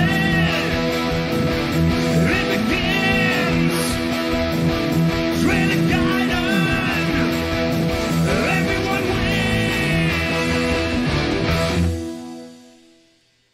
I love it. That was so good. That was awesome. Awesome. Congratulations. Thank you very much for that. That was great. Well Thank done. you. Well done, sir. A thing of beauty. What do you think, everybody? Is that that we'll ask? Is this the? By the way, I have a poll going up that I did not end here. Did you expect the 3 episodes to drop in November 19th? Yeah, I think people were surprised by that. But yes, what did you all think? Let us know in chat. What did you think about the theme song for Trailer Gaidon? Oh my gosh, I love it, love it, love it. Okay. Hey, Yeah, man, Todd, go ahead. I've got Yeah. to jump in real quick because I've got to take off. Okay, yeah, So, please do. Yeah, Todd. Yeah, was final fun. thoughts from like you were first saw it here. I know you got to take off. What stood out to you for your kind of first or second viewing of this? What are you excited about? Well, I've watched it about 5 times now, and everything looks really good. I'm really excited. I was afraid like the testing for Egwene would be not very well done, but I like if that's what she's doing when she comes up in the colors. I'm assuming that's what that is. That I like that take on it. I think that's going to be good for them to work things that way. That somebody used their brain and came up with a better way of doing it than making it just look like some cheesy hokey crap that they wanted to put out. So I'm excited. I really am.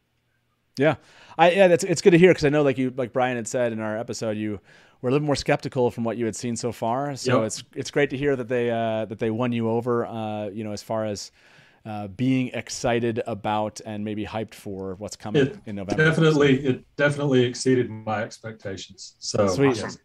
Yep. Well, awesome, Todd. Thank you very much for jumping on, man. Appreciate it, and we'll talk to you soon. Okay. All right. Thanks, guys. See you later. Yeah. See you. Bye. Bye. So yeah, that was great. I was glad to have Todd here. Obviously we still have many more to come today, in and out of the studio, but we are down to us 3 and coming to the end of the time, definitely at least for Brian here. But Brian, when it comes to kind of this trailer so far, is there a moment that you'd like to inspect a little bit closer? I mean, speaking to Androl's like, we're going to basically compile all the little things that we've noticed. Is there a moment in the trailer where you think it's worth kind of us kind of digging into? I think the part that jumped out to me the most is something that I want to know more about is like the Logain scenes, because that's not how they are in the books. There's not really, I can't remember a scene where somebody jumps at him with double axes. I don't want to know more about that. Like, what's going on there? What's the story? And obviously, I'd love to see more of Alvaro Morte.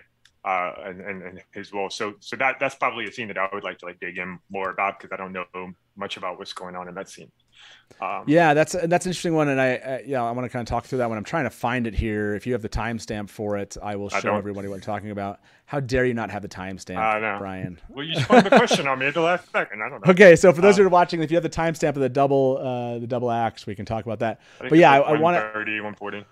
This is one of the things that Rafe talked about, right? Which was building out the story of Logain, and I wonder if some of this attracted Alvaro Morte to the story. Yeah, I mean, he's a big deal in Portugal, Spain. He's a big deal over there, and he wouldn't take a role like this unless it was a big role. And Logain's role is not very big in the beginning of the series, so they would almost have to build it out a little bit more. So the fact that he does get more screen time, I think, is very exciting, and it's going to give us more of their own twist on the story that I think we all kind of want, something fresh and new, but also familiar. And I think that's what this gives us. Yeah, Malkios King, what do you think about what you saw of Logain so far, Alvaro Morte in this role, and even these kind of parts that obviously are not, part of the book? I see some timestamps. I'll try to show that while you kind of answer that question. What were your thoughts? Well, I'm extremely excited for it. We've known for a few years now, since I think of the first Q&A. Rafe said back then that Logain is one of his favorite characters, and he was hoping to bring him more on screen and more develop his character. And we know from some of the reporting that's been done, I think What Series and John from What Up had posted pictures and information about some of the shooting happening in Spain that was theorized to be with the King of Ghealdan and related to Logain's capture. So it seems my hypothesis is that they're doing a lot more to try to make people think in the beginning that Logain is the Dragon Reborn and get you focused on that, and then see his downfall and find out that he's not, or that he was a false dragon, that sort of thing. I like that theory. I like it. That really sets up the fear that Rand has about being proclaimed the Dragon Reborn and being herded, being shepherded, so to speak, by Moiraine into this role as the Dragon Reborn. He always had this fear, and without knowing really what happened to a man who could channel, that doesn't really resonate. And bringing Logain's character out more, and showing him get captured, and then showing him escape wildly, because that kind of looks like what he's doing. He overwhelms his captors. That really will drive home the message. What happens to male channelers? Yeah, that's an interesting point that you brought up, the overwhelming side of that, of his captors. I mean, you can see in the shot that I'm showing, it almost looks like Moiraine is back there. Like that seems like Moiraine in the corner as he's jumping forward with the swords. And then you can almost see behind her what might be evidence of channeling too, as this is happening. It's definitely a visually kind of interesting and compelling shot of him. Interesting that you brought up his watching him maybe break out or escape capture is something important for them to show people why this is so dangerous. Andrew, did you focus on this? Did you like these Logain shots? Are you impressed with what you've seen so far with the Logain storyline? Yes, I like it. I've seen it a little bit earlier in the show when you showed it on slow motion, when he apparently seems to emanate power from himself when he blows up the cage or something, because it's really hard to see because it's so fast. But I mean, it looks so cool. I just love apparently it really looks like he is escaping. So I mean, is this going to be a double capture? So he's going to be captured later, or is he going to roam free for a while in the season, and maybe they catch him later in another season? I don't know. I mean, they have to give him something to do if he's going to have an expanded role. So what is he going to do? That's the question. Yeah, he can't just sit in a cage. No, for, exactly. 5 episodes. Yeah, that would be boring for him Yeah. to. Yeah, Absolutely. yeah, and Ahmad said, "Is a 3-episode drop confirmed?" I thought we'd heard an article about that, and maybe Cameron can answer that question for us. Yeah. Cameron, welcome back, everybody. Cameron Hey, is our Cameron's bringing our What's eyes up, and ears howdy? report from what's going on out there. Yeah, do you want to confirm this? Yeah, there's some articles that have said they've been written about 3 episodes dropping on November 19th. Yeah, go ahead. Yeah, there's 3 episodes that have been confirmed. I think Rafe also confirmed it. I believe, if I'm not mistaken. So yeah, it's definitely confirmed. I believe at this point. So okay, yeah, the first 3 episodes. You have November 19th, and I think the finale is December 7th, or no, December 24th, Christmas Eve. It's when the last episode airs. Oh, December 24th. So Christmas Eve, December 24th. Christmas Eve. We get the finale. Yeah, the finale is going to air. Wow. Okay, that's which is crazy. That's crazy. Yeah, that is crazy. Okay, so what are we missing out there? Anything interesting? What are fans focusing on, Cameron? Give us an update. Yeah, I saw from someone, I forget whose name it was, but they were mentioning at the shot where they're approaching the Waygate, they're all of them, that the people that are standing on top of the hill, they think maybe men, one of them may be men or loyal or both or one or the other, or it's grainy, so they said that they weren't sure, but they think that maybe one of them could be men and loyal. Or so you're talking about the shot. I think you're talking about when the Waygate shot. Is that what you're talking about? Yeah, in the Waygate shot. Oh, interesting. So they think that maybe it's men. Okay. That there could be, one of the figures could be men, they thought, and loyal, or yeah. I think loyal is in that shot. I think loyal is in that shot somewhere. Actually, I agree with the loyal bit. I don't know where he would be, but in that shot. But I have a feeling he is. Well, we're told in the metadata for that one image that he was, but we only see 4 other people there. But interesting that you think that fans think it could be men, for example. That's an interesting. That's what I saw that from a few people. Yeah, but maybe men's up in there with them. I'm like, that's interesting. I mean, I didn't think about men honestly in that shot. Yeah, so that is interesting. Yeah. Okay. But, that's a fun one. Anything else happening out there we should know about? Yeah, unfortunately, right now I haven't really seen. I've seen a lot of the same stuff about the Aiel, the mention of the dead Aiel with the arrows in it, and someone jokingly said that Rafe, did you cameo? Are you playing the Aiel? Like someone jokingly, mentioned Rafe. I love it. Well, and then we all know, at least it seems like we now seems like it. Hey Taylor, this one died for me if you want to.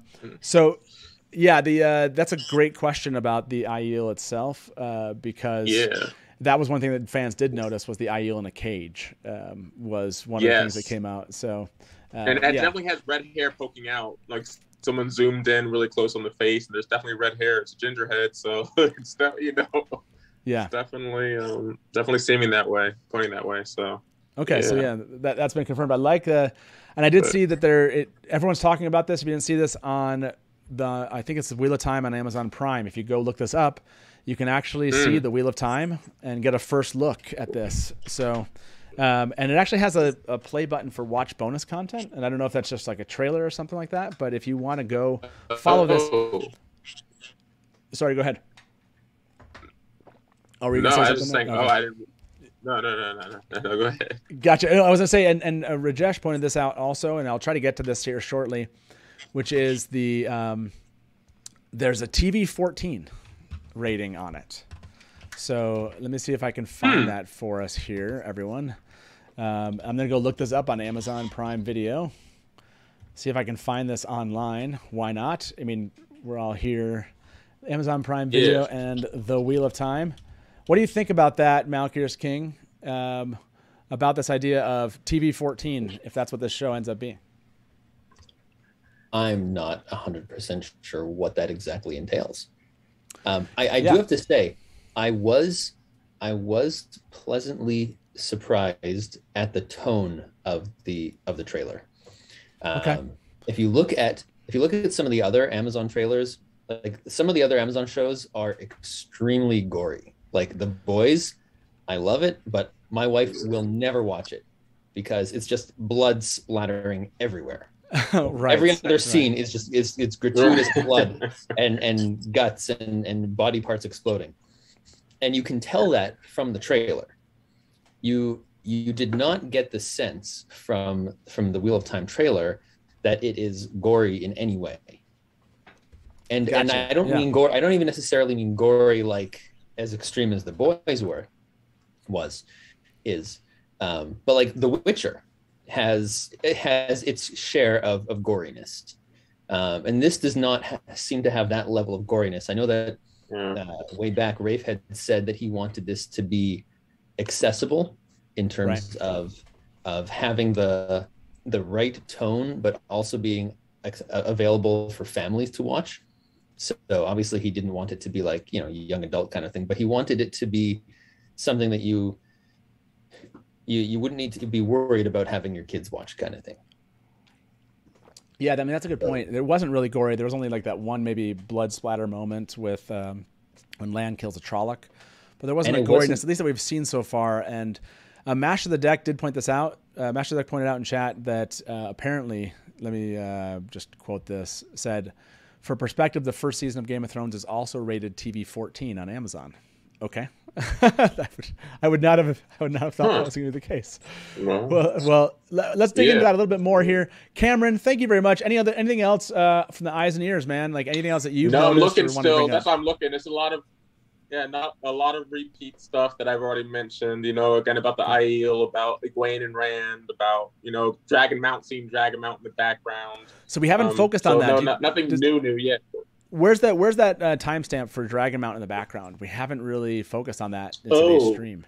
Do you know where that's at? Yeah. So if anybody sees that in chat or has that, we'll show that on the screen too. But I don't have the exact timestamp. Yeah, okay, so we'll try to find that one. No worries. Yeah. We'll try to find that one, and we'll see you back here in an hour, man. It's awesome. It's awesome to see your face. Thanks for doing the work today. Okay. Did we lose Cameron? Did he? Cameron, you still there? It seems like maybe where it's disconnected. Yeah. an internet Talking, disconnection. Matt. See you guys. See you guys. See you, man. Bye bye. You know, as long as that Aiel isn't Gaul, I'm fine. Yes. Right. Exactly. Yes. Yeah. I would agree with that. Let me show this, and Brian, I want to get your final thoughts before I let you go for the time. I want to show this on the screen, and this is something that Bart of the Red Hand showed me, and I kind of pulled this up for everyone. The Wheel of Time, this is what it shows in the Wheel of Time on Amazon Prime. Watch the first look, watch bonus content. Like they were saying, TV 14. And here's their description. Set in an epic world, the Wheel of Time follows Moiraine Rosamund Pike, a member of an incredibly powerful all-female organization called the Aes Sedai. People are familiar with that description. And I think, this is happening, everyone. You can actually go and find this on Wheel of Time on Amazon Prime right now, which is exciting. Incredible. Okay, Brian, before you go, man, any final kind of iconic moment you want to call out here from a detail perspective that we haven't discussed, or just something that stuck out to you, kind of your walk away scene, if you will, from this trailer? Yeah, I hate to steal Rebecca's, and I'm very, very surprised by this. But seeing Swan Sanche as the Amerlin seat, that one scene with her where she just looks up and opens her eyes, like that's my favorite thing in the entire trailer. She's just absolutely perfect. I got chills. I'm just like, my jaw dropped the whole time. Like, oh my God, that's perfect. And it's not at all how I had it pictured in my head, but now it is. So like that was just such a perfect shot. And I can't believe they pulled that off. And every time I go back and look at it, I see a little more details. The tattoo I didn't notice the first time. The rainbow stole, the 7-color stole around her neck. I didn't really notice it the first time through. And then I went back, and every time I go back, I'm just like, they did such a good job with that one perfect scene that I keep going back and looking at it. And I know there's other things I should look at. Like I haven't looked at the city with Dragon Mountain in the back. Like I haven't done that, and I want to, because I keep going back to the Amerlin seat when she opens her eyes and you see that perfect shot of her, and I just like, I don't know, That's my favorite one. And I'm totally caught off guard by that. I thought it would be more the Myrddraal scene or Lamb fighting the Trollocs or, you know, the Aes Sedai doing something. But no, my brain just keeps going back to that one Amaryllis seat, perfect shot. I don't know. I just thought it was incredible. Yeah, no, it's an incredible one. And I saw the timestamp for this one. We'll jump to Dragonmount here shortly. Brian, man, it's awesome to see you. Have a good one. We'll see you back here at the Dusty Wheel. And again, make sure to go check out Barside Chats podcast. It is a podcast that Brian and I do together. We try to bring in fans and talk about the book. So please do go check that out. And Brian, have a good one, man. We'll talk to you soon. Absolutely. Thanks for having me on. See ya. Yep. Bye-bye. Bye. And just in time, it looks like we have a new guest. So let me welcome Alan to the show. Alan, how you doing? Doing good. How are you? I'm alive, man. Yeah, I'm surprised. I'm drinking coffee because I didn't sleep much last night. I got a coffee mug, but I'm surprised you're still going. But yeah, well, it's been a blast this morning. You know, the last 4 hours have just been a lot of like looking at this and just enjoying what everyone else has been feeling about this. So I want to ask you, how are you feeling about what you saw here in this trailer? I think it was amazing. It was good. Don't really have much words for it. It was better than expectations. I don't know what I was expecting. I was expecting 2 minutes, so I was excited that we got that much of a trailer. And this the cinematography and just the shots and everything like that was a lot. Was good quality. So I mean that's where I was just really happy about. But yeah, I think that's a lot of people have said, just the quality of this, and I was not expecting a 2-minute trailer, honestly. Andrew, were you surprised, Andrew, that we got a 2 minutes of the Wheel of Time? Honestly, yes. I thought it was going to be max like 1 minute, maybe. My bet was on like 30 seconds, like a really teaser. But this feels like a full trailer. And also I have to remind people that this is a teaser for the whole series, the whole season, not just. I know I have seen some people writing that. I mean, they believe that everything that happens in the trailer will happen in the first episode. No, that will not happen. That would be because I mean it's intentional to just show the whole world and what is going to happen. So yeah, absolutely, and yeah, I think I was surprised we actually got as much as we did. We got a ton here. Yeah. By the way, I did get a question for you, Alan. Has Chris and Ian, have they seen the trailer? Is that part of the what's going to go on here? They have seen, both of them now have seen the trailer. Chris is teaching. He's a teacher, so he got a little break during and he sent a little voicemail over to both Ian and I saying that he was amazed and blown away and that he's psyched. So awesome. That's good to hear. I want to hear more about the reactions. I want to say goodbye to our two gentlemen here. Malkyr's King, thank you so much for being here. Any special call out you want to make of this trailer before we let you go? I do. There was one thing that's been going through my mind, and I feel it's very important to point out here. I've seen a lot of people thanking the Wheel of Time, the social media handle, the Twitter of Chaos, people thanking Rafe, people thanking Sarah. Those are all important. But one thing that has not been big is not a lot of people have made a shout out to Kelly Valentine Hendry. Sure. And yeah. I've noticed that over the years, casting directors tend to get kind of pushed aside a little bit. But really, the impact that the casting director has on any production is the importance is second to none. Without the cast, without that good chemistry, and the people who really embody those characters, you can pump all the money and all the talent in the world into it, and it's not going to be compelling. So really, a huge thank you and big kudos to Kelly. Cheers to Kelly, everyone. Thank you very much. Yeah, to Kelly and the team there. You've done an amazing job. You've kicked out of the park, or knocked out of the park here. And I think everyone, at least that I've seen, most people are excited about the casting choices that were made, and looking forward to seeing how they handle these characters.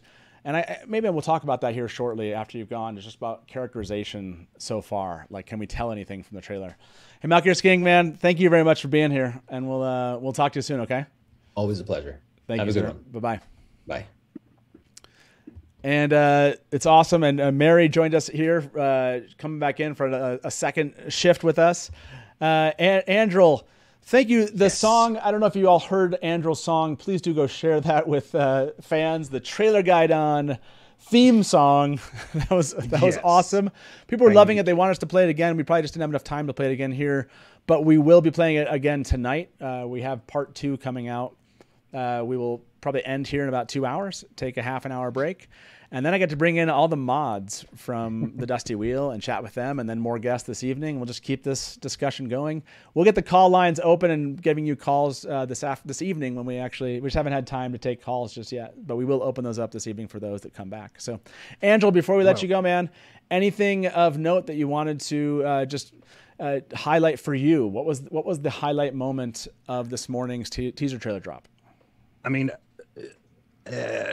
except that, I mean, I just love the excitement in the community on Twitter time and every server and everywhere. But also, I loved how we actually saw the depiction of the power, and it looks really promising. I haven't seen anything like it before in any sign of fantasy or science fiction. So I'm really excited about this. It's even better than I expected. So yeah, I love that. The bring up the channeling. A lot of people brought up that today, and we're excited that we got so much of channeling in this. Yeah. I appreciate you highlighting that. Andrel, we definitely need to have you back again soon. Thank you. And doing some more songs. It will always be iconic. The intro song for the Dusty Wheel. Much love, my friend. Thank you very much for that. And we'll talk to you soon. Okay. See ya. Bye-bye. Have a good day. You too. Bye-bye. Okay. I believe that we'll have one more person joining us. This is always one of those moments where I'm like, did I give the link to all these people? And I have to go double check my my coordinative skills this morning. So let me just verify that I did give this person the link. Okay, good. So I did, and this person's actually joining us here at 3 in just a half an hour. So that's great. Let me verify this, and let me check in. Okay, cool. Yeah, I think that will work great. Okay, I think it's just us three, I should say, for the next little bit. Thank you very much for the tip, Savara Sundaram. Appreciate that. Appreciate the support. I want to go to you two and ask this question. Did you see a characterization in the trailer? Someone that stood out to you where you thought this is the embodiment of this character, and the little kind of snippets that we saw, where they might kind of give you a clue like, yeah, they got this person right, or they got this person how I wanted. Maybe I go to you first, Alan. Was there one that, if that's the case, that stood out for you? Several do. I mean, I've already kind of adjusted my headcanon as the show's been coming and trying to, as I've doing a reread, because my podcast is a reread. Sure. So as I'm going through this time, just picturing the characters and these actors anyway, and just naturally doing that. But I guess the person I got to see the most of that I haven't already seen a lot of was Logain. And even though it was that brief little bit, just when it zoomed on his face and you could see him start to like power up or whatever. It was just that there are aspects of that scene I didn't really like as much, but that little blip, but I did like that overall look of Logain. I know we saw that in the Entertainment Weekly too, but seeing it, action was. Yeah, I wish I could find that spot again. That's such a great view of Logain. If anyone has a timestamp of that face, Logain's face, it almost seems like you can see like the taint in the one power, almost like his face. His eyes. Yeah, in his eyes and his face. Yeah, it's pretty fascinating. So, so you're saying you felt like they got Logain right. Yeah, I mean, I think they got a lot of the characters right. That's just the one from the trailer that stood out because I hadn't seen a lot of it yet. Whereas, I've seen a lot of pictures and everything from the other casts, where you haven't seen a lot of Logain because he's not. I mean, there's been plastered pictures of Brand and even Nynaeve and Egwene in various different places. But yeah, that's a great call out. Mary, is there one for you that stands out as you feel like in this kind of short trailer that you could already tell that Rafe and his team got this character right? A couple, but I want to focus in on Madeline Madden as Egwene. Okay. Right from the get-go with that first scene, you can see kind of this smirk on her face, this youthful exuberance. It's like, I got this. And then she's shoved off this 12-meter cliff. Does she really have it? And then, a little bit later, you see her fighting the current as she's going down the river. And then later she is floating in the river and letting it take her. And then she comes out of the water covered in the paint. It's just the symbolism there, and the look on her face as she's coming out of the water there is just like, oh, I get it now. And then there's another one at 1:30. You see both Egwene and Nynaeve pulling, drawing knives and ready to fight, just ready to throw down. Oh yeah, that's a really good one. We haven't focused on that one. Let me see if I can find that one. You said it's at 1:30. 1:30. Yep, that's yep, there it is. There it is. Everyone can see that. Yeah, I mean, this looks like that the roof, the tiling that looks like this must be Eamon's Field, right? I mean, that's yeah. It seemed like this must be the attack on Winter Night. It could be that. It could be. Well, I'm a little bit confused because I keep seeing Nynaeve with Alana in the scenes here, there, and everywhere. So I'm not sure where this is. It could be Winter Night.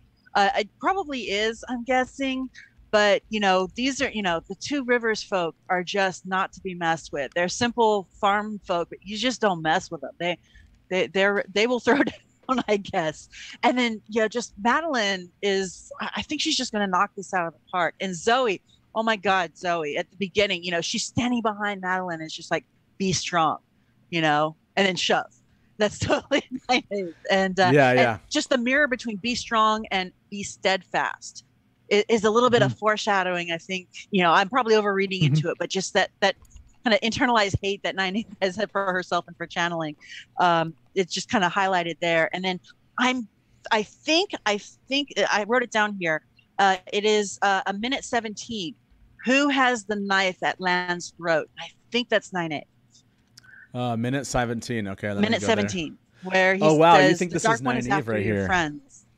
Oh, the dark one is coming for your friends. It's coming for your friends. Right. Oh yeah, I didn't even notice the text there. As there's so many things to not note here. Yeah. The dark one is coming for your friends. I love that. Yeah. Who else? Is that what you saw, Alan? Do you think that? Did you notice that before? I would have said that Nynaeve was like, I would have gave her 100% perfect if there was a Brave Tug. They left out a Brave Tug, and that would have put it over the edge for me. They got to save something. This is a teaser trailer, Alan. Come on, this is they got to save a little bit for us for the next next trailer. Sure. Like So interesting. This is Daniel Jones. Others are saying this is definitely Nynaeve here. What do you think this is occasioning? This then to you, Alan? Why would she have a sword to Lan's throat? No idea. It's a good question. Unless it's like maybe the scene when she sneaks up or something like that, and he startles her. Because he's trying to remember after Shatter Logoth, and she sneaks up in the camp. And it might be just kind of rearranging that scene a little bit because Moiraine calls her out, but maybe Lan sneaks around and to make it more dramatic or whatever, and she turns around with a knife, thinking that Trunks still after the. I can see something like that happening. She turns around and holds the knife out, not knowing who it is. Then that makes a ton of sense. Everyone's bringing that up in chat too. They switching it around a little bit. I like this tension between the two of them here. This definitely fits within kind of the whole idea of her tracking them down and finding them. The dark one is coming for your friends. Yeah, great. Yeah, I love that. Thanks, Mary, for bringing it up. And you brought up. Go ahead. Go ahead. No, go ahead. I was gonna say, did anybody see what was not in the trailer? What was the Dragon Reborn? Yeah. Yes. Right. We were mentioning that a little bit earlier today, which was that the shots that you see of Rand are actually there's like he's running away, he's smiling. There's not much of him here. So how do you feel about that, Mary? Do you like that they've kind of taken the focus off Rand in this? I like it because it'll make it hit harder when it comes later. And as first time readers, we don't know who it's going to be. So I like that they're going to try to keep that in, keep that feeling in for the first time viewers, because that reveal was impactful. Yeah, I agree. The teaser trailer not focusing on him I think is pretty powerful. What do you think, Alan, about this decision to not focus on the Dragon Reborn? So that's something that I thought really early on was that when Rafe said that they were going to expand the Logain story, that they were going to leave that ambiguous during the first season, especially for the never readers or non-readers of who the Dragon Reborn is. Whereas the book really focuses on Rand right away. And I mean, I can't remember what percentage of the book is Rand, but you, even though it's the big reveal at the end of, I mean, sure, we're spoilers here. At the end of book 1, it's not really that much of a reveal because you're just like, yeah, okay, I got it. Like, whereas I think in the show, they're trying to go with that whole entire feel of you don't know who it is. You know, there's a prophecy, you know, there's someone, but you don't know who that person is. And I think they might be building that up to add suspense, which I think is a good direction for cinematic value. Yeah, no, I think, and I asked that question. I threw out an empty poll at first. Look, we're more than 4 hours into the live stream. An empty poll is going to happen every once in a while in a situation. So it's not like an empty road. That's right. I see a comment Jordan Williams made. If there's no adult content, I'll be very disappointed. No blood from killing Trollocs. I mean, I wouldn't say there's no blood from killing Trollocs, like this scene right here. Minute 43. With Elan, yeah, minute 43. Seems like they're not necessarily shying away from that per se. So maybe it's they didn't focus on it so much in this trailer, if you will. But I'm not totally convinced that it's going to be no adult content at all. Yeah, it would be. I'd be surprised, right, that they would amp up the horror side, but give us nothing more than just kind of like creepy locations and people, and not kind of give us also some, you know, maybe adult content here. What's your expectation, Alan, on the adult content side? Do you like what the tone you've seen so far? Do you hope they go a little bit further? I mean, I like. At least when we saw the trailer, I like what I saw there. As far as some of the more adult themes, whether it's, you know, sexuality and nudity and things like that, I know early on they had hired a, what do they call them, sensitivity coach? Intimacy coach. Yeah, intimacy coach. Yeah. So there was a lot of theories that those would be TVMA, and they're going to try to make it more Game of Thrones. So it's just, I'm glad they're not going that far in the shock value there. You know, kind of because the books don't go there. I mean, Robert Jordan always cuts away. Now, can you show more, you know, intimacy? Sure. Than Robert Jordan writes. He's not the best writer when it comes to that stuff. Sure. But you know, having that wider audience, I think, is not necessarily a bad move. I mean, but at the same time, being careful not to go too young. You don't want it to come across as a CW. Vampire Diaries. we want tasteful gore. Yes. Tasteful gore. You want the adult themes you still want it to have, but you know, to go full grimdark, no, I don't think I want it to be a horror show. But at the same time, there's a nice balance there, and hopefully they'll be able to hit that. Yes. Yeah, I like the Vampire Diaries brought up. I actually watched that show. I definitely enjoyed it for what it was. Sure. I mean, but you don't want Wheel of Time to be that. I'm not saying that's a bad show. I mean, it has its space, but I don't see Wheel of Time as Vampire Diaries. Yeah. Do you like the little emphasis on Rand in the teaser trailer? We asked this poll just 2 minutes ago. Apparently, there's still people here watching us. Thank you for sticking around and watching this. And almost like 350 of you responded, yes, you actually do like that. So, yeah, it seems to be kind of a general, at least for the hardcore fan freaks that are here watching us do kind of live commentary on this, that they appreciate that same thing. So it seems like you're kind of both in line with that that tendency to think that way.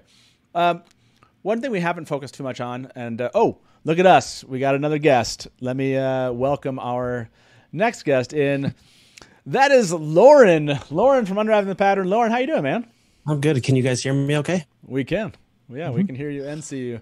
You so, see my family watching Schitt's Creek in the background there. Hopefully it's not too loud. Yeah, I think that the whole stream gets shut down because that's playing copyright material. Yeah, exactly. So I want to ask you, Lauren, what do you think about the trailer? What was your first reaction? Before I jump to, because I want to kind of ask this question of there are some key things missing. Why do we think they're missing? So yeah, what was your overall reaction? I mean, you've been watching this. I know you've been working on your own videos today. How are you feeling? Oh, well, first of all, thanks for having me on. This is absolutely fun. It's so great to be a part of this. I can't believe you're still going. I hope you're okay, Matt. I'm fine so far. It's going to be the second 6 hours. That's going to be that's going to be we're going to need some more sweat tent. I have to like open up the fog machine there a little bit more if you missed it from earlier. Yeah, I did see that. I've been watching the whole time. And relax a little bit. Tonight's will be, but yeah, thank you very much. I'm doing okay right now. So yeah, what's your overall kind of assessment? I mean, I know you You worked in visual effects for a long time. I'm sure you have very specific critiques here. So kind of curious how you felt. Boy, right now it's almost like sensory overload. There's so much to think about, so much to look at. When I first watched the trailer, I tried to record a reaction with my wife. We watched it together and I got goosebumps. It just felt amazing. It exceeded my expectations. And believe me, I have very high expectations. I've been very excited about this. I didn't hardly sleep at all last night, just imagining it in my head, what it could possibly be. Yeah. And it exceeded my expectations in every way. One of the things that stood out to me like right away was how colorful it is. Game of Thrones is very sort of dark and gray and depressing, but this had so much color right from that first shot, and the shots jumping into the river, all of the Aes Sedai shots, the literal shining walls of Tar Valon, where the sun is bright and beautiful and everything felt bright. Even the scenes in Shadar Logoth were very like blue and colorful. I loved it. I love the sort of artistic choices they're making there. As far as CGI and everything else, I mean, I've just been trying to tear everything apart frame by frame here, and so far I've counted exactly 90 different shots. 90 different shots, yeah. And that's if you count some of the moments when they cut to black. So there's like 3 or 4 cuts to black. So we're talking like 86 shots.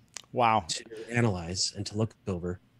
And, I've been just in my head trying to piece all this together. Like, where does this take place in the timeline? When does this happen? Is this a little trick where they're making us think this is a Myrddraal when it's not? Little things like that. And it seems pretty obvious that there are more scenes than we realize sort of being intercut and very quickly shown that feel like they're part of the same sequence when they aren't. For example, that scene, I think you guys were just talking about this, when the Myrddraal's face is shown and then it cuts to Lan saying, "The Dark One's coming for your friends." That's not the Myrddraal. At first I thought he was facing down the Myrddraal in that scene. Yeah, so did I. Cut right next to each other. But no, it seems more clear that he is talking to Nynaeve or one of the boys or something, right? Like, so they're doing a lot of tricks to make us think that these things are happening in sequence or not.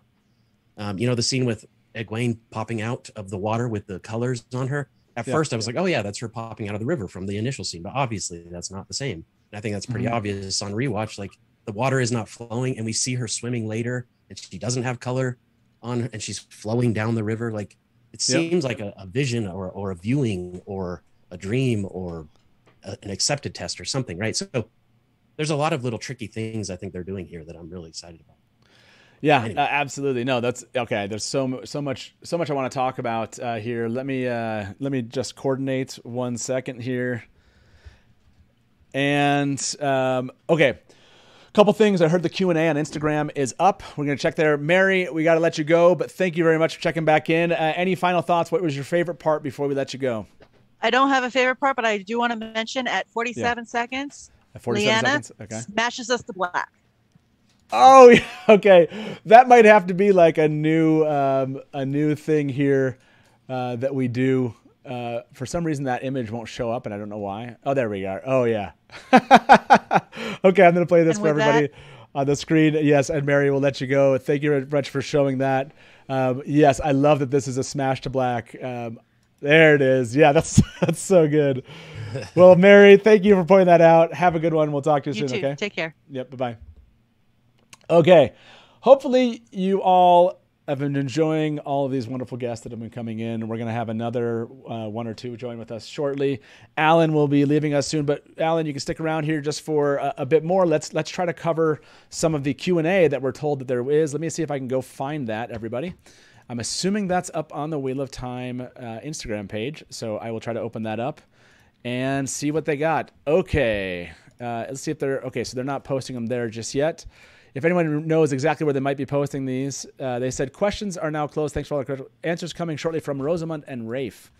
Okay, let me see if there's anything on Rafe's side of things. Yeah, I'm trying to find it too. I'm not seeing it. Yeah, from Rafe, it's 36 weeks ago. That's his old Q&A. Okay, yeah, I don't see anything yet. If anyone's seeing... maybe they're just done taking questions, but they don't have answers. Yeah, so if anyone's seeing them take questions, let me know, and we will cover those. Okay, so... things we didn't see. One of the big ones that people brought up, which I'm guessing is saved for another trailer, is Loial. Mm-hmm. They didn't highlight Loial here, which I think it's smart to not give us everything. They gave us a lot. Oh my gosh. Mm-hmm. I want to.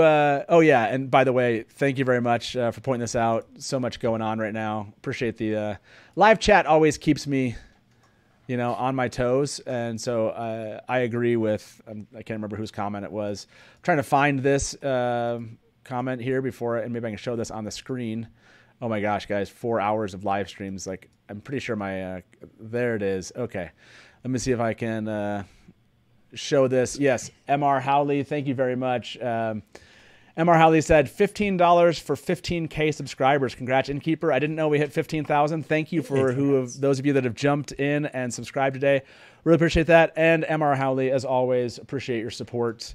Thank you very much. And definitely appreciate the call out from, I can't remember who it was, but I just saw this and I was like, oh yeah, shoot. There's so much going on. I missed that. Anyway, someone in chat said, don't forget the people that are donating in. Yes, you guys are awesome. For all of you that made donations today, if I missed you on a donation, please reach out to me and be like, hey, I was hoping you'd read my comment and answer that question or call that out. Not intentional to miss it in the midst of this. So please do reach out to me and let me know. Okay, Alan, anything else that kind of strikes you as maybe missing, but kind of done purposefully for maybe something you're going to save for later? I mean, you already mentioned Loyal. Tom wasn't there either. So those are two characters we know were cast that didn't show up. That's okay. Obviously, in the beginning of the story, neither one of them shows that big of a role for a while. I mean, Tom's there in the beginning, but then he disappeared. But yes, yeah. And Loyal doesn't show up till 3/4 of the way through the first book. Not having them is, I think that's fine. I still want to see what Loyal looks like, but it's a fun little surprise that I'm happy to wait for. As far as things that didn't show, nothing else really surprised me. I mean, there's things that I expected them not to show that didn't show. So I'm trying to think of. Yeah, but I think Tom and Loyal, I think were really two good calls out. I think I'd be surprised if we don't see those in another trailer. Adam Fane. I mean, besides Fane, you have Trollocs and Myrddraal, but no real sign of a bigger evil, right? It's just kind of minions kind of stuff. Padan Fane is a great call out. White Cloaks. We didn't see any White Cloaks, did we? Nope. No, I don't think and we so. know that they've been cast, and we know that we've seen images of like White Cloak tents, right? So White Cloaks are Tinkers for that matter. Oh, Tinkers, yeah. So Tinkers, White Cloaks, I think those are two great. Or Padan Fane, Tinkers, White Cloaks, Tom, Loyal. There's still, I feel like I don't know if you both feel this way. I feel like we got so much. There's still there's still so much to go, right? I feel like there's so much they could still show and really interest new viewers in the show itself. Yeah. And by the way, Rainbow Everything, thank you very much for the tip. Rainbow Everything said, what do we think of Liandrin not having her multitude of braids? Okay, yeah, that's an interesting... Kind of does, though. She does have braids in her hair. You can see them kind of on the side, or at least some sort of braided something. Yeah, so I wasn't as I imagined. Okay, so yeah, let me show this right here. I think I have a shot of this from the trailer. There you go. Seems like there's some kind of braiding, but not again, and this goes back to that kind of question, are they always this way, right? The one time that Robert Jordan, or the multiple times Robert Jordan points them out, is on a day-to-day basis. Everybody's going to see that. And it seems like Wheel of Time and Amazon Prime is taking this tact, like the Key Sierra, for example. We don't always see the Key Sierra, right? We see it at certain times. So maybe we'll see the braids, the multitude of braids show up later. I don't know. Does this kind of, did these type of changes, Alan, bother you, lead you to believe that it's purposeful? Maybe they missed it. What are your thoughts? Minor things like that don't bother me at all. I mean, it's funny. I texted my brother, because my brother's read Wheel of Time as well, and I asked him, if he saw the trailer yet. And the first comment to get back is, Rand using a short bow instead of long bow. I'm done. That's a good joke. He's completely being tongue in cheek about it, but it was just yeah. But because he knows, for me, the little small details and props. For me, it's acting and screenwriting and acting, and not cheesy CGI. And as long as those things, it doesn't come across cheesy, the acting's good, the writing's good. The little small things, it's adaptation. I don't get bogged down by those. Yeah. Yeah, I agree. I'm kind of that way, and I know it bothers some fans when they like. I'll get comments on videos of like, you know, you're just like you're a fanboy, and I'm like, no, it just honestly, if they get Tel'aran'rhiod wrong, that's gonna tick me off. You know, like, but I there's some things I just don't care about in the Wheel of Time, and so when I'm just like, I don't really, that doesn't bother me. You know, the color of the Aes Sedai clothing to me. It feels a little bit like the original Harry Potter movies, where they sort of moved away from the kids wearing their Hogwarts uniforms. Exactly. Right. Like, I feel like that's the kind of thing that they need to establish a look. They need to help introduce this world to people. They need to help them understand the Ajas exist. But I also think there will be a time when we can move away from that, especially when you get to parts like Saladar and other things. Like, I think there are times when Aes Sedai don't have to wear their colors, but when they're in like a retinue or whatever you call it with Logain and they've captured him, they're wearing their formal colors. That's how I feel about it. So or when they're in the Hall of the Tower, for example. So to me, we just haven't seen enough to know, and it makes sense to have people like Moiraine standing out by wearing blue in scenes with other Aes Sedai who are wearing their colors. That all makes sense to me from a production design standpoint, but that doesn't mean that's always how it will be. Yeah. And by the way, oh yeah, go ahead and say that. I was going to say one other thing that changed from the trailer that I was not expecting was when it showed Mashandar as this black instead of a fog. It was this black crawling stuff that was crawling up the statue or whatever. And actually, I like that change. Using a bunch of fog machines probably is not as cool as this black. You know, when you that's the scene that's really graphic between the H6 Machado Logoth is when the Trolloc screams and it rushes down to his throat, kind of like almost the Matrix type thing. You know, where you know, with metal or whatever that touches the mirror and all goes down. Yeah.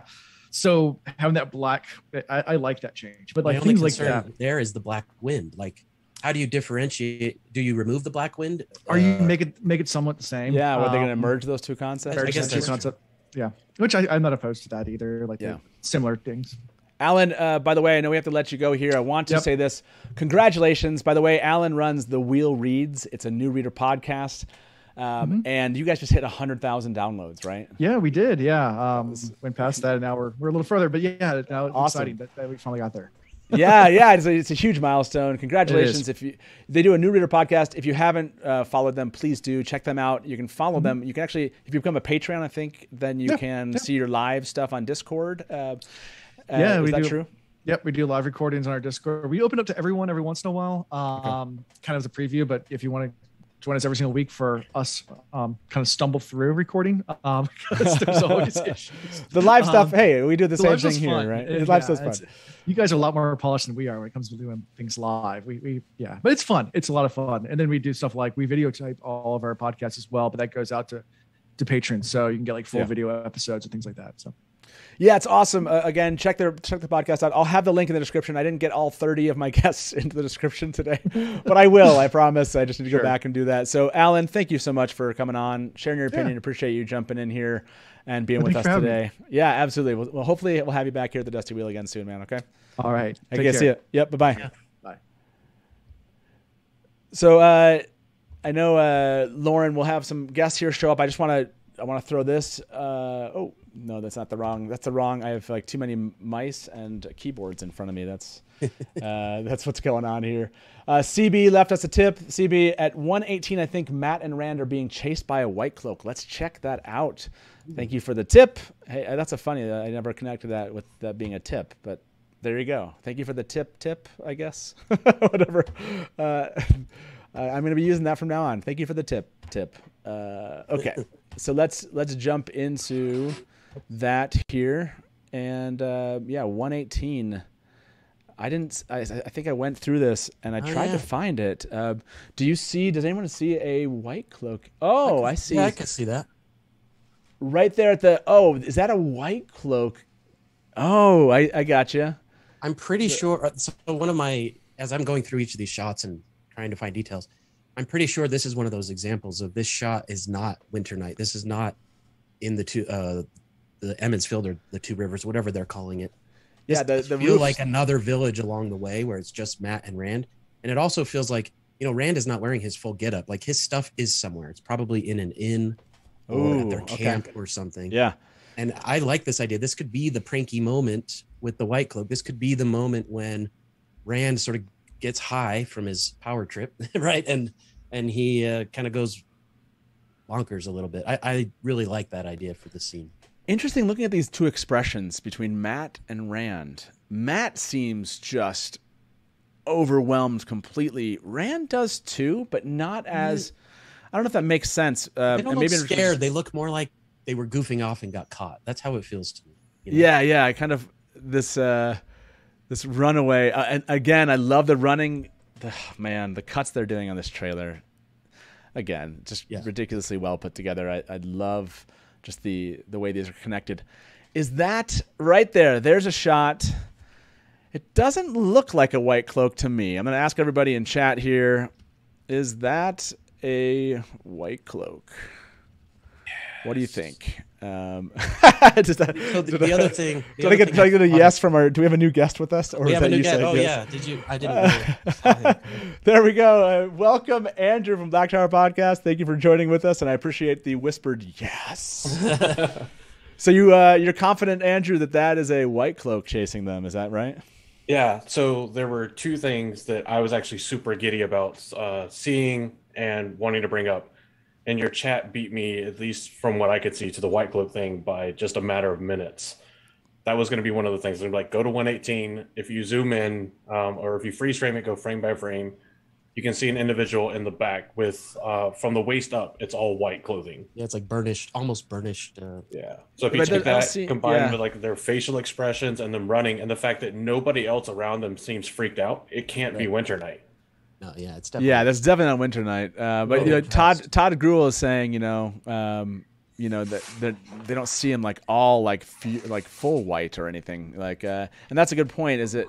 I'm not convinced that that's a white cloak, but I love the speculation here. So great speculation. Oh, I'm an idiot. I meant to show this back to everybody. Sorry, everybody. I started like clicking through, and they're all probably like. Not that everyone I'm sure has this up on their screen and they're just staring at it right now. Yeah, but here's that question. Is this a white cloak? Hopefully you'll answer this in the poll.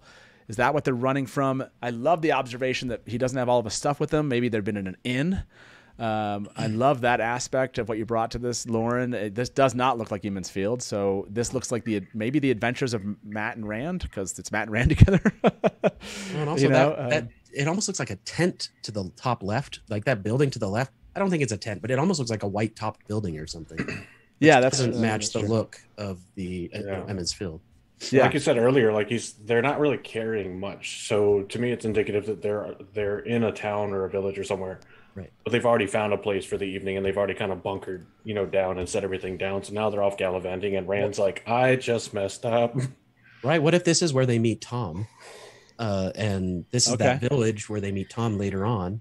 I also like the idea that this could be Four Kings. There are a few shots of other villages. There's a scene of a black cloaked rider in a raining village where it's raining.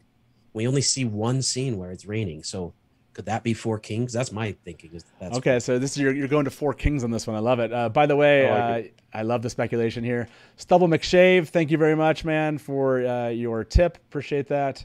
Stubble's question was, when was Moiraine injured or healed? Reason for Tar Valon. Okay, we got to talk about the injury to Moiraine. That's a great topic for us to tackle here. There's also four things I want to bring up before I go. If that's okay. Oh yeah. And I just saw Daniel Green mention it in the comments, but I want to say I noticed this. Matt is dicing with Rand and Perrin in the beginning in the inn. They are playing dice. The inn. Okay, yeah. So that was the first thing. The second thing I noticed is where you see him like scoop the dice up. Right. Okay. Yeah. Let's go. We can go. Do we want to look at that, or do you want to? Yeah. Go ahead. And you can. Well, I just want to get him out, and then we can. No, you can. But yeah, you can feel free to. You can stick around to the end of this hour if you want, Lauren. Okay. So don't feel the next thing I noticed is there is a Trolloc eating a guy in the background in one of the scenes with Lan in what looks like Winter Night or there's a Trolloc eating. Okay, we've got to check these two out. Eating a dude. Okay, so let me quickly just say, Sophie Van Dyke, thank you very much for your tip. Sophie said, thoughts, 4-hour live stream, sad to not see Tom, loved the split. Second, you can see Matt with dice and Lan protecting Nynaeve. So excited. Yes. Thank you very much. And Daniel Green, thank you very much for the tip. He said, y'all notice Matt putting dice on the trailer? Because that's my fave. Also, the Egwene foreshadow with the colors. Yeah, absolutely. Thank you, Daniel, and hopefully your live stream this morning went excellent. And thanks for stopping in, man. You'll have to jump into the chat sometime, or into the show sometime today. We'll be going, for those of you who are watching, we'll be going for another hour and a half. We'll take a half an hour break and start our part 2 of this. And we have a ton more guests in the afternoon that'll show up with us. And we'll go as late probably as people stick around and want to keep talking about this. So, okay, the dicing one, let's go look at that really quick. I think that's a really fun one to bring up. There it is. It's like at the 10-second mark, and it's really short. You can see him scoop up the dice. You see someone walk by, and he scoops them up. And then you can see they don't just have like mugs. They might have dice cups. Maybe those are mugs. Hard to tell. Yeah, I'm kind of going slowly through that. Oh, yeah, Matt, right there. Yeah, great pickup. I love it. And that second scene where it's a close-up of them just being friends, this is something I feel like we don't get in the books, and I love it. I love them having that moment like the hobbits, you know, where they're all just buddies. And it does look like there might be a different kind of cup right close to the candles on the right side, on Rand's side. Like that could maybe be a dice cup. Oh, on Rand's side there? Yeah, it's hard to tell. I don't know. It's similar to the mugs, but it looks a little different. That does, yeah. Thoughts here, Andrew, on seeing Matt also already with dice here at the beginning of what looks like. I mean, this looks like more Happy Times. So this feels like the next scene you see this feels like it's Eamon's Field. Is that where you're? Yeah, go ahead. Yeah, I mean, well, we can see Perrin, so we know it's pretty early on. If they're in a place where they're all happy in a tavern, just chilling out, drinking, obviously playing dice. Well, and the women are all braided, so this is likely Eamon's Field. Yeah, so I think this is probably like inside the wine spring, and I love the foreshadowing, and that's all I'm going to say about that. Agreed. Well, you know, we also see Rand in a wool shirt shooting a bow, and it feels very much to me like a Beltane bow competition moment, or I don't know. I feel like we're going to see them celebrating Beltane throughout. Was it dark when he noticed the rider? It wasn't. No, it was the middle of the day. It was actually the morning. What if that's him noticing the rider coming from the outdoor farm? Because you do see in a frame, you do see there's a horse behind him, but the horse isn't moving, and I don't see a carriage. But I mean, it's cold. Maybe instead of a cloak, he's got a wool sweater. Yeah, which one are you talking? Let's jump to it if we How can. about the empty road? I don't know where it is in the timestamp. By the way, I'm still showing that Perrin, Rand, and Egwene, and Matt. There's such I love this shot right here. Beautiful shot. Yeah. Rafe talked about having moments where you can see the books basically, or the story, even if it's not every moment, having a moment. To me, this is it right here. And this is Matt cracking a joke and looking over at Rand. Perrin's kind of right. Like, he's looking over at Rand to see his reaction. Like, you can tell he's the class clown in the room, and he just likes to get a rise out of him. Yeah. Matt's smile right there is just with the two of them, and you can see that they're just like, come on, and bringing the dice into that. I think that, again, those moments that we're looking for, this is one of them for me. Is certainly this moment. I can't get this comment up on the screen, but Parminder Grohl said Moraine's channeling looks like a World of Warcraft character with a smiley face. That a lot of fans. I asked this earlier on about the channeling, or it was about just the CGI in general.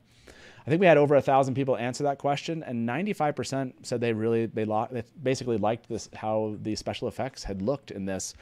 Again, one of these kind of concerns fans had talked about, which is like, is this going to feel like the Shannara Chronicles? It was kind of a common refrain from fans all over social media. And what I've seen today so far is fans that were, even hardcore fans like us, that were skeptical.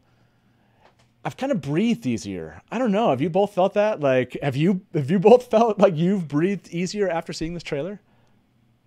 I'm sure you shake your head. Other than trying to talk about it, I breathe easier. But when I start talking about it, I'm so excited I run out of breath. So I'm still recovering from being sick. But yes, I'm breathing easier. I was so nervous about this, and it exceeded my expectations on every level. Now, the trailer does feel maybe a little TV-14 to me, but I don't see that as a bad thing. To me, Wheel of Time is mostly TV-14. I mean, there are definitely some very violent moments, but I don't know. I'm very excited. I think one thing to keep in mind too is the people on your chat. These are hardcore fans. They're hardcore. And the people on Daniel Green. I mean, I think he had like 30,000 people Oh my his video gosh. or something. I don't know. Maybe I'm wrong about that, but it's Daniel, like, how many people? Yeah, Daniel. I think Daniel's here. How many people? that's were my watching point. He's Daniel, getting people like- who are like just they're not deep fans, and they're just gonna be like, it looks dumb, and that's it. You know, like that's their knee jerk reaction. To me, the CGI, anything that looked kind of bad was compression related and not actually bad visual effects. Yeah, well, I mean, it's I think you bring up an interesting point, which is what Wheel of Time on Amazon Prime is looking for is just casual fans or casual interest actually getting excited about this. So I don't know. I'll have to ask Daniel if we can get him on here at some point tonight or today, kind of like what his overall kind of what he felt like the pulse was from the, you know, whether or not, I'm sure there were thousands of fans that were there too, kind of giving their input too, you know, and finding out kind of, yeah, it'd be interesting to see what his reaction. I haven't had a chance to check in with him today. So yeah, I'm looking forward to that. Yeah, his video has 52,000 views. Yeah, he said he had 8,000 viewing the video. So I'll have to ask him again. Yeah, so when we get him on, we'll have to dig into what that meant, like what he felt like he was getting a pulse. I'm sure chat, just like the chat this morning, I think we had like 2,000 with us concurrently at one point, but chat was just flying by. I couldn't keep it up. Yeah, and I think you set it to slow mo, and I still couldn't keep up. Yeah, exactly. I did set it slow mo. Yeah. So I want to kind of go back to this. Rajesh said the same thing, which was like, yes, relief. Are you ready now to kind of introduce Andrew? Anyone that wasn't in you hadn't introduced to the Wheel of Time yet? Is that now like? Is this your kind of like, now I'm ready, and then knock on doors and kind of like go preach the evangelize the Wheel of Time? Is that how you feel about this trailer at this point? It's now we have a really good, really cool, awesome trailer that we can show people. You know, it's not us trying to, you know, show the only visual medium we had before, you know, the show was becoming a reality, you know, the pilot that shall not be named, and explain everything that's wrong with it and still try to get people to watch it. But now we have this, and it showcases a lot of what we use to try to entice people to come and watch or read the books and then watch the show when it comes out. It shows very powerful characters. It shows an incredibly diverse casting, and it really honestly reflects the Wheel of Time. So if anything, it makes it a lot easier for us to convince people like, hey, read this and then watch this and be a nerd like us. And it doesn't shy away from the fact that this is fantasy. It's epic fantasy. It feels more Lord of the Rings than Game of Thrones to me. And I like that. I like that they're just showcasing the magic. They're showcasing the creatures and the evil. I mean, that close-up of the Myrddraal's face, I mean, that's incredible. So yeah, I love that. There a lot of the articles that have been comparing it to Game of Thrones. I love that now that we can show it to people and say, this is what I've been talking about. Yeah. They can go, oh, this is fantasy. Clearly, there's so much going on here. And I changed my pantaloons at that scene. It was really awesome. So good. Welcome, Matron Cawthon. Welcome, Adam, to the show. How you doing? Hello, not too bad, thank you. Can you hear me? Yeah, we can hear you, absolutely. Oh, it looks like we have someone else joining us, too. Oh, yes, Cameron is back, the eyes and ears. Okay, we got a lot going on right now. Let me, Cameron, before you give us your eyes and ears report, let me show this on screen. Daniel was here. Daniel's in chat, and he mentioned the following, because we were just talking about kind of the reaction. Daniel said, check the poll on my Twitter. It's almost universally positive to very positive, which... Yeah, that's really cool. I think Daniel has a huge following on Twitter. That's really cool to see. I don't know how many. He does. Maybe Daniel can tell us how many votes that was. You know, in that kind of overall kind of grouping. So that's good to hear. Just generally speaking, that maybe this is definitely been more appealing today to a wider audience. And then Matthew, we'll check this out in a bit. We'll get to this one. Thank you very much for your tip. Matthew said, Perrin has a ring on at 1 minute and 10 seconds. So I saw that comment. we definitely got to check that out here shortly. Okay, Lauren, before we get Cameron's feedback here, Lauren, it's been awesome to have you, man. Thank you very much for jumping in and being part of this today. I know you got plenty of videos to build. I can't wait to your analysis. I don't know if you're planning on doing like first 5 seconds, whatever it is, but I can't wait for you to I'm still trying to figure that out. Start building out some, yeah. Hey man, before you leave us, was there just a final kind of note on your side, a walk away scene for you before you go? Yeah, well, there's 4 things I wanted to mention. Oh yeah, bring up those 4 things. Yeah, we talked about the dice. There's a scene at 140 where you can see a Trolloc eating a dude, which is awesome. It's over Lan's shoulder. Definitely want to check that out. But then there were 2 other things that stood out to me. One was something that I really liked is there's that scene when what I think are Dragonsworn are coming to attack the camp where Logain is likely being held captive. Yeah. There's that moment when you can see Lan stepping in front of and protecting Nynaeve, which I love that. And Moiraine is nowhere to be found in that. So my guess is that's sometime near the scene when Moiraine is being healed. But I'm going to break all that down on my channel. So anyway, I love that, seeing Lan stepping in front of and protecting Nynaeve. Which was the timestamp on that one? Do you remember? I don't remember right now. It's during the moment with the arrows, when the arrows are raining down. That And then the fourth one that I wanted to point out. 49 I seconds. saw Swan Sanche as the Amerlin seat. That first shot of her with the Amerlin stole and so fancy looking. It was a little weird to me because I love the shot. I love how sort of like royal she looks, but also that doesn't feel like Swan to me. You know, they explain that Swan is this fisherman's daughter. She's simple. And so I love that they show that little scene of her talking to who I think is Liane, right? And she's got like a very simple dress on. That's the Swan Sanche that I love. And so I like that they showed the contrast of that. When she's in the Hall of the Tower on the Amerlin seat, she's wearing the Amerlin stole. It's very fancy. It's all for show. But when she's in these personal moments with her keeper or possibly Moiraine or whoever she's talking to, she's just wearing a simple fisherman's dress. I love that. So those were the four things that stood out to me. Love it. Yeah, I threw those up as you mentioned them. I found that part with Sophie Okonedo. Yeah, absolutely. I like that they juxtapose those two views of her. Hey, man, thank you so much for being on. Appreciate it. Thank you. And yeah, have a good one. I'm sure we'll see you back here. See you guys. Feel free to check in tonight. Okay. See ya. Bye. See you guys. Bye. Okay, Well, we I've got have two our for you when you're ready. We have our eyes and ears. Cameron, give us an eyes and ears report. What have we missed out there on the eyes and ears on Twitter? Yep. So this comes from the Prophet on Twitter. He says, notice that the warders have multiple types of weapons. Ivan has a bow, Maxim has a sword and shield, Lan has his sword, and Stepan has 2 axes. That's people have noted. I've seen that noted today. Of we're seeing other weaponry here. How do you? Yeah, we'll talk about that here shortly. Talk about weapons, but yeah, go ahead and what else are you seeing out there? So this is from Donkey Gate. Haven't seen this mentioned and seen where Moiraine leaves Hall of the Tower. Timestamp is 124. The Brown sisters are standing with their backs to her. Is this setting up Moiraine as an outcast? And does it happen before or after she goes to the 2 rivers? Yeah, that's a great question. So, I love that. Oh yeah, they do just dramatically have their back to her, and some of the red do too here as she's coming out of the door, but the green are facing towards the door itself. So yeah, interesting. Yeah, what else you got for us? Yeah, and then our friend Corey Lansdale, who does amazing artwork for the Real Time. He says Matchstar looks like it's a spreading blight versus floating strands, and that's the timestamp is 101 in the trailer.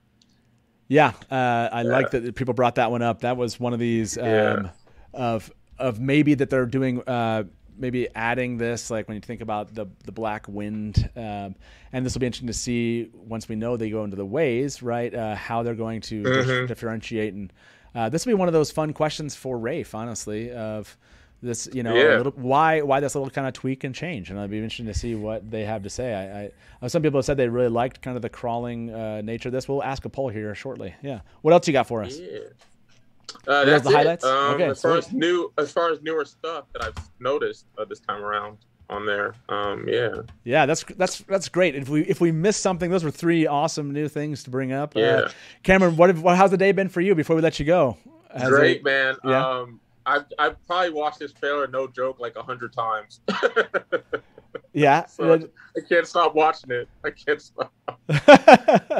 Good. And, Good. Wheel of Time Theory. I just wanted to say Wheel of Time Theory right now has an amazing trailer reaction on his YouTube channel of him just like screaming, and it's just hilarious. Yes, definitely check out Watt Theory on YouTube. Thank you very much, Cameron. That's awesome. Yeah, I feel the same way, and I'm sure everyone else does. What a day for Wheel of Time fandom, man.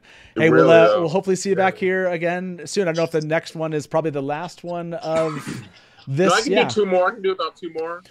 There's just be part one. Part 1 ends in about an hour and 10 minutes. So you'll be with us right at the end of this live stream. So that'll be awesome.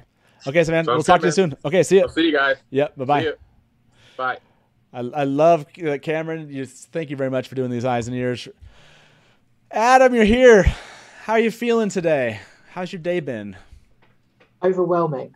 Being in the UK meant that my trailer dropped at 4:30, so I had the entire day of working.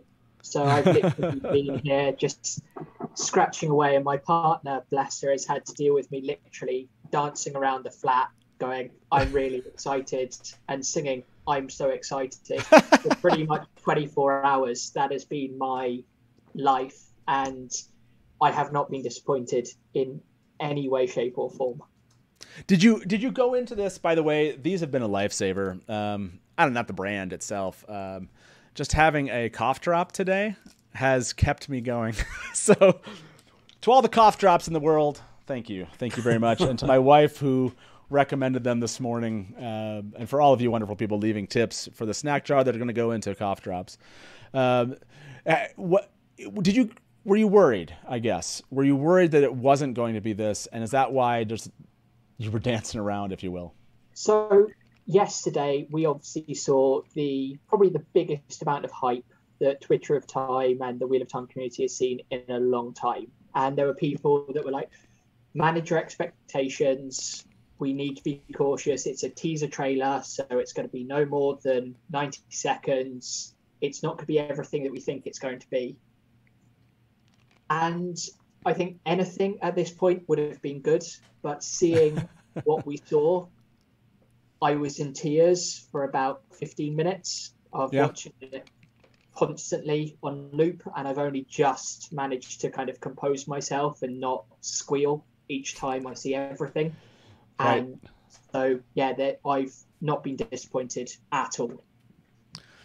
Yeah, that has been the overall kind of overwhelming feeling of just a lack of disappointment from fandom, at least as we've seen it here on the show today.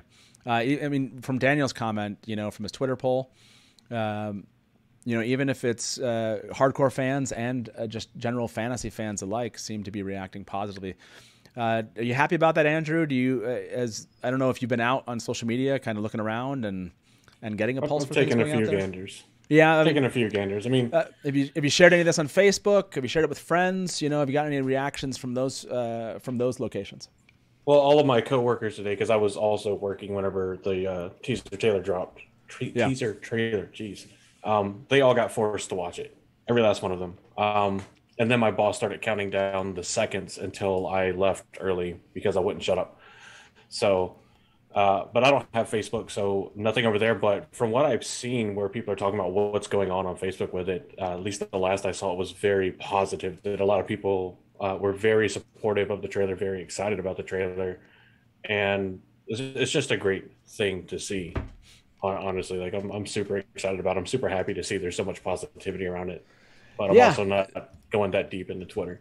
No, but there's just a ton of positivity. By the way, breaking news, it sounds like Wheel of Time has dropped their, let me see if I can go, I'm not sure if they've started answering the Q&A, I think. Yeah, let me see if they've started answering the Q&A. I think I'm in the wrong one here. Yes, I am. Sounds like Moraine. There's too many of the Wheel of Time accounts. There we go, blue dot. Okay, let me see if I see some answers here, and then we'll show them to everybody, and we'll kind of cover these here shortly. I had a problem opening the story up. Well, while you're looking, do you want me to bring up the three things I'd like to bring up? Yeah, but go ahead and bring that up. I know we'll. It's a good cover while we're looking for stuff and trying to see what you wanted to show, right? Go for it. So the first thing, when the motif of the trailer of the circle theme is going on, and that kind of second to last before you see the merge hall is the top-down view of the hall. It looks like an animated concept art rather than actual film footage to me. Oh, gotcha. You think the top down was more of like a screen, like a more of a because concept art for it. Yeah, because Suwon's trailing dress doesn't really shift that much. Everything just kind of flows, kind of like we saw the last time any of the concept art was animated. The second thing, and these last two tie in really close together to each other. Okay. Timestamp would be 1:30. If you go frame by frame, that first frame where it switches from Nynaeve and Egwene over to showing Stefan the warder, leaping into the air. That very first frame or two, you can see Lan in the background there with Moiraine. So at that point, Lan is with Moiraine. And you can see her channeling kind of behind the water as he's leaping into the air with his axes. Oh, gotcha. Yes. No, yeah, I did see that. Yeah. I know what you're talking about. Yeah, you do see her. Yeah, go ahead. The last thing, when you go further beyond it and you get the zoomed out view where you can see what looks like Logain shielded, if you look at Logain's back, it doesn't seem to be his hair. There seems to be a black mass along his back that is moving in tandem with the shield as it kind of closes in and phases out away from him. I think we see the taint. Okay, so you got to give me the timestamp on that one. We're going to cover that one. We're ready to go on Instagram. So let's cover the Q&A on Instagram, and then I want the timestamp on that one. That I don't think we focused too much on the taint yet. 131 is the timestamp for the taint. 131? Okay. So I think our first question out here is this one. How do you expect us to work today? Answer from Rafe, don't. Oh, sorry. I thought I'd stopped that from moving. Let me try that again. Here, he said... if I'm your boss, you have the day off. Rosamund said, I expect you to focus and do your best as always. Sincerely, headmistress. So that is that's the first Q&A. Sounds like they've given us. We'll jump back there. But yeah, you had something to say about, what was the timestamp on that you wanted to show the taint? 131. 131. Okay. Yeah. So yeah, this is, let's see if we can't focus in on this one. Oh, interesting. Yeah. I totally see what you mean there. I haven't seen this. This is probably, other people have probably noted this. I just did not notice this. If you look kind of further up to like where his head actually would be in the shield, you see that where his hair is like a more subdued shade of black, closer to gray, which is what makes me think that this black that we're seeing that kind of moves with the shield isn't his hair. And I never saw anything that really meant that like his hair was actually that long. But you can see it like a writhing mass that's moving in. And Moiraine is the only one we see there shielded. And to her bottom right, we see a figure on the ground, which I think is the Green Sister that got blasted away earlier on. So I think it's Moiraine maybe trying to actively shield Logain. And we see the taint as he's embraced the male half of the power to try to resist. Oh my gosh. Nice call out that. Yeah, because it doesn't seem like his hair. But yeah, as I kind of page through this, you can kind of see this. Let's ask what they have to say here. Is this Logain's taint? Yeah, is this Logain's taint? Oh, did we? Somebody asked in chat, did the stream go down? I don't know. I hope not. People have to tell us. Okay, so it doesn't seem like it has. Let me end this poll real quick. I want to ask people about the taint, if you will. Is that a white cloak in that last one? And the answer to that was people were actually leaning on that one that we talked about. No, 54% said no. But I'm going to ask this one to everybody. Is that the taint in this image of Logain? And we'll see what people in chat. Yeah, that's a great one. What do you think about this? Adam, do you think this is the taint that we're seeing? Oh, sorry. Looks like we got 3 people with us now today. Hey, Christy's here. Christy, how you doing? Hi, guys. It's awesome to have you. Thanks for joining us. Okay, yeah, how's it been? It's been crazy. We're 5 hours into craziness. That's. Oh, I love you have the Wheel of Time on your screen behind you. That's great. Yeah, so there's a story behind that, but I'll get to that when you're ready. Yeah, I'm looking forward to hearing that. So yeah, tell me what you think, Adam, on this. Is this the taint that we're seeing or represented on Logain's back? Is that what you think we see happening here? I think it might be, because if we think about going back to the books, we see Ba'alzamon's ties to the Dark One as being the Dark Strings, which Rand severs with the Sword of Light, if my memory serves me correctly. So it would be a good visual representation to kind of see this Dark One's influence in the current day by having some sort of taint aspect, which would then reflect in the shifting we see in Logain's face when he does seem to do this blast for one description or another. So yes, I think this might be how we see it represented, at least to start with. Yeah, also, great. Did you see what Vance said in your chat? No, what did he say? Bring it up. So the Bard of the Red Hand said, what if Saidin is black in color since Sidair seems to be white? Oh, that they're going to use that as a differentiating way. As a differentiation, okay. I like the idea because even though we see what looks like Logain breaking out of the shield, it could be the white explosion that we see could just be Sidair being repelled. I don't know. Yeah, I still think it's the Taint. Yeah, that's an interesting question here. Okay, Christy, do you know which part we're talking about here? For people that are looking on their own, this is at minute 131. Logain looks like he's shielded somewhat and he's being attacked. And it does seem like on his back, maybe there's some kind of taint of something. There's some kind of object or something being represented on his back.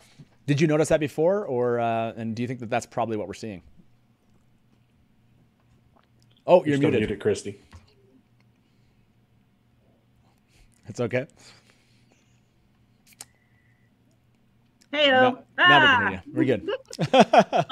Yeah, I hadn't really noticed it like fully before. I just have to fill you guys in. I only just watched the trailer probably about 30 minutes ago.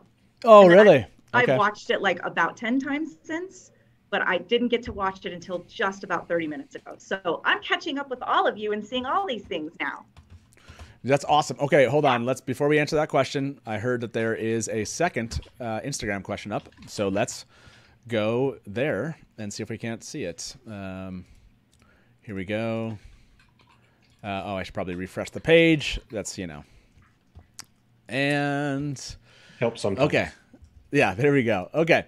Which parts of the trailer are you most excited for the fans to see the full version of in the show, and why? Rafe said, I'm really thrilled for fans to see more of Winter Night. Rosamund said, Shatter Logoth, the city where you really feel how the dark is a material substance that chases and consumes. The visual effects and the extremity of this sequence haunts me.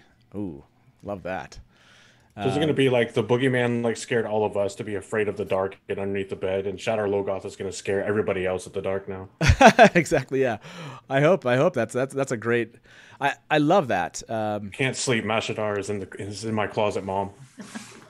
And I love that Winter Night is really where Rafe is excited for fans to see. It seemed maybe that's a lot of his heart went into trying to get Winter Night well. You know what I mean? Not that he wasn't trying to get this whole show done well, but that really speaks to him as kind of like kicking us off here.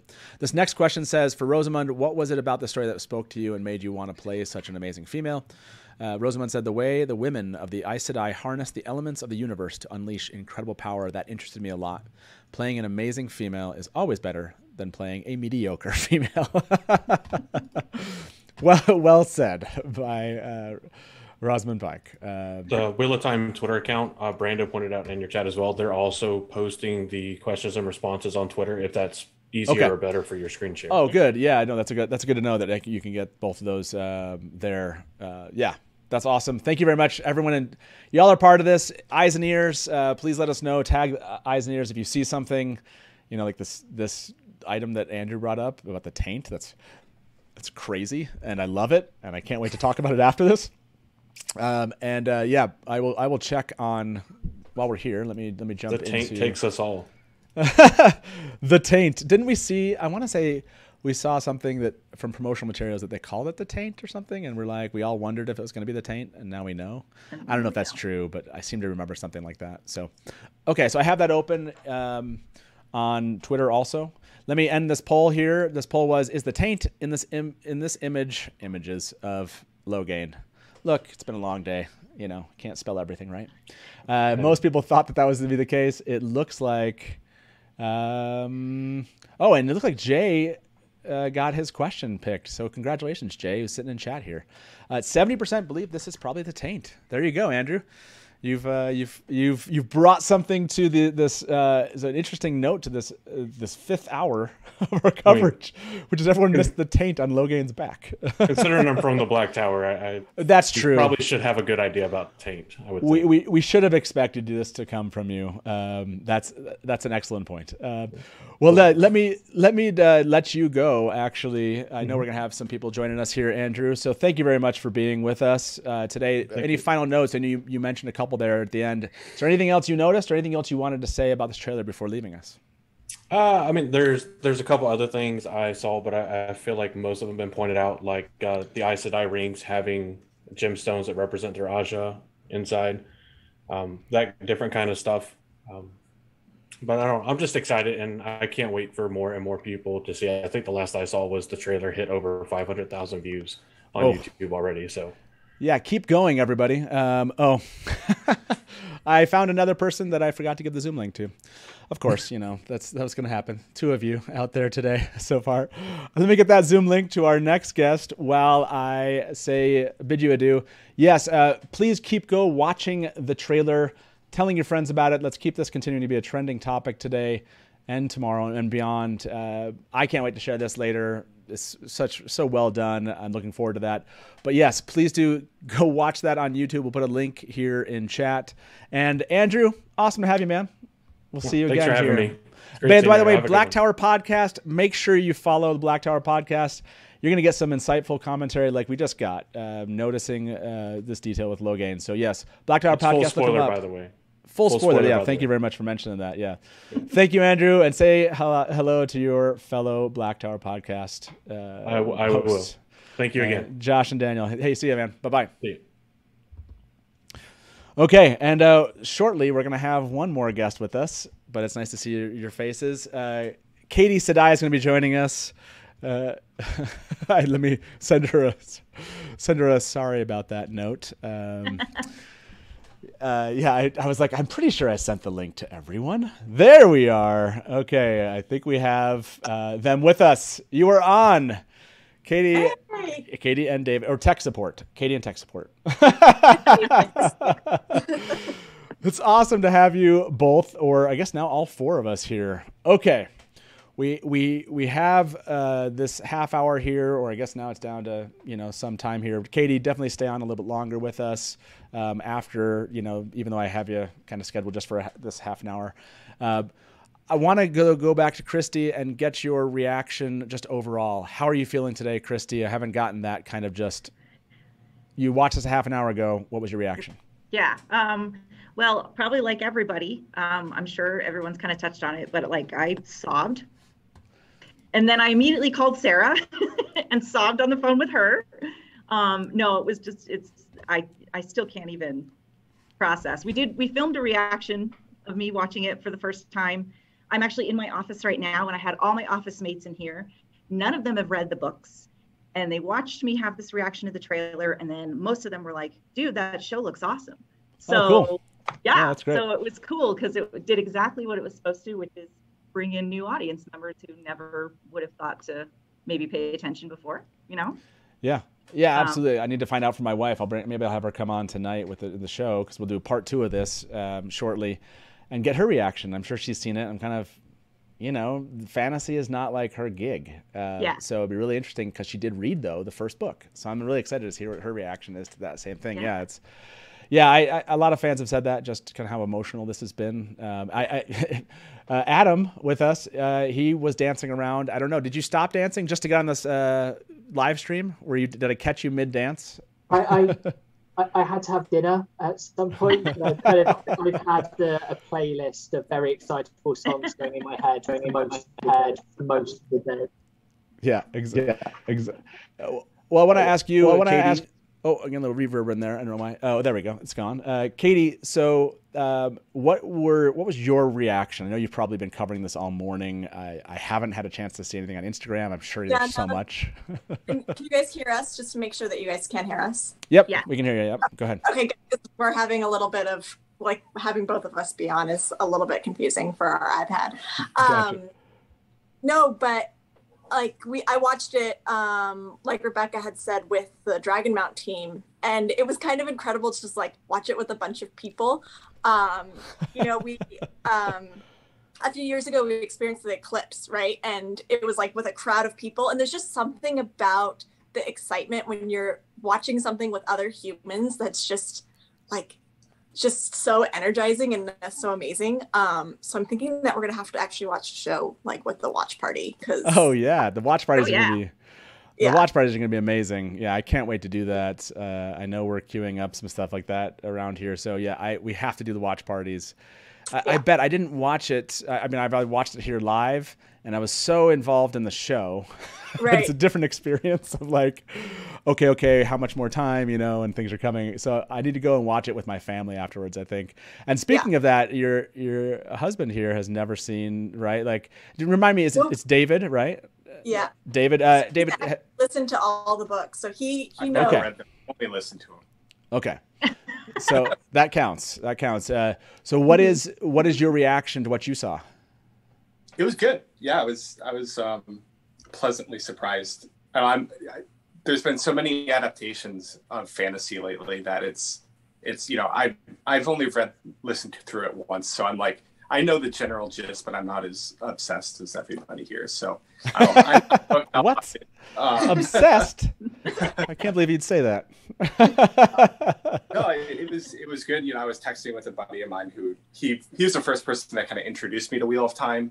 You know, and the one thing we're always worried about is like fantasy can always get, depending on it, could get corny at times, but it seems like they've really found a balance of not making it corny, right? That's I don't a risk with fantasy adaptations. It looks serious. It looks like a serious show. Yeah, I love that that you said, and I like that you said it's good. And I'm not obsessed with you guys, but it didn't have a corny aspect. That tells me that they did something right. This is a good, how they approached this was a good way. And so that's really exciting to hear. I wonder if my wife will have similar comments to that of how this is going. Sorry, did we lose you there, Katie, for a second? Yeah, I think so. We just our audio. Like I said, no worries. So confused. No worries. I was just saying that's really, it's good to hear that, you know, for someone that's not obsessed, like those of us watching a 6-hour live stream or running one, that it was good. And because I don't feel like, I'm hoping, David, you wouldn't lie to us if it wasn't. I you know, there's the Aja colors, you know, the bright, super bright Aja colors, like it's both a benefit and kind of distracting at the same time, right? Gotcha. Like it helps distinguish who they are and like what Aja they're in, but it also kind of is like, holy crap, that's a lot of color on the screen, right? Like particularly when they're in, you know, in the hall type thing. So I'm not sure if I'm sold on that. But. Some of that, right, is, you know, it's all the description in the book, and so actually adapting that for TV, it's different. Yeah. I think it's good. Yeah. But I can see, like, especially, you know, when they talk about like the Tinkers, we didn't see any Tinkers, but I can see them like toning that down just a little bit, just to make it a little less like in your face cartoony, you know? Sure. Well, it's like the stole, right? Like the stole was super like pastel color, you know, the Amerlin's stole is very pastel-y instead of like super bright colors, because it looked really silly if it was really bright colors. Yeah, there's something. Yeah, that's an interesting part. Did you like that, Adam? Did you like their take on the Amerlin's costume, if you will, or stole? Yes, like I think it's been going around basically since Entertainment Weekly did the photos that the Aes Sedai are going off Power Ranger color schemes. It's like I gotcha. Yeah. You know, off that, it's like if it's casual, it's your own Aja color, and I put in the comment earlier that maybe we will see more stoles in Saladar, because once the tower splits, we might see almost this breakaway, almost refugee aspect of the White Tower. So stoles become an easier way to show where they or who they represent, whilst being iced on a shoestring, as it were. Yeah. What I did think. That's a really interesting point. You know, I've heard some people comment about like the farmers' clothes that the Two Rivers folks are wearing.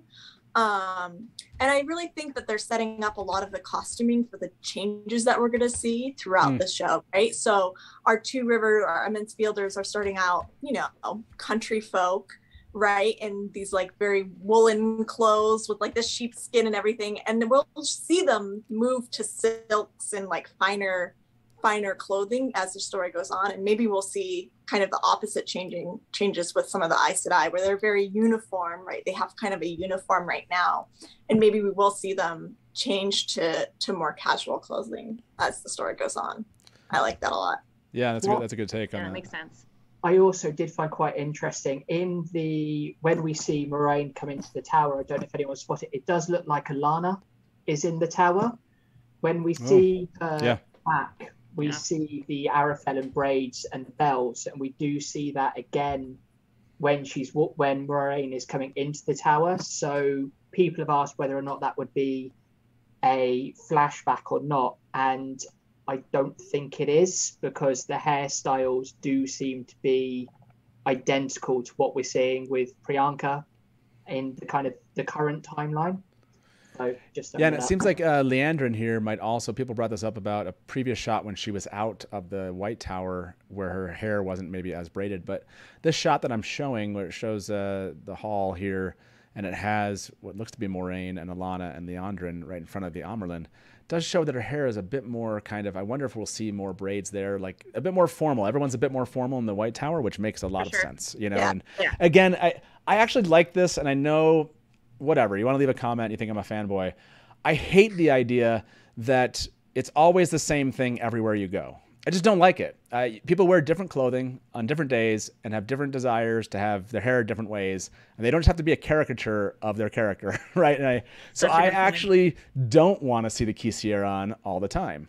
I don't want people have reasons why they wear certain things or don't, and I want that to come across with how they've made choices in scenes like this. So is her hair always have to be in multitude of braids? Like, why does it always have to be? Like, she's a person and she has choices to make. So again, I actually prefer that, but I get that that's not going to go over well with other people. They're just like, no, that's stupid. Robert Jordan always said this, and therefore it is. So when you look at this shot, though, sorry, I'm just taking a look at it. I'm struggling to see many Aes Sedai with similar styling costumes. If you look really closely, I think they are all different in styles, apart from possibly Liandrin and the blue sister who is right behind her, who is wearing a similar corset. They all do seem to be different in style. So again, that's kind of emphasizing the difference, the nationalities, and Isis Mosendon has clearly done an amazing job in making stylistic differences. So I love that. I want to dig into that a little bit more. Adam, we're going to let you go, man. I appreciate you joining us here. Matcham Cawthon on Twitter of Time. Please be back here. Come back here with us. There's going to be so much to talk about over the next couple months. We have 3 episodes coming out on November 19th. That's ridiculous. And so I hope this is not the last time we see you here. It's been too long, but Adam, have a great rest of your evening. And we'll be back. We'll be back on here at the Dusty Wheel again here. Like I said, we'll be closing up here in about 45 minutes. Taking a little break. I'll walk around a little bit. I know everyone's a little bit concerned about my health at this point. I'll walk around, get a bite to eat, and then we'll come back on for our evening coverage. So Adam, good night, man. Okay. Good night. Thank you. Have a good one. See ya. Yep. Bye-bye. Like I said, I will definitely get my wife on this evening. I think this evening will be a little more casual. I'll probably get up and stretch a little bit more. You know, we'll get back in the sweat tent. And if you don't understand what that means, no one ruin it for them. And we'll make sure we get back in the sweat tent this afternoon. It's a lot of fun. Taylor set it up. He doesn't even know what it means, let's be honest. So I want to go to you, Christy, about the costuming and the Aes Sedai, the stuff that Adam was bringing up. What's your thoughts here about what Isis Musadin has done with the Aes Sedai? Yeah, I think you hit the nail on the head. I really, really love the idea that we're dealing with different kinds of people from different cultures and different backgrounds. And so I don't want the caricature. That was like a really good observation that you said. I actually love the idea that we do see the distinct colors.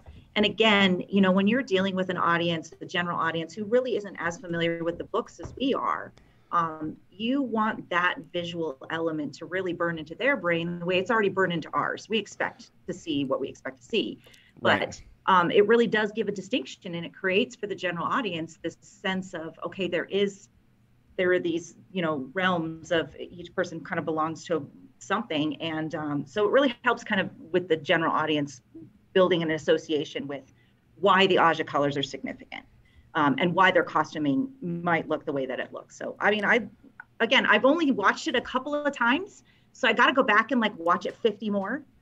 And then I'll probably have more to say. Yes. Detail stuff. I've got overall thoughts. The detail stuff I need to dive in. Yes. This one's gonna take us. I mean, we're all gonna be. I mean, you all know, right? Katie Sedai is gonna be all over Instagram, like posting this Already stuff. All over Instagram. Yeah, But, yeah. I I mean, probably need to break down the costumes a little bit more. You know, one of the things I think is really great that they've done, and I've talked about this a little bit, is that they've made their costumes very practical, right? Yeah. So these are women that travel around the world. They're riding horses. They're fighting. They need pants. Like, skirts aren't practical when you're doing that. And so they are a lot of times wearing pants. Yeah. And so when they're in the White Tower and they're a little bit more formal, yeah, they'll get dressed up, they'll wear a skirt. But again, depending on the situation, like, they can't always wear a skirt. You know, at least Robert Jordan wrote into the story about divided skirts. But I mean, it's for the world that we're actually dealing with, it's not that practical for them to always be wearing big. I see it, Daniel. Yeah, exactly. The practical nature of all of these things is something that stands out to me. Again, I get the comments where it's like, oh, well, nothing they'll do will bother you, you know, fanboying on these type of things. But it makes sense because women are in power, and this is a world where women are in power, right? They have independence. They don't need to be put on a pedestal as some delicate flower that doesn't do anything, right? They're working women. Well, Isis Musadin already said, you know, this isn't going to be a bunch of princesses. Like, if that's what people were hoping to see or plan to see, or because obviously some of the dresses that we will see princesses, right? Like, that's going to exist. It's just that did not treat the Aes Sedai that way. So, yeah, Daniel, welcome, man. Hey, how are you feeling? It's awesome to have you here. So, how long did your live stream go on this morning? I jumped off pretty quick because I wanted to make that video I just dropped. So it literally was just until like, I think 20 minutes after the trailer dropped. And I was like, okay, I got to go make content. So it was not as long as you're going for. Yeah, I mean, water, I got it. Do some calisthenics. I haven't done that. I should be standing up more often and stretching. So that's not happening. So what we should do is every time a certain word is said, you have to do like one jumping jack every hour for that word. Like every time, let's say dice is said, Matt has to do a jumping jack. We just keep a tally every hour. You have to do that. Yes, I love it. And I got to do this while y'all are here. Let's see if I can get Taylor down here. Taylor had a little surprise for the live stream today, and we'll see if we can't get him to enact this again for us. It's a little addition to our live experience here at the Dusty Wheel. It'll be fun. You'll enjoy it. So what was your reaction on your live stream this morning? Like, you have a huge audience. You had almost 10,000 people live concurrently. I think the video, I don't know how long, people said it's like tens of thousands of views already on that. What's been the overall reaction, the pulse that you've taken from just fans in general about the trailer? I was expecting, even if the trailer was like genuinely great, we'd still see a lot of people be like, I don't like it, because there's just been so many people who just have been angry the Wheel of Time seems to be getting adapted, which has been a weird part of this last like couple of years. But it's been like pretty universally positive. A lot of the complaints are, I didn't like this, but I liked it a lot overall. So even if people do have problems, they seem to be genuinely liking it. And I think the biggest compliment I've seen that I agree with, and I think is a huge hurdle that they're tackling quite well, is that everyone's saying it doesn't feel like Game of Thrones. It doesn't feel like Lord of the Rings. It feels like something else. It feels like a third party. And that's huge. I mean, if it's written off as a Game of Thrones clone or a Lord of the Rings clone, that could be cancerous to its success in the long run. So seeing that kind of getting repeated is really good to hear as a fan. Yeah. Katie, did you feel that way? And Katie, David, does this look like, does it feel like this is a clone, or do you feel like this feels something other and separate? It has bits and pieces of everything. Like it felt, there was aspects that really felt like Peter Jackson's Lord of the Rings. Like there were like Tar Valon, like that shot of Tar Valon with Dragonmount, that felt very Lord of the Rings, right? It was better. I think, and Daniel said this in his live stream, where you had villages and buildings outside of the city. Like in Lord of the Rings, Minas Tirith was just a city surrounded by nothing, right? And so it felt unpractical, but it felt like Tarvalon was really A real place. a real place, Yeah. or people that live in the surrounding areas. It's the main city in the surrounding areas, but it's like it's an actual city that you can see in the world. Yeah. Yeah, I think that's Christy, to you. And before we bid you farewell, Christy, final thoughts about this question of, is this something kind of unique? Do you feel like this is something unique? Have Rafe and his team gotten that right to you? And then just leave us a final note on what stood out the most to you from the trailer. What are you going to walk away with remembering the most? Well, I will say, because again, I got to watch it in a room full of pretty much people who aren't familiar with the books. So one of the biggest compliments that some people mentioned was, while there's kind of elements of it feels like fantasy, right? A lot of them didn't say it felt like Game of Thrones. What they did say, though, was the sweeping shots and the cinematography really created a bigger world sense than they would have felt with something like Game of Thrones. And I agree. I think like just a lot of those big sweeping shots really helps build the audience's feel for how big this world is going to be or what we're going to see. So that was kind of one of the biggest compliments that they said, which just, it looked really awesome. And then also the scary elements, which they didn't expect. They thought it's going to be kind of like, you know, basic fantasy. And so the Myrddraal shot was like, everybody in the room went, oh, that's freaking badass. Like they were so excited. Oh, yeah? It was really Nice. cool. Like they were just really, Good. and of course I'm excited about it, but I don't know. I think, you know, I called Sarah right after we had her on speakerphone. We all said congratulations. And I just told her overall that I was really proud of her. And of course I love her because I know that this is something she's worked for years and years and years. And every day has been an agony to feel like, am I doing the books justice? And Sure. and, you know, I want to make sure that at least I'm trying to do it right. And I did tell her that I felt like if Jim was here, or if Robert Jordan was here, he would be extremely proud of what they did. Even just from that trailer, I think they brought the heart of what the Wheel of Time is to the screen. So I'm excited about that. Yeah, on that note, Christy, thank you very much for being with us. That's great, and I totally agree with you. Thank you for being with us. Feel free to jump back in later this evening if you see us I'll come back. online. Ping me, and you have that Zoom link. And we don't maybe have as full of a show this afternoon, this evening. We have another 15 guests versus 24 or something. So if you see us on there and you want to jump in, feel free to do that, okay? I might. Hey, Watch 50 more times, and then I'll have more to really talk about. awesome. So, Okay. Yeah. That sounds great. We'll see you shortly, okay? Bye, guys. Okay, bye-bye, Christy.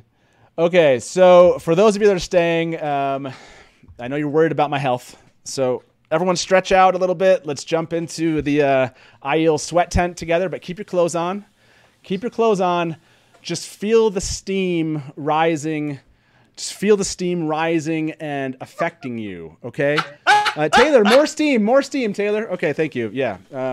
Okay, so this is like I said, stretch a little bit. You know, feel free to, like, you can take a little break. I told you I'm staying healthy, so don't worry about it. I'm good. This is very not healthy. This is actually... Get rid of all of the extra skin, you know. Yeah. Yeah, don't you? Can you feel the steam? Because is it affecting your mood? Like, do you feel like I like that part? You can't even see me. The fire. It does look like a fire. There, it looks like a fire now. It looks like you need to evacuate immediately. Look, this is how a sweat tent looks. It's just, maybe it's darker. I don't know. I haven't actually been in a sweat tent, maybe, but like I said, maybe. That's funny that I like made a casual, like, maybe I haven't. Maybe I have been in a sweat tent. Yes, that was Taylor's new addition to the Dusty Wheel, the sweat tent. We'll bring that into some live shows. We'll tell some truths, talk some truths. And we have, like, we're cleaning it out. Don't worry. For my personal health, Taylor's got the fan on, and we're... So if that I was is what doing this kind of live stream, I would have brought some, like, you know, some plants of my own. I mean, geez, man. Taylor showed this to me like the other night, and I was like, we're using this during the show. I like how people are like, or it's you're just really happy and you're just kind of smoking and making an excuse for it, which, whatever, you know. I'm just trying to get relaxed. Okay, so back to this question. We have 30 more minutes. We have 2 more guests to join us. Feel free. Everyone can just stick around until the end. Final thoughts for the last 30 minutes here, and maybe go to you first, Daniel. You know, like, you talked to fans today, you made a video. this is one poll I did. We had, I think, a good 1,300 people replied to it. Maybe it was somewhere around there. We asked them, did this beat your expectations? And it was like a 95% or so said it did, in the 90% range. Did this beat your expectations personally, Daniel Green? Yes. I honestly, here's my genuine thought this morning waking up was like, people, it's going to be like a 20, 30-second trailer. Like, get your expectations right. It's not going to be that long. And I saw people being like, we're going to get like the first 5 minutes. And I was like, little did I know they were more right than me.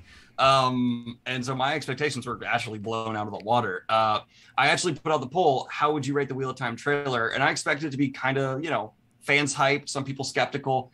It was over 56% rated 8 to 10, great to perfect. Wow. 40% say 5 to 7, decent to good. And then only 2% say bad and 1% say horrible. So that's pretty damn good. Okay. That's a pretty damn good trailer. That's really great. That means, would you say a 5 to 7? So that means basically 90 some odd percent were like 5 and above at this point. Like that's a mid to great, basically. That's really most huge. Being an 8 to 10, almost 60%. That's, what can you not love about that as a fan of this? I enjoyed it.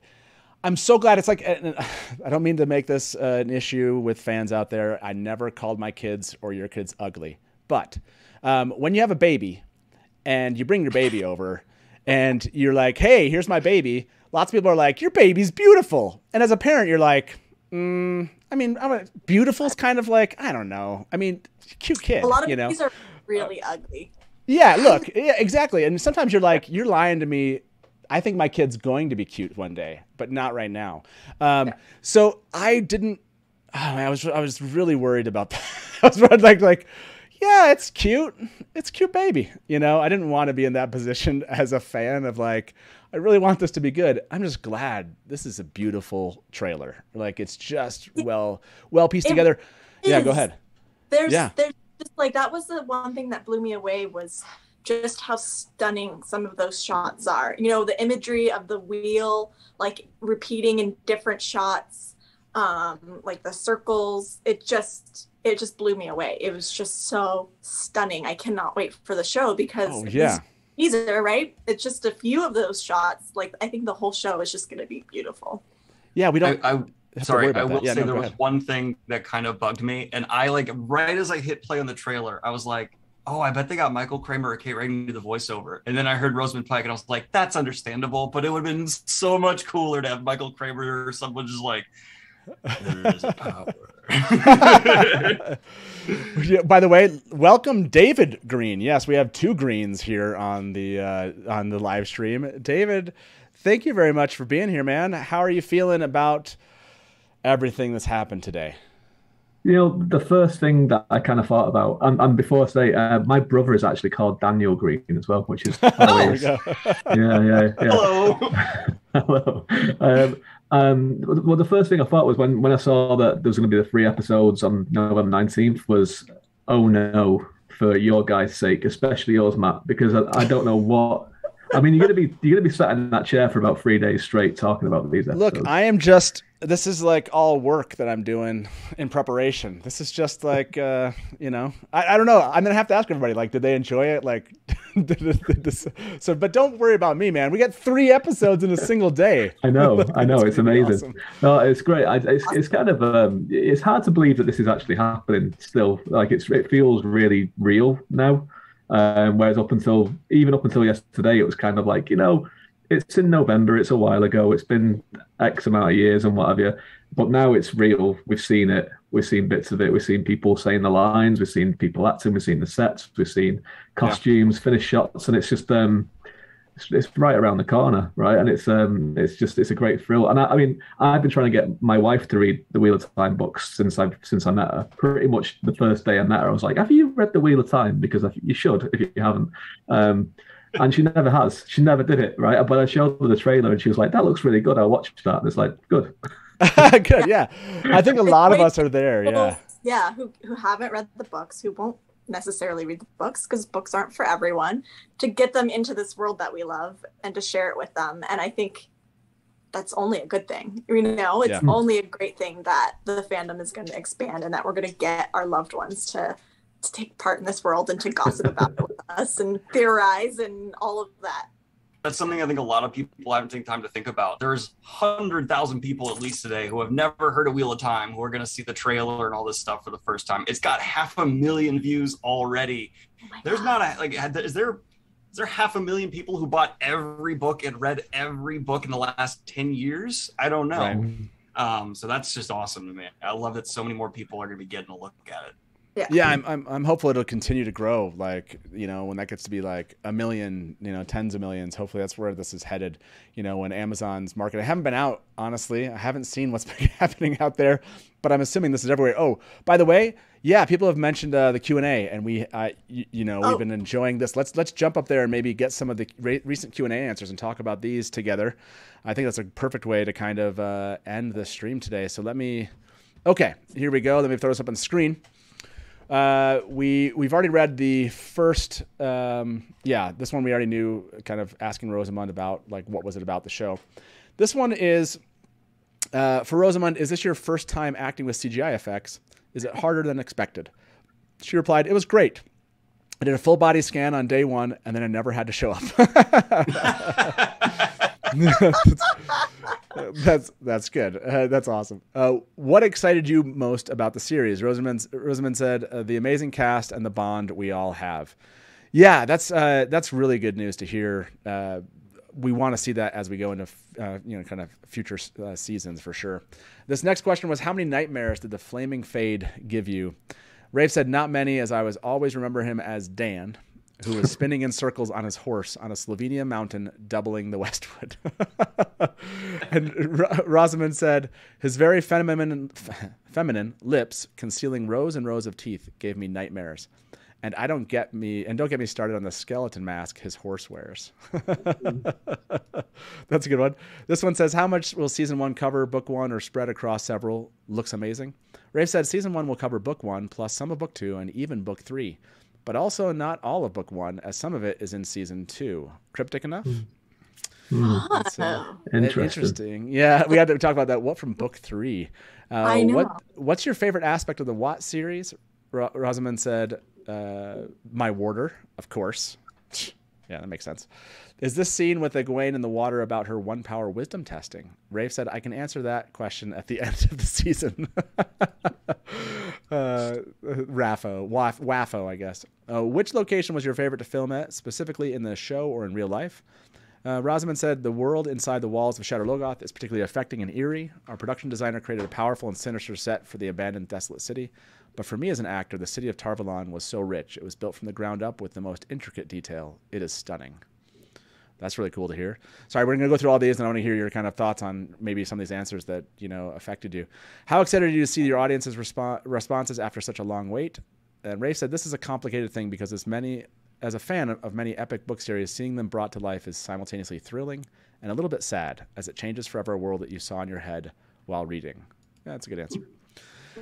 How excited are you to see your audience's responses after such a long wait? Rosamund said, I love how warm and welcoming the Wheel of Time fan base has been. I hope we offer escape, excitement, mystery, and something to keep people inspired through the end of the year. Love it. And last one we have here, can you bring the release date back a bit, or like tomorrow or something? Rosamund said, ask Rafe. Rafe said, ask Amazon. There you go. Okay, that catches us up. Well done. Thank you, everyone, for those. And I missed these.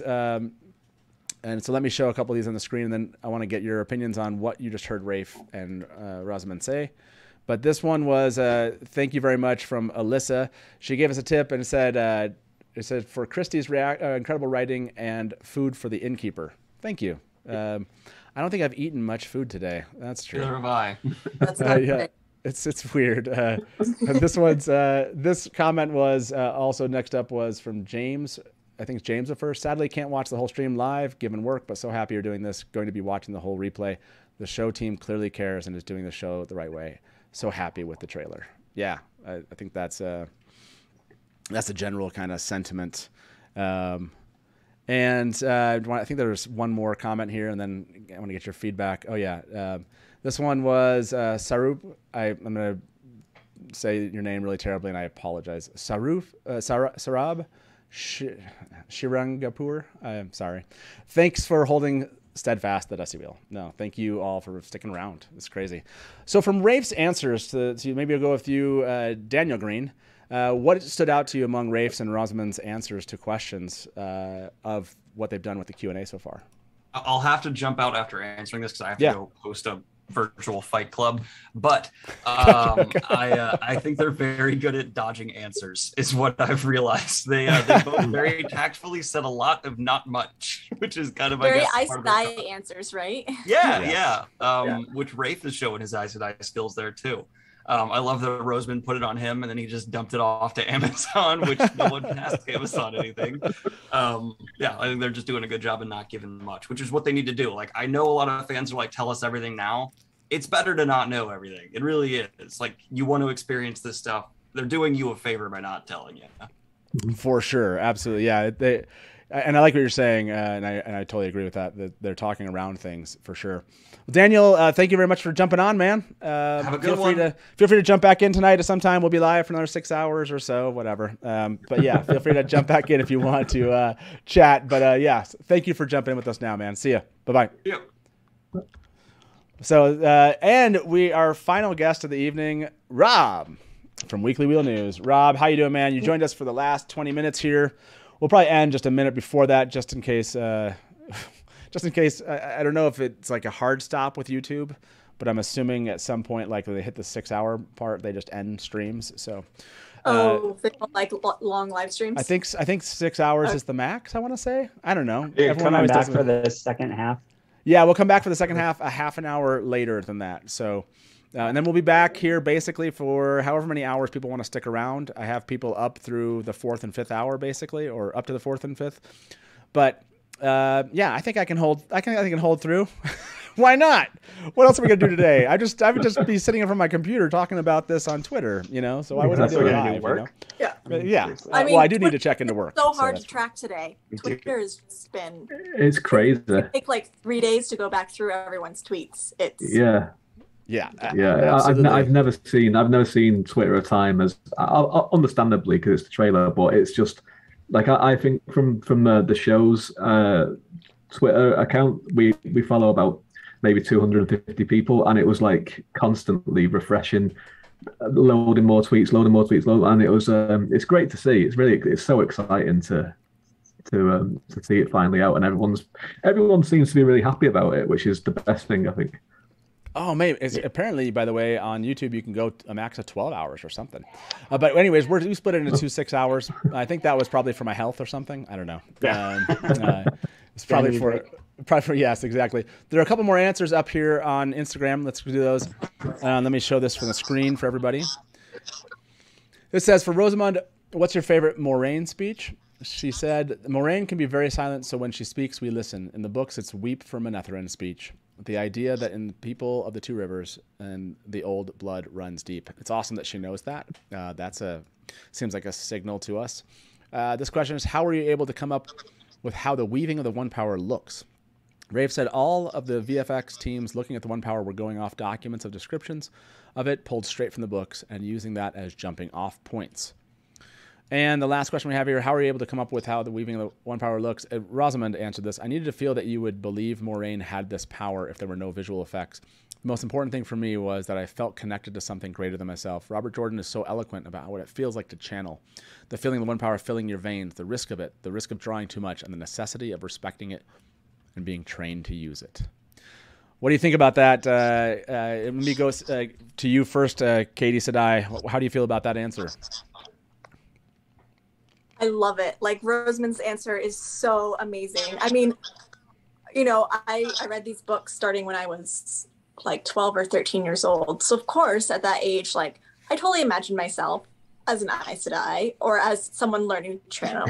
I was that age, and doing like the meditation exercises of opening yourself up and to the light and everything. Like, I did that. I will admit that to you guys. So like hearing Rosamund that she took that inspiration from the books and made it part of her character and made it part of her acting is just incredible. It's actually making me a little teary. Like it's awesome because it is such a strong part of just like the womanhood of channeling and being an Aes Sedai, and so that she's connected to that is just amazing. Yeah, absolutely. Rob, what are your thoughts here? I know we haven't got to hear from you. I know Cameron's back, but Cameron, I just love that you're here for the last bit here, and I'll give you a chance to say something right at the end, and we got about 15 minutes left. Yeah. Rob, what do you think about all these responses from Rafe and Rosamund today so far? Well, I had been away and working on some stuff, and so when the batch that you just read was my first time hearing it. Now, when she said that like weep for Mathurin, she said that in the books, I hope that like that's actually going to be in the show, because if she said from the books, then I wonder like, oh crap, I hope that didn't get cut. But we'll see. But so far it's been cool to hear from her, not just Rafe. I mean, Rafe is awesome. Love hearing from Rafe, but this is the first time we got to hear like Q&A with Rosamund, so that's cool. Yeah, it's really cool. It's cool and I hope that we get more of these kind of cast members being able to kind of answer questions and interact with fans. Looking forward to that. Did you see that when they both tried to post the trailer, Amazon Prime blocked both of them? Yeah. Oh yeah, their accounts. No, we accidentally I didn't even think about this. We were just live streaming, and we had live streamed to like Facebook, and Taylor's like, "Yeah, they shut that one down." And I was like, "Oh yeah, sorry." That was not thinking about that right at this moment, that there was other threads of our live stream going elsewhere. So yeah, I think it's funny that they also got caught up in that kind of that shutdown. That makes sense. I'm sure Amazon is being very specific and wants to be very specific. Obviously, please go watch this again. Go watch this trailer on YouTube 10 times, 15 times. Share it with and hit your friends. refresh each time. And hashtag the Wheel of Time. We want people to get excited about this. And obviously, the more popular this is going to be, the more media is going to talk about it. That's just the reality of it worldwide. So hopefully everyone is doing that. David Green, thoughts here on kind of this? We're coming to the end of this initial live stream. We've gotten this trailer today. Now Rosamund Pike, who's part of the show, and Rafe are all talking about it as though they're ready to show us what they've made. How do you feel about that? Oh, delighted. I mean, like I said, like when you've been through the whole reading the books for so long, and the false starts of in the past with all the other kind of things, to finally have it here. And the answers on Instagram, some of them obviously they're kind of dodging answers a little bit, dodging the questions, but the answer about some of stuff from book 3 will be in season 1 is pretty interesting.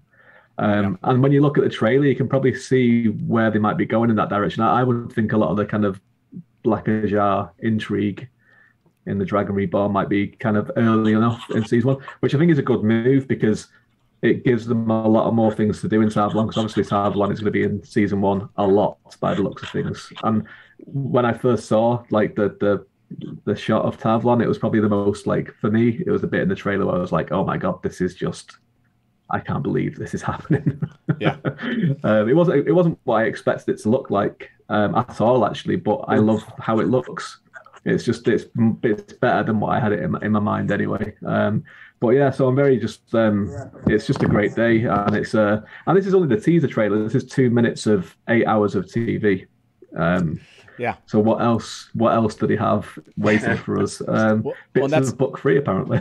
Well, that's what's interesting. And people brought this up. Pat and Fane, Tom, Loyal, Forsaken, some of these other things where you're like, White oh cloaks. my gosh, white cloaks. Yeah. We didn't really see yeah. at all. Tinkers. No Tinkers, yeah. Yeah, we still have many. I mean, Steve. Steve. Yeah. Steve. You didn't, yeah, Steve. I didn't see Bella. I totally failed on my trailer bingo card. I did not get any bingos. Did anybody get a bingo? I don't know. I'm kind of curious if anyone did. Cameron, have you heard out there? Eyes and ears, Cameron. Thank you very much for doing that so far today. Have you heard of any successful trailer Gaidon bingo cards? I have not. I've been looking for that. I haven't seen any really successful bingo things. No. You should throw a tweet out about that. Yeah, There's 2 I'm waiting for, and no matter how many times I watch it, I still haven't seen Foldara in there. I don't think it's in there. And I had smooth skirts. And Oh if yeah. anybody So- can show me yeah. a frame of skirt smoothing, then I got a bingo. Skirt smoothing and braid tugging. That is that's the next trailer, by the way. Yeah. It's just going to Well, be for pure me to get braid tug, smooth, I also need to get smoothing your flares. skirts and yeah. And sniffing too, right? Yeah. There are there really? There's almost 1,100 of you still watching this. What are you doing? Like, what is Let it wrong play with you until people? Whatever it is, I love it. I love whatever's wrong with you because it's wrong with me. I love it. It's right with us.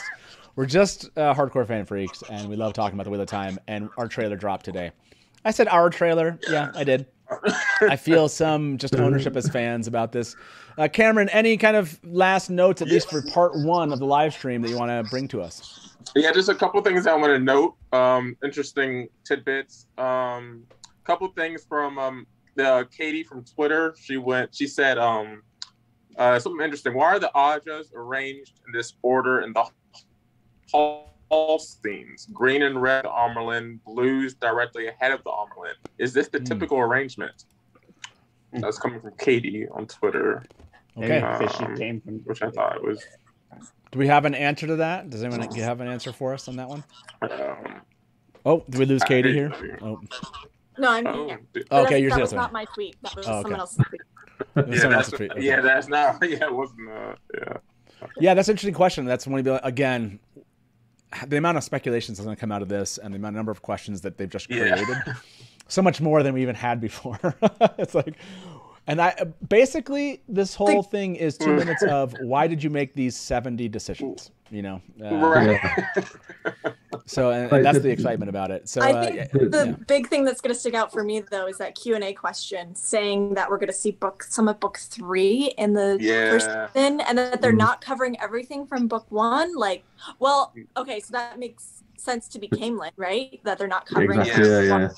We've already discussed that. But what are they covering from book 3? That's going to be the thing that's going to bother me. I think I'm going to be sitting up about.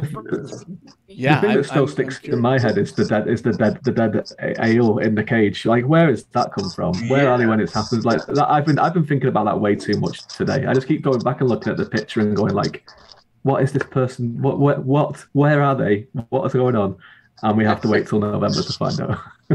Yeah, no, that's a great question. The Aiel, Matt and Rand, what are they doing? There's so many questions that come out of this. It'll be fun. We'll continue speculating here in part 2 of this. Let me go around the circle for the 4 of you. We got about 6 minutes left of this live stream, and then I'm going to take a little break. Like I said, this afternoon and evening, we'll open up the call lines, and you can give us a call and kind of give your comments as we have, as the time goes on, and we'll see how long this one goes on tonight. But let me start with you, maybe Rob. Final takeaways so far for you today with this teaser trailer. Just either kind of your favorite moment from it, or just something you wanted that's just basically to summarize your thoughts for the day. It's my favorite moment, I think, was just like the initial watching it along with everybody else, because right at the start of the stream, we're trying to get it to load, and we're like, okay, can't see it here, can't see it here, can't see it here. And I still couldn't see it, but I did see it on the live stream for you guys. So I watched it like at the Dusty Wheel, which I just thought was awesome. Yeah. And then the cool thing was like, so as the day was going on and I'm slacking and I'm not working, then I'm taking screenshots from the trailer and I'm posting them, right? And there's the one shot of the Dark Rider, on his horse, right? And so I posted like, has anyone seen this chicken thief? And Juliet Howland answered that, and that was just wow. That was just icing on the cake for me. That was brilliant. So good.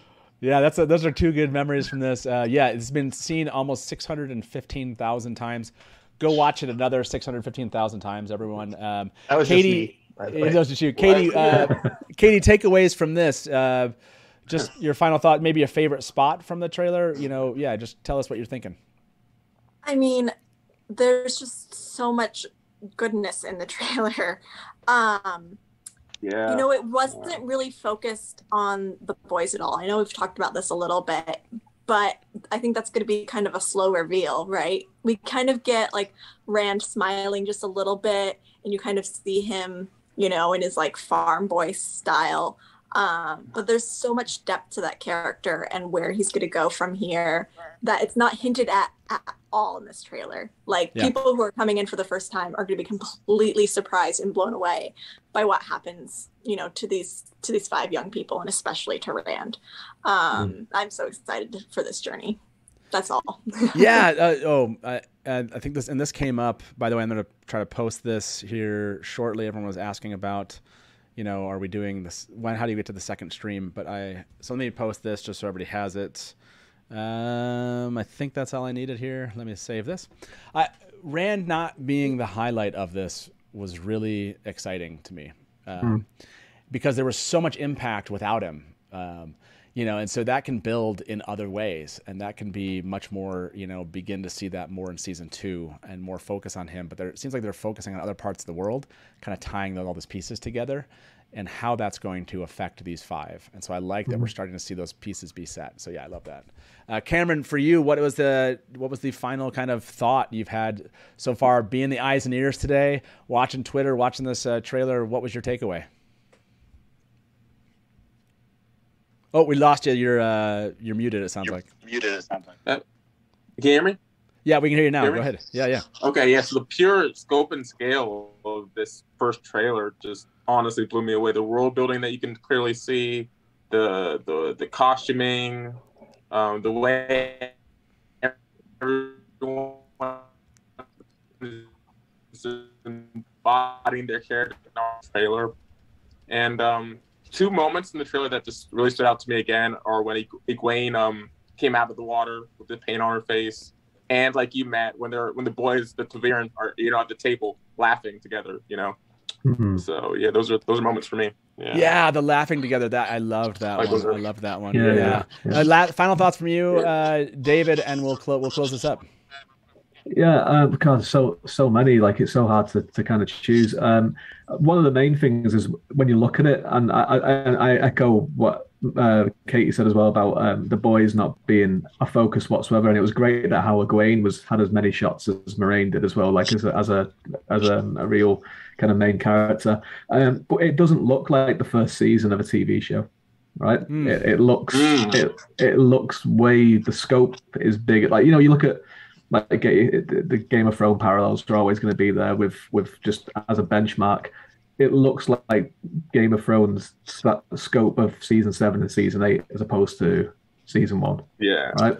And I think that's something that when new people are going to be seeing it, they're going to look at this and go, "Wow, this looks expensive. It looks big," and I think that's good how they've kind of focused on the larger world of the Aes Sedai and the Dark One, and also Clegane as well. And it seemed to me that I reckon a lot of this stuff in this trailer is from the first 3 episodes, probably, maybe 4, but I'd say probably the first 3. And it seems like they're setting Clegane up as the early season villain, which I think is a good move. And I think it's just a great trailer, right? It's just a very, very brilliant trailer. Yeah, that's my takeaway. And I saw this. I think it was the fact that it's polished. It's polished for a first season. Thank you, Jay Diggity. Said at 11 seconds, it looks like Nynaeve's introducing Egwene. She steps to the right to present her in some way. We're going to come back on that note in the next session and talk about this. Great comment, Jay Diggity. We're going to have more Sweat Tent brought to you by Taylor's Fog Machine, and my wife will be on. We have all the admins from the Dusty Wheel will be starting us off. We're just going to have like a mass admin discussion here, starting off part 2. I put the link in the description here and then live chat for that. You can just go to our channel. You'll find the other link. It's public now. You can see the other video. I want to take a little break, check in with work, get everybody set up. I'll do some jumping jacks or something. Eat some food. Eat some food, stretch a little bit, brush my teeth again, something like that. You all are amazing. More than 1,000 of you are still here. Ridiculous. That's awesome. Thank you for all the tips. If I missed one of your tips, please do reach out to me and be like, "Hey, dude, what's up with that? Missing my tip and not mentioning it on your live stream." I'm open to that feeling, and I will try to make it up to you. But thank you so much for all of the food, if you will, that you've provided for the inn here. And I appreciate all of the care that you've had, and to be here with us live has been awesome. So Britt, I think this is the last one, says, good luck, Matt, with 3 episodes. Talk on the Dusty Wheel. Laugh out loud. Yes. I don't even know what that's going to look like. Okay. Thank you all, 4 of you. Rob from the Weekly Wheel News. I'm sure you're following Rob Christensen from the Weekly Wheel News. Make sure you do. Easing the Reader podcast with David Green. Make sure you go follow it. Katie Sadai on Instagram. Go follow her. She's been doing all sorts of stuff today on Instagram. Go look her up. She's amazing, and I can't wait to hear her commentary. And last but not least, Cameron, people were asking what your Twitter account was. Make sure you drop that in the live chat. Thanks for being eyes and ears, man. I don't know if you have time to come back again later this evening, but just we'll ping me on Twitter. We'll figure it out. We'll do, man. Thank you all. This is a great day. It's been a great day for fandom. Whew. Okay. And as we say around here at the Dusty Wheel, smash to black.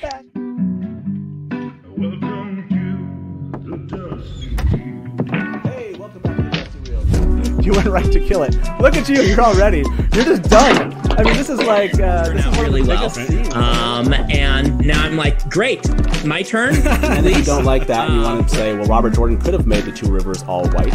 He could have, but he didn't. So Just complimented me on my dress, and as you can clearly see, I'm sad. I see Lukomi as something along the lines of a Shadar Haran analog. It does make sense why it outlasted the breaking. Yeah. See, this is why I have Therese in the show, because she's going to correct everything that. Hey everybody, welcome to the Dusty Wheel Show. What? Meme Off Challenge. Yay! Like baby face mounted on like a huge body. So like all of a sudden, this is not just a traditional fantasy, right? There are sci-fi elements. And just a moment ago, Rafe tweeted something. So let me get my guests in here with me, and probably I would say put in 70, 80% of the work. I got to be over the shoulder and be like, no,